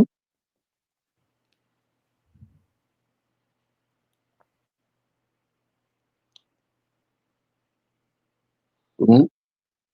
Niang, where is Niang? Standing in the corner. Still He comes standing in the in. corner. He comes in. He did not come in. Wait, that was a step in, man. You lied to me. He took one step inside the 2-point area. You just One gotta bring the tone step. with some of these people, man. Oh, come That's what on, I'm man. saying, bro. Like these niggas Look, be you capping. And secondly, even if he would have, he didn't even get the shot off in time. That's how little time he had. He Jesus, didn't even man. have time. That just made me. Why film is that important, pissed me Lamar. off, man. How can you lie to me like that? Okay, let me play that again because I saw him. Again, I'm going off memory. I'm going off memory from a Wednesday game. No, it was That's half. why we he can't didn't even trust take a your full eye step. test, man. It was like barely one step. He like moved 1 foot forward and slid 1 foot, slid the same foot back. He didn't even take a full step. Watch this. But he was wide open, right? No, okay, look. Look, he's left right here. No, okay. Right there, he took a step and then he took a step back. Okay. Now look. No, he didn't take a step. He slid his foot back.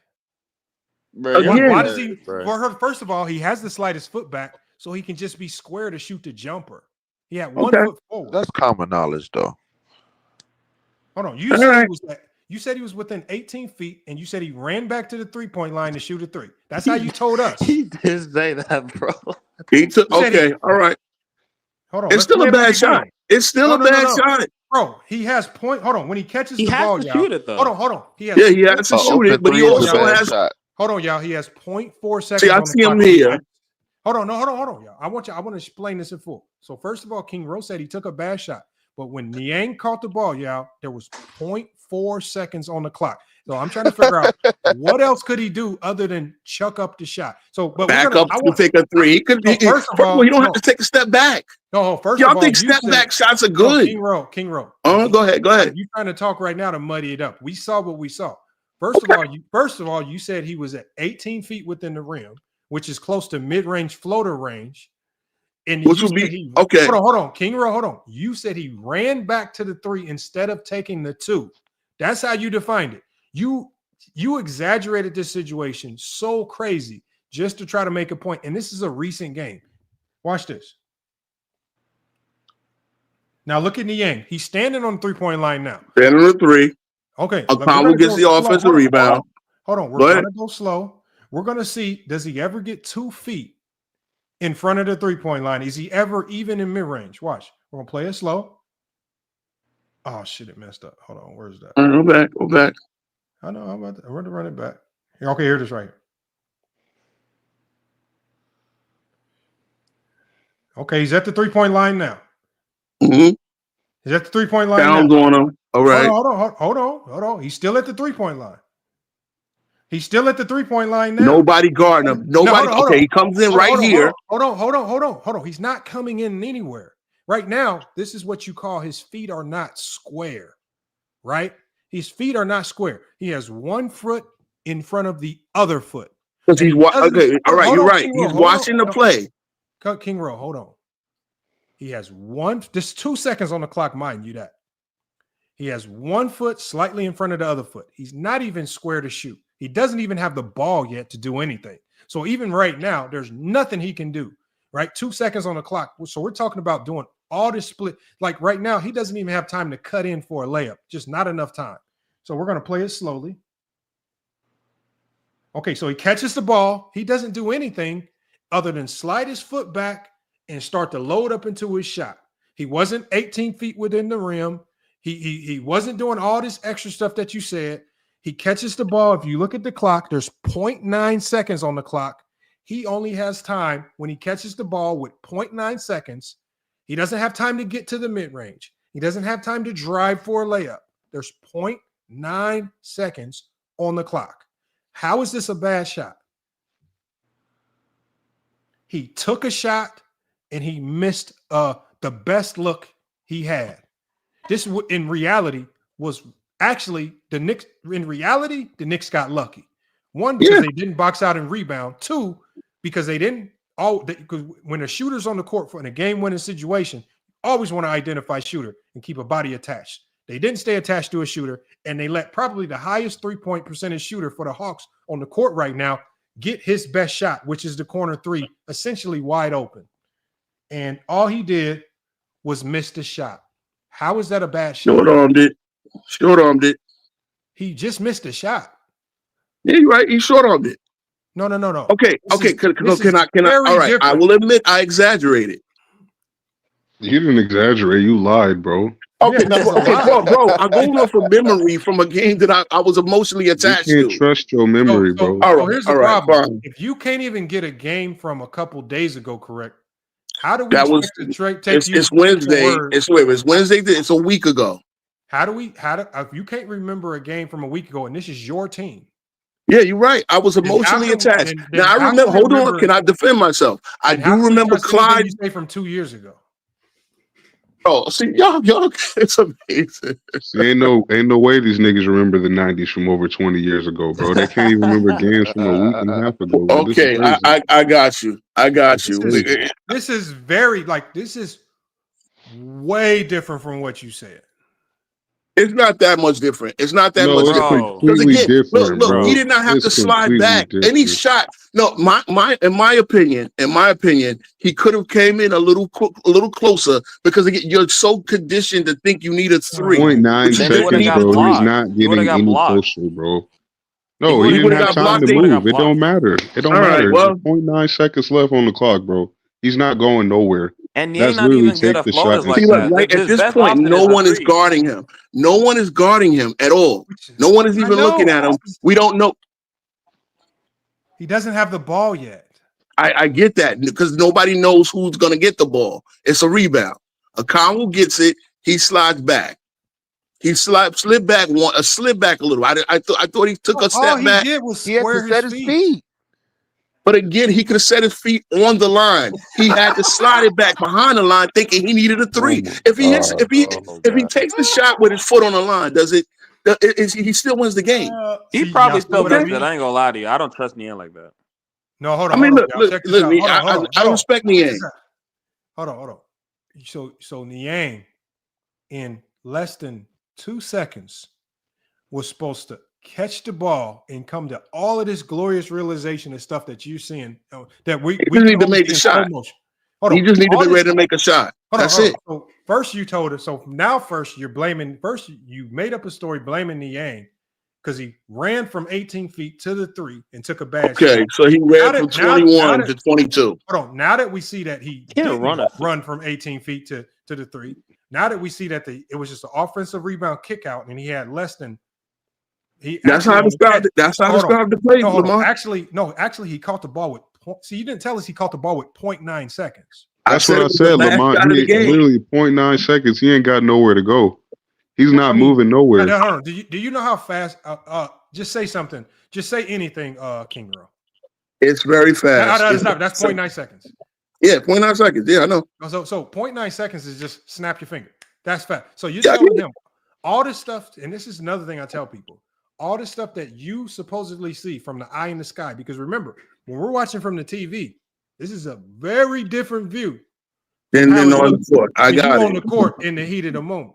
So from our eye in the sky, where we see where everybody is, from our eye in the sky, where we see everything of how it could have went perfectly, on the court while he's standing there in that corner, you're expecting him to know where everybody is.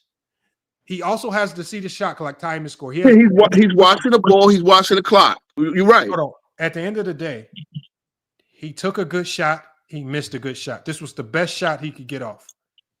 You have to be happy that he got a shot off. No, I'm not. I'm happy he missed. I'm a Knicks fan. Remember, that was a very emotional game. From your recollection, you said this was one of the plays that explained to you why the NBA is so bad because he ran from 18 feet to the 3-point line.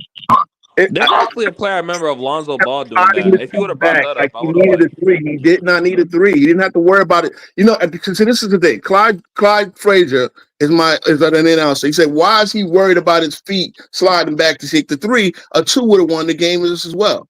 He's not even sliding his feet back. Yes, he did. Okay, hold on, y'all. We're gonna play it one more time. Let's play it one more time for him. Let's see all this sliding of the feet. That's what I'm like. What are you talking about, man?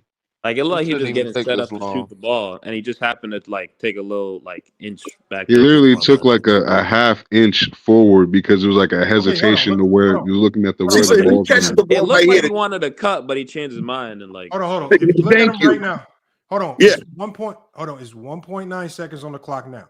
He still doesn't have the ball. He has 1 foot barely on the 3-point line. He has another foot behind the 3-point line. Zoom that because I can see his other foot because Josh Hart's headed in the way. Yeah, Bro, I can see it. Even if he cut, it would have been like an awkward floater, which I don't think he really has in his bag like that. See, and that's the thing. Maybe he should have the awkward floater. That's my point. These guys got 1-2 dimensional. Oh my God! See, that's what I'm saying. Y'all expect. Hold on, King Rowe. You said enough.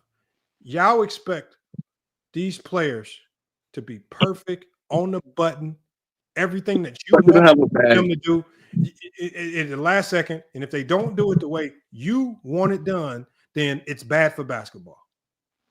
The thing I'm tripping about is that he's saying all this, man.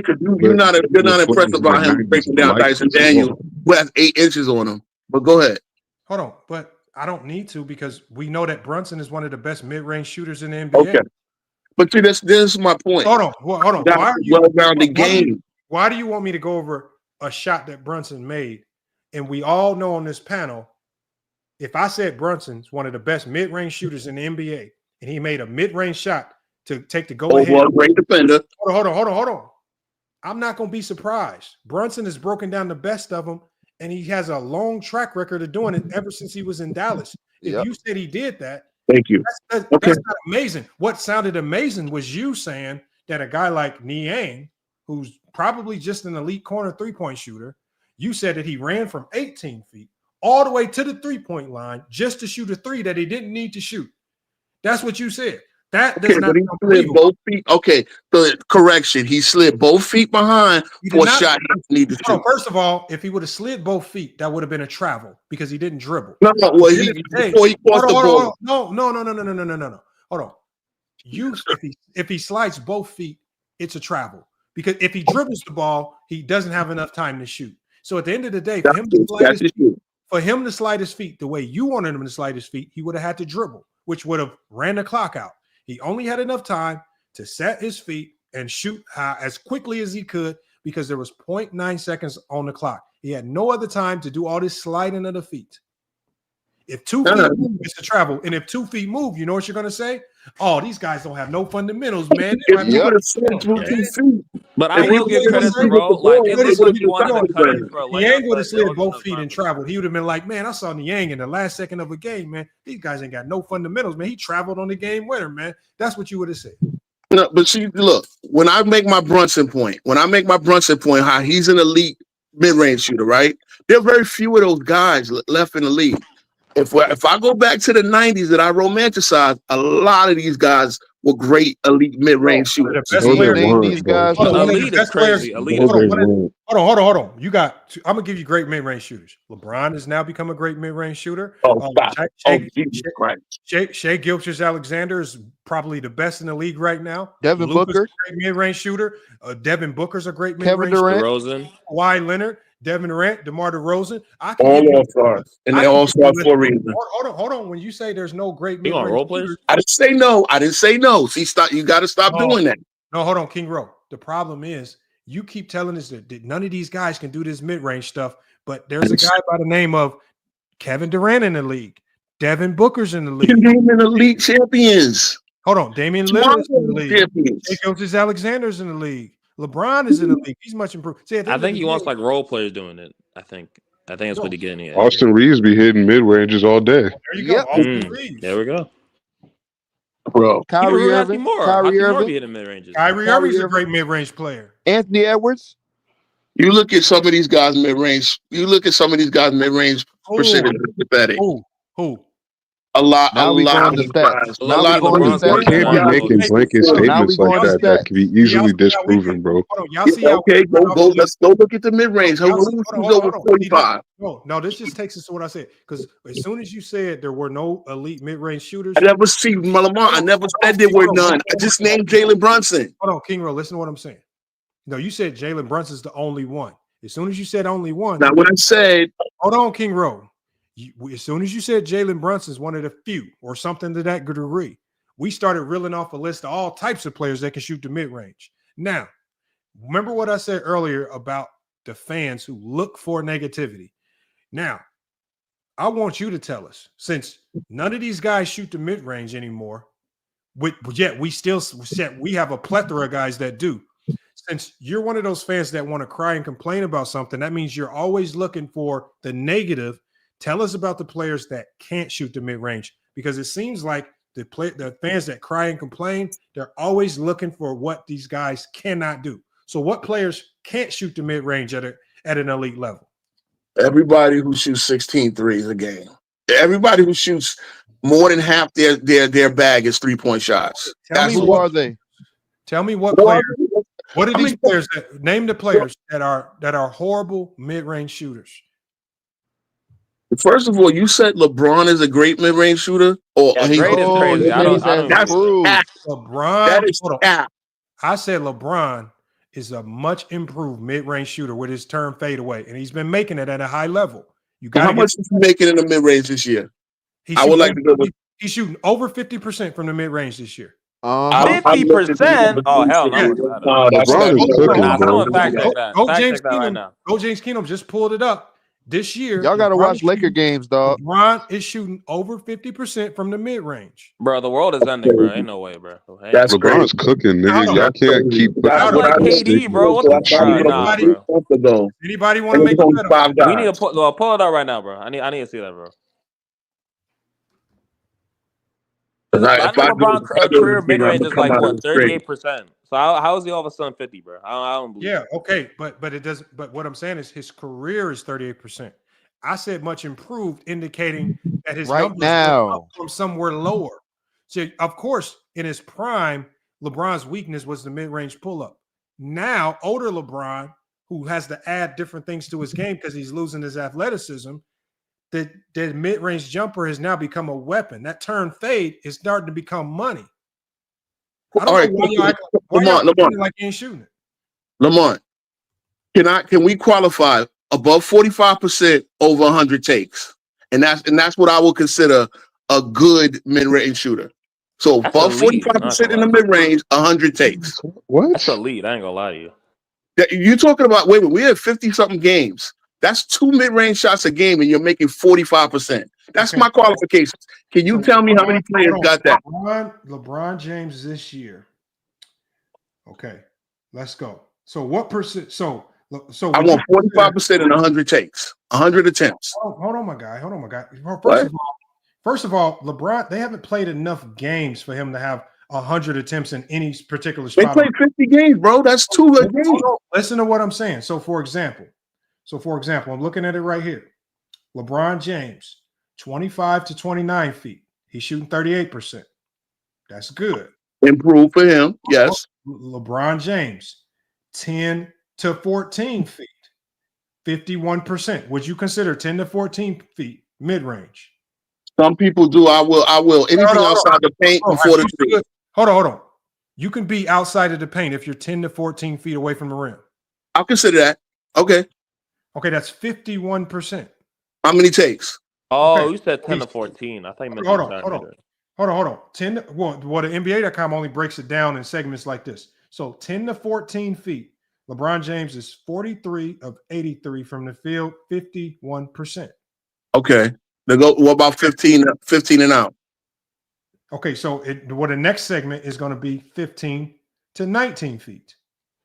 LeBron James is 47 of 90, right? At 50.9%. Telling you, bro, been cooking. That nigga's on roids, bro. Let's go. Hold on. We go to 20 to 24 feet. LeBron James is 23 of 55 at 41%. See, that's more like that's why I thought it'd be around the other two. Hold on. But what you should applaud is the most shots LeBron has taken this year, and it's not even close, is less than 5 feet from the rim. 210 made field goals. 200. He has 210 makes, 302 attempts. He's shooting 69.5% less than 5 feet from the rim. The majority of his shots, he's not. Yeah, that's his bread and butter. We know that.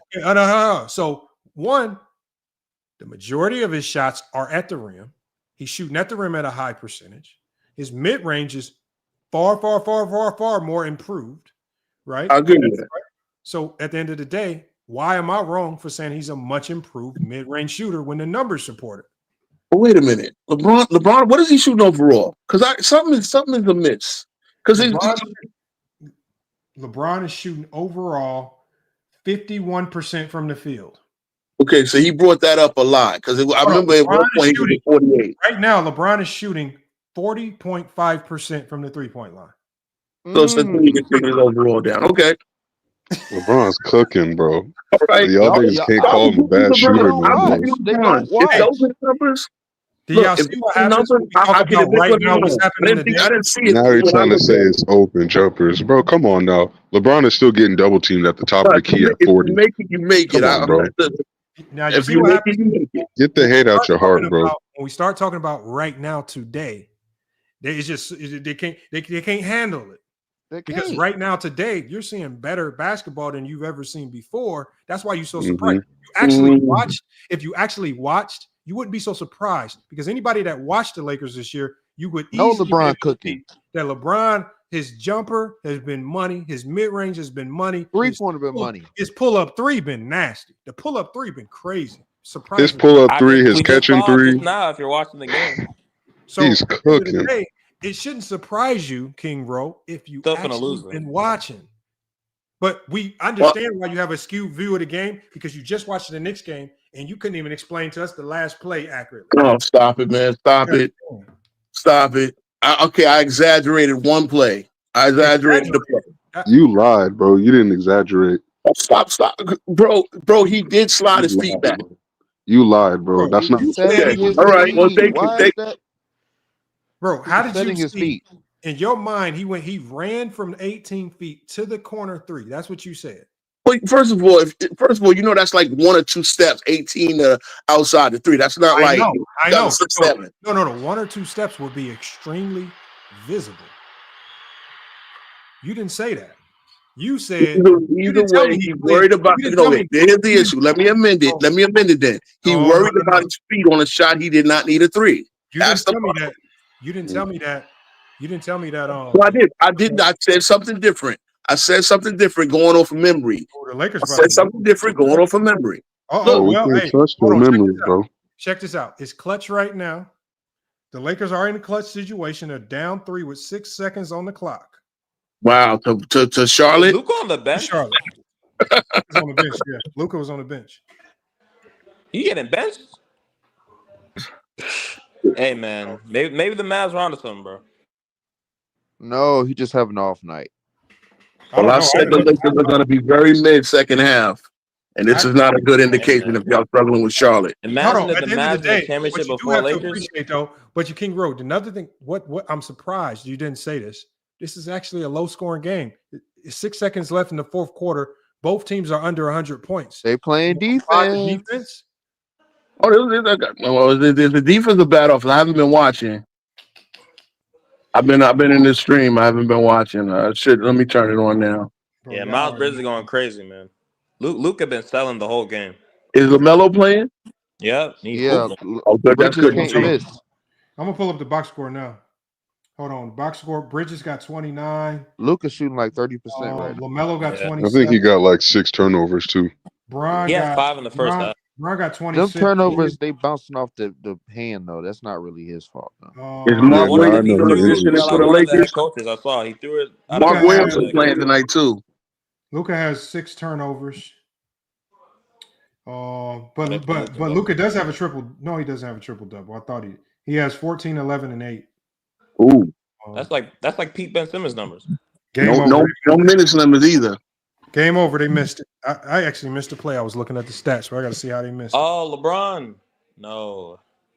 LeBron again. No. That's a tough loss. Hold on. I'm about to look at it now. See what they drew. Y'all think they're a rattle because Reeves got ejected? Who got Yeah, ejected? yeah. Reeves. We would have won if Reeves was. How did Reeves I'm not get gonna lie. ejected? Reeves did get fouled. I'm not gonna lie. Reeves did get fouled on that. Well, Because he got in you the know how it referee is face. with these close games. You know Damn, how they be LeBron. roughing and stuff. So y'all LeBron, got hold Lakers on. prediction? King Rowe, you got Go ahead. you got some fire to work with. LeBron missed 2 threes in the clutch. Yeah, 2 back to But they back. needed a 3. So I'm fair. They needed a 3, right? They needed it. Right? He could have drove to the rim. He could have drove to the rim. He could have created contact. Especially with the referees on his side, right? Yeah, you're Nah, right. the Should've got that air refs bud. don't give LeBron that no And this more. I ain't time, even gonna and the cap. last shot He got LeBron hit in took. the head and they Hold called a on, you're foul. gonna like this one, King Rowe. The last shot he took was a fadeaway 3. Kobe style. Kobe style. Jesus. And Lucas shot 1 for 9 from 3. Oh man, yeah. Lakers got problems. Luka didn't have a good game. Lakers got But problems. like he's still trying to get up to speed though. You know, look, y'all. You see how they say this after one game? No, the same thing happened last year when Luka and Kyrie got together. They went on a rough patch, and once they had no big man. Luka wasn't And this they bad wound though, up LeBron. tanking. Come on, Luka wasn't this bad. But losing Reeves this game definitely hurt. Why did Reeves get ejected? Because he got in the referee face. He got in the referee's face and they called foul. Yeah. I saw the replay. He did get fouled. He got a call foul. That's a habit LeBron taught him. Getting in referee face. LeBron can do that. You saying that LeBron taught him that when all players in the league do this, bro? Come on. No. LeBron wasn't even on the court when that happened, and you blame How they LeBron. attribute anything Don't to matter. LeBron? Attitude reflect leadership. You can't attribute everything to LeBron, bro. Should also be getting in the referee's face. Bro, all players do this. Get in the referee's place. You're passionate about the game. I think the reason he got the second tech is because Yeah, Jordan is Jordan. Jordan owned the league. It don't matter Barkley who did it it. is, Barkley bro. did it. Like you don't. Everybody did it, bro. Barkley was that dude. Austin Reeves is not that dude. Austin, the fuck does that God, bro. What I think he's saying that star players should get special treatment. The star players can have that leeway. A guy like Austin Reeves, let's slow it down. You know, hold on. Look, because even on my team, I tell my best player, like he the worst with it. These motherfuckers, I don't know what they got it in them, but they love talking to refs, man. I'd be like, man, I don't like either. My Knicks talk to the refs too much. But get in the referee's face. Can't do that, bro. That's how, bro. That's just how it is when you're passionate about the game. that's just players. Sometimes it's just some players got a propensity to do it. And you know, sometimes with what I've recognized is that there's a handful of players that you coach. You kind of got to just let them do it because that's just a part of their MO in game. It's just the back and forth with the refs, or even the back and forth with other players. This is why great coaches they sometimes they take an ejection so their players get fired up and understand you're saving your players by you getting kicked out. No, you so don't. he doesn't have to do that. You don't. No, you don't, bro. Getting ejected is dumb, bro. So would you rather have JJ get ejected or Reeves get ejected? JJ. JJ can coach from the locker room. We got Nate McMillan. We good. And and remember, y'all, this is the crazy thing. Defensive coach. You want to blame Reeves, but one of y'all complaints is also this is the worst refs of all time. Oh yeah, you're right. But see, that's the thing. You gotta walk the line. You gotta pick one. Refs. Players or refs. We got the worst refs of all time. The players not supposed to say nothing to the worst refs of all time. All right, we got the worst That refs is of all facts. time. They shoot too many threes, but the defense is probably the best it's ever been at pushing guys out to the 3-point line. I mean, just these players. That's what I say. They can't win for losing. Don't matter. Nope. There's many problems with the league. There's many problems. I can say there's many problems, many things that need to be fixed. No, there's many problems if you create them in your mind. You created a whole bunch of problems in your mind, just like you created that last second situation with the Hawks and Knicks. Your mind. He slid his foot. He was too worried about his foot. Sometimes you just got to worry about the what shot. happened, I think he wanted to cut for a layup, but there wasn't enough time, so he changed. And that's the thing too, because that was an option. But again, you don't know if Alcon was even getting that ball. So He wasn't. He wasn't about to go for no layup, bro. No, He like was. I He like it looked originally for a moved second he because wanted he to like saw. try and get the Nah, ball. bro. He moved. He moved because he thought the ball might come towards him for the rebound. He was getting Yeah. ready for the rebound, but when he realized the rebound wasn't coming towards him, he stayed where he was because he knew he was in the best My position whole for a point kickout is pass. you should not be worried about a three. Just make the shot. He Don't wasn't worry. worried about a three, bro. He was worried about shooting from where he was. It wasn't worried about a 3-point line. That's what you're assuming in your head. Like you're just being delusional about that, bro. You don't know what was in that man's head. I've He seen was enough worried about plays. shooting from where he I've was seen at. enough Because plays from where they where take I the was little looking, shot bro, at he the did end not of slide the his feet back. I still think he misses regardless. I'm not gonna lie. It don't matter where he shot it from. Like he's debating on whether or not his foot being 1 inch on the line or 1 inch off of the line is going to affect his shot. No, the nigga whether it's shot in the best behind or position front, that he it could don't shoot in, matter. and he missed. It is Take your what it best shot. is. Okay, you're right, and I'm good. I'm glad he missed. I'm glad Yeah, he that's showed this us is this guys is what it don't comes down to. It don't matter where he would have put his foot at, man. You're debating about something that's inconsequential. Okay, bro. Again, like I said, my larger point is that a lot of guys worry about too many threes. LeBron obviously needed those three. The three, they're down three, right? Yeah, but I'm telling you that this player wasn't worried about a 3-point shot. He was just trying to shoot the basketball. He didn't have time to move, bro. It kind of moved his feet back. He set his feet, bro. That's what he did. Okay. His other foot was behind him, so he set his foot to But where he this could is- shoot in the remember, optimal y'all, position. This is coming from King Rowe, who said he was hooping in penny loafers on the basketball. Bro, it's like you're telling a nigga to shoot off bounds with his feet spread far apart, bro. Like no one's gonna make a shot like that. That's so dumb, bro. The point is, if it's a game, I can't sit and watch. I don't care. You know, if I'm at church and a game breaks out, I'm gonna try to find a way to play.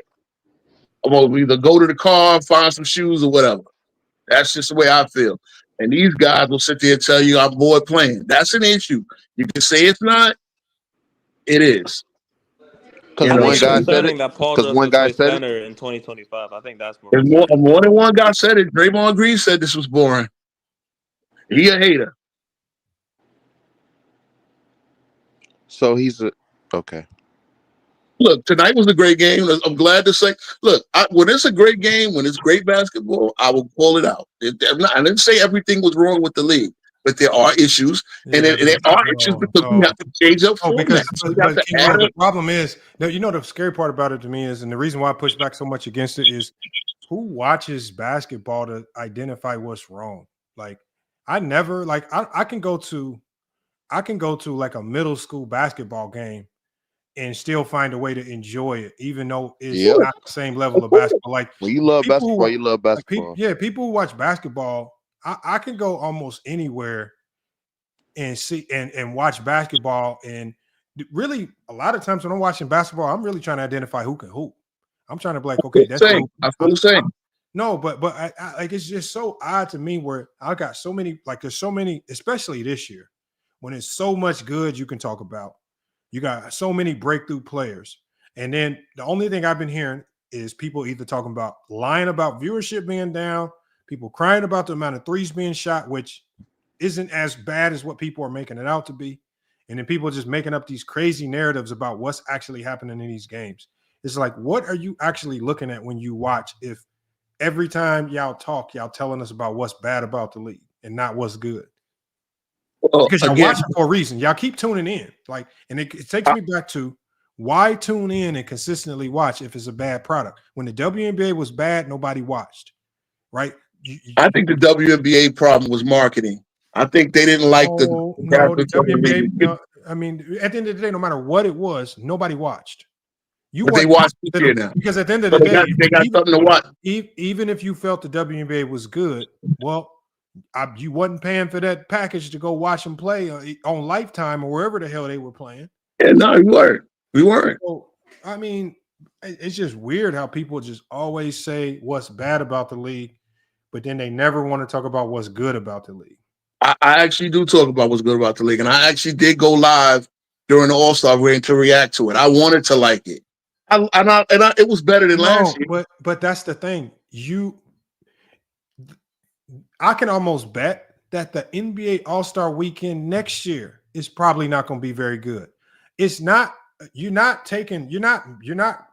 coming to some genius level conclusion by saying I think the All-Star weekend probably gonna be bad this year. It's that's what I've been saying throughout this whole stream. The majority of All-Star weekends have not been very good. The majority of them, the majority of All-Star games have not been very competitive, outside of a handful. I'll put it this way. The reason why we like to see the All-Star game because you're looking at the best players. So even just getting the best players in one gym. Bro, when the All-Star game is on, I'm watching it. I'm doing other stuff. I'm not locked in on the All-Star game like it's the NBA Finals. Nobody is. So why do y'all watch the All-Star game but expect the same feeling that you get when you watch the NBA Finals, Game 7? No, of I course just not. wanted to do the same energy like they do in like the pickup games or the UCLA runs. That's all I want. Like if they competed like they were playing pickup, it'd be a lot better. But the thing is, if you want to see UCLA pickup runs, it's plenty of those games on YouTube. Go watch it. But the All-Star game over the last 10 years has shown you this is what we putting out. Right? There's two, the NBA is putting too much of an emphasis on guys staying healthy, not getting hurt. All these guys know one ankle sprain and you no longer can be eligible for first team All-NBA if you out too many games. At the end of the day, why am I actively participating, one, in a game I'm not really getting paid for? Two, there's really no incentive to go hard because they're not the sponsors did pay them. No, sponsors did pay the winners. Bro, they get 200,000. It's not worth it. With 200 with Snead with 200,000. There's no so for example, the team I'm coaching this year were really good. Just back in January, we were scheduled to play a college called Pima Community College. They are the #1 team in the country. They were 24-0. Their head coach called me and said, we're canceling the game. And they replaced our game with another team called AZ Seoul, one of the worst teams at the college club level. I want you to ask yourself, sometimes people make business decisions. And for Pima, their business decision was for us, it was too much risk versus reward. If you play us, they get nothing for beating us, right? But if we beat them, which we're really good, it completely eliminates them from getting any at-large if they need an at-large to get into their national tournament, because you're not supposed to lose the club teams. So what I'm saying is all these players are looking at, there's really no reward for playing hard in these games, right? There's really nothing. It does nothing. It doesn't help anything. There's really no incentive to do it. And the fans have shown we don't really care about it either, because no one's really locked in on the All-Star game like that unless there's a reason. It's like, for example, if LeBron is on his retirement tour and it's LeBron's last year in the NBA and he's in the All-Star game, I guarantee you that last All-Star game is probably going to be a little bit more competitive than normal on his way out. There has to be something that marks it, that like gives that extra motivation to go crazy. Like when we saw Kobe and Jordan going at it. We knew in 98, that was Jordan's last go around, or at least with the Chicago Bulls. A little extra with that game, a little extra the new versus the old. Okay. Magic Johnson coming back in 1992, HIV, the last hoorah. We see him shoot the three. Then, of course, when there's a reason for a little extra motivation, the players are going to give you a little bit of extra. But if you just asking these guys to go out there and play like it's the NBA Finals for no good reason, well, you're a fool, because you haven't asked any other era to do this. Y'all got expectations of the All-Star game that you haven't put on any other era. I mean, if the players are better, shouldn't we expecting more out of them? Look, 2013 was a little. That was Kobe's last, right? Bro, what I'm saying is the All-Star game. The All-Star game has throughout NBA history has always been treated as just an exhibition to get off. So why all of a sudden now are they supposed to treat it like a real game? Not a real game, just like a pickup game. Okay, so hold on. So what were all these great years where the All-Star game wasn't filled with a whole bunch of dunks? Bro, 2020 was a great All-Star game. That 2013 was one too. Hold on, what was so great about 2020? Bro, because you remember how they, Kobe died and RP, and they actually Okay, like hold on. tried this year. They're competitive. Wiggins, what did I just say? I said if there's some event that motivates the players to go harder, like a player on his retirement tour, like Jordan, Magic, Kobe even passing in 2020.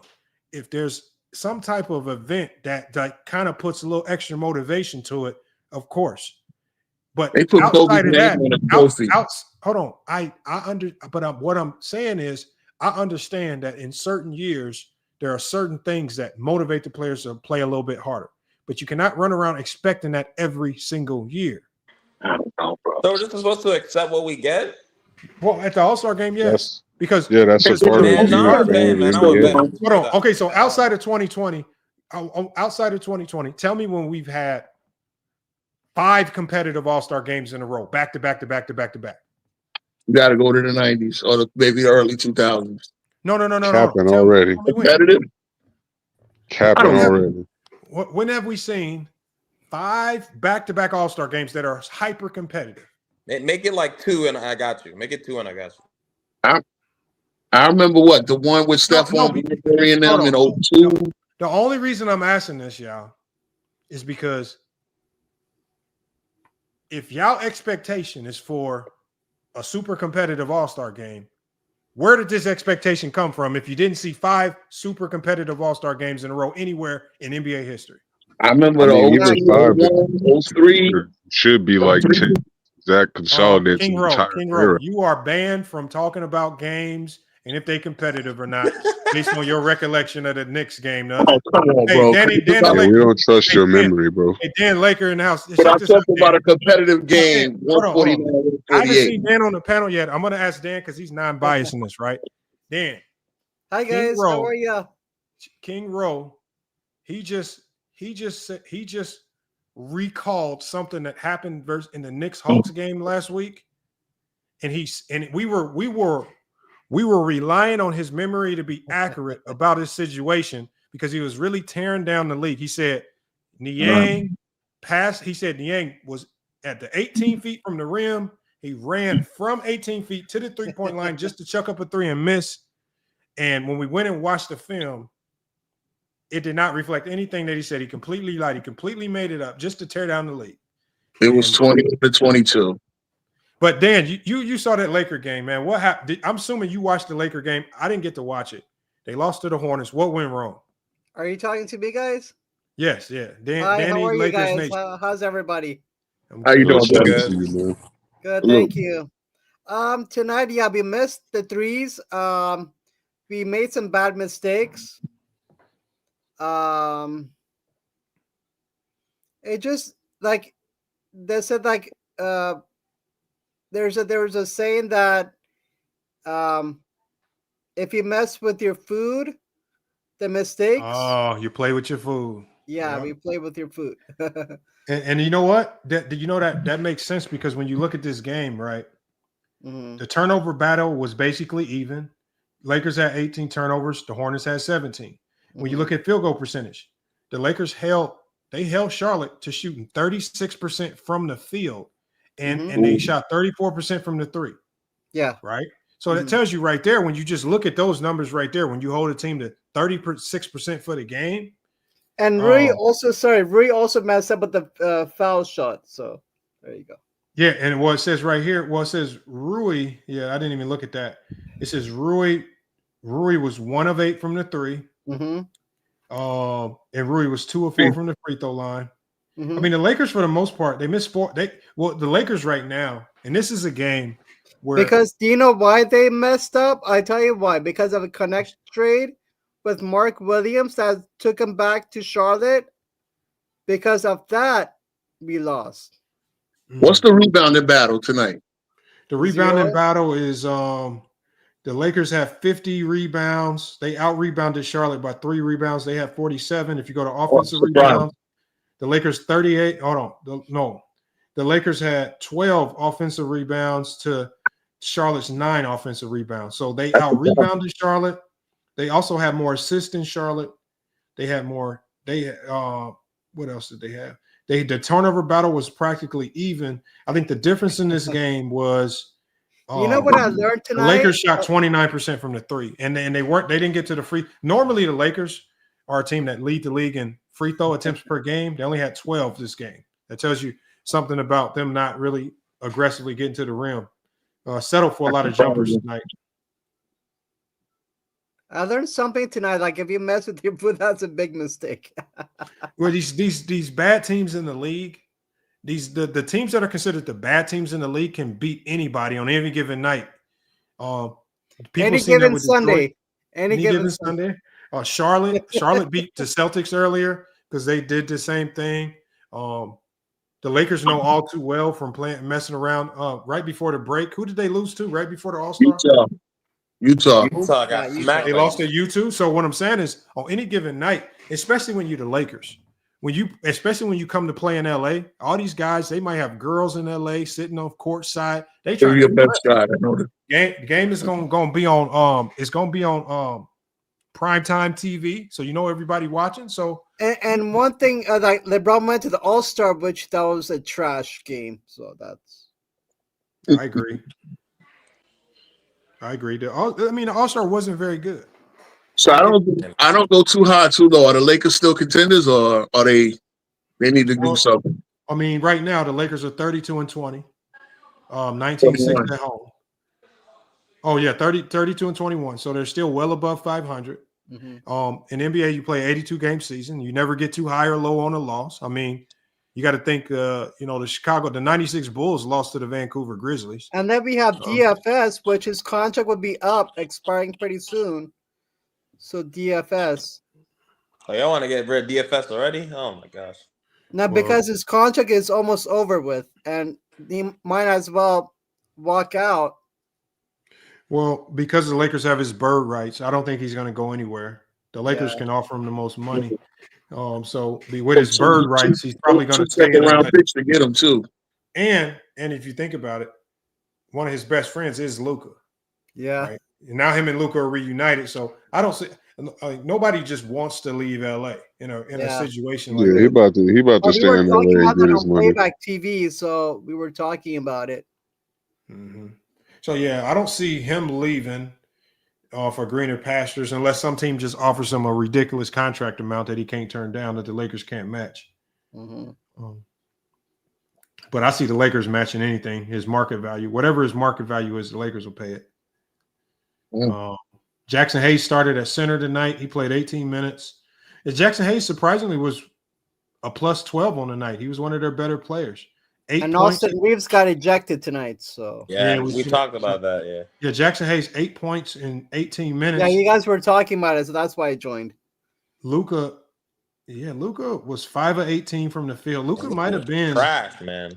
Hey, maybe Nico was right, man. Maybe Nico was right. And Luka 1 of 9 from the 3.9 line. Dude, the Mavericks didn't want him, bro, because they said they didn't want to pay him. He's probably not 100% healthy, Luka. Remember, he got now he's not healthy. Now he's not healthy.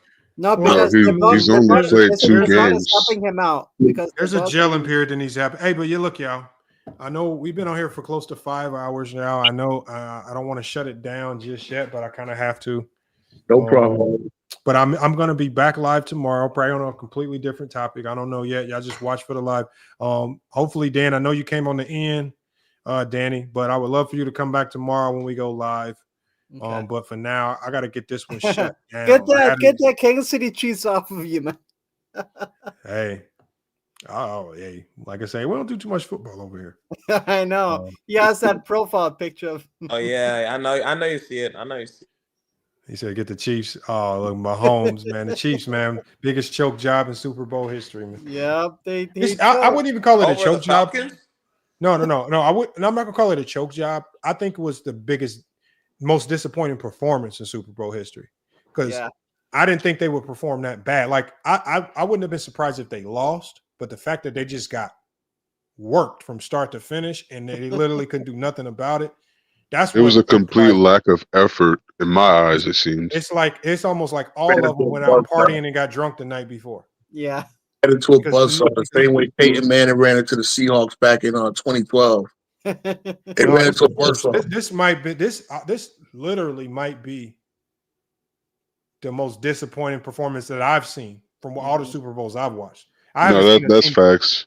because you got to think start to finish. Like I think all of us thought they're gonna come out of halftime and they're gonna at least make a run. Yeah. I mean, they didn't even. I called it by 3, 41 to 38. Yep, I didn't see it, but they Their didn't even offensive try. line never blocked. That offensive line got to be rebuilt. That's the. But you know what? I put some of that on Mahomes because Mahomes, when he gets a little pressure for his pocket presence, like unless he gets perfect protection, it seems like he can't function when that pressure starts to mount around him. And I felt like it feel like to me he felt like he walked into like some of those sacks. Yeah, he's not good in the pressure. Some guys are good and some guys aren't. He's one of those guys that just he panics. He had that three-peat on his shoulders. But that's what it looked like. It looked like he was so scared of getting hit that he didn't know how to function when the pressure mounted around him. He was nervous. Yeah, that's what nervous. When you're not used to getting it. When you get good protection, when it breaks down, you gotta have that escapability or something. Well, that's crazy because I'm gonna have to go back and look at them.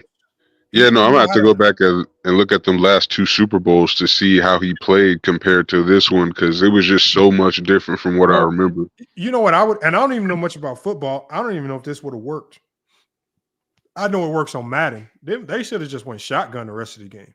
Yeah, because they couldn't protect him, and it's just like just go shotgun. At least let him get a pass off. Jeez, they couldn't even get a pass off. And it was just looking bad. It went bad. Brady twice. I know. Giving him that rush, giving him a straight hand in the first one with Justin Tuck and Umanura and all that. When you get that fast line rush, you can really rattle a good quarterback. And look at this, y'all. I'm looking at this game with the Hornets. The Lakers was up big at half.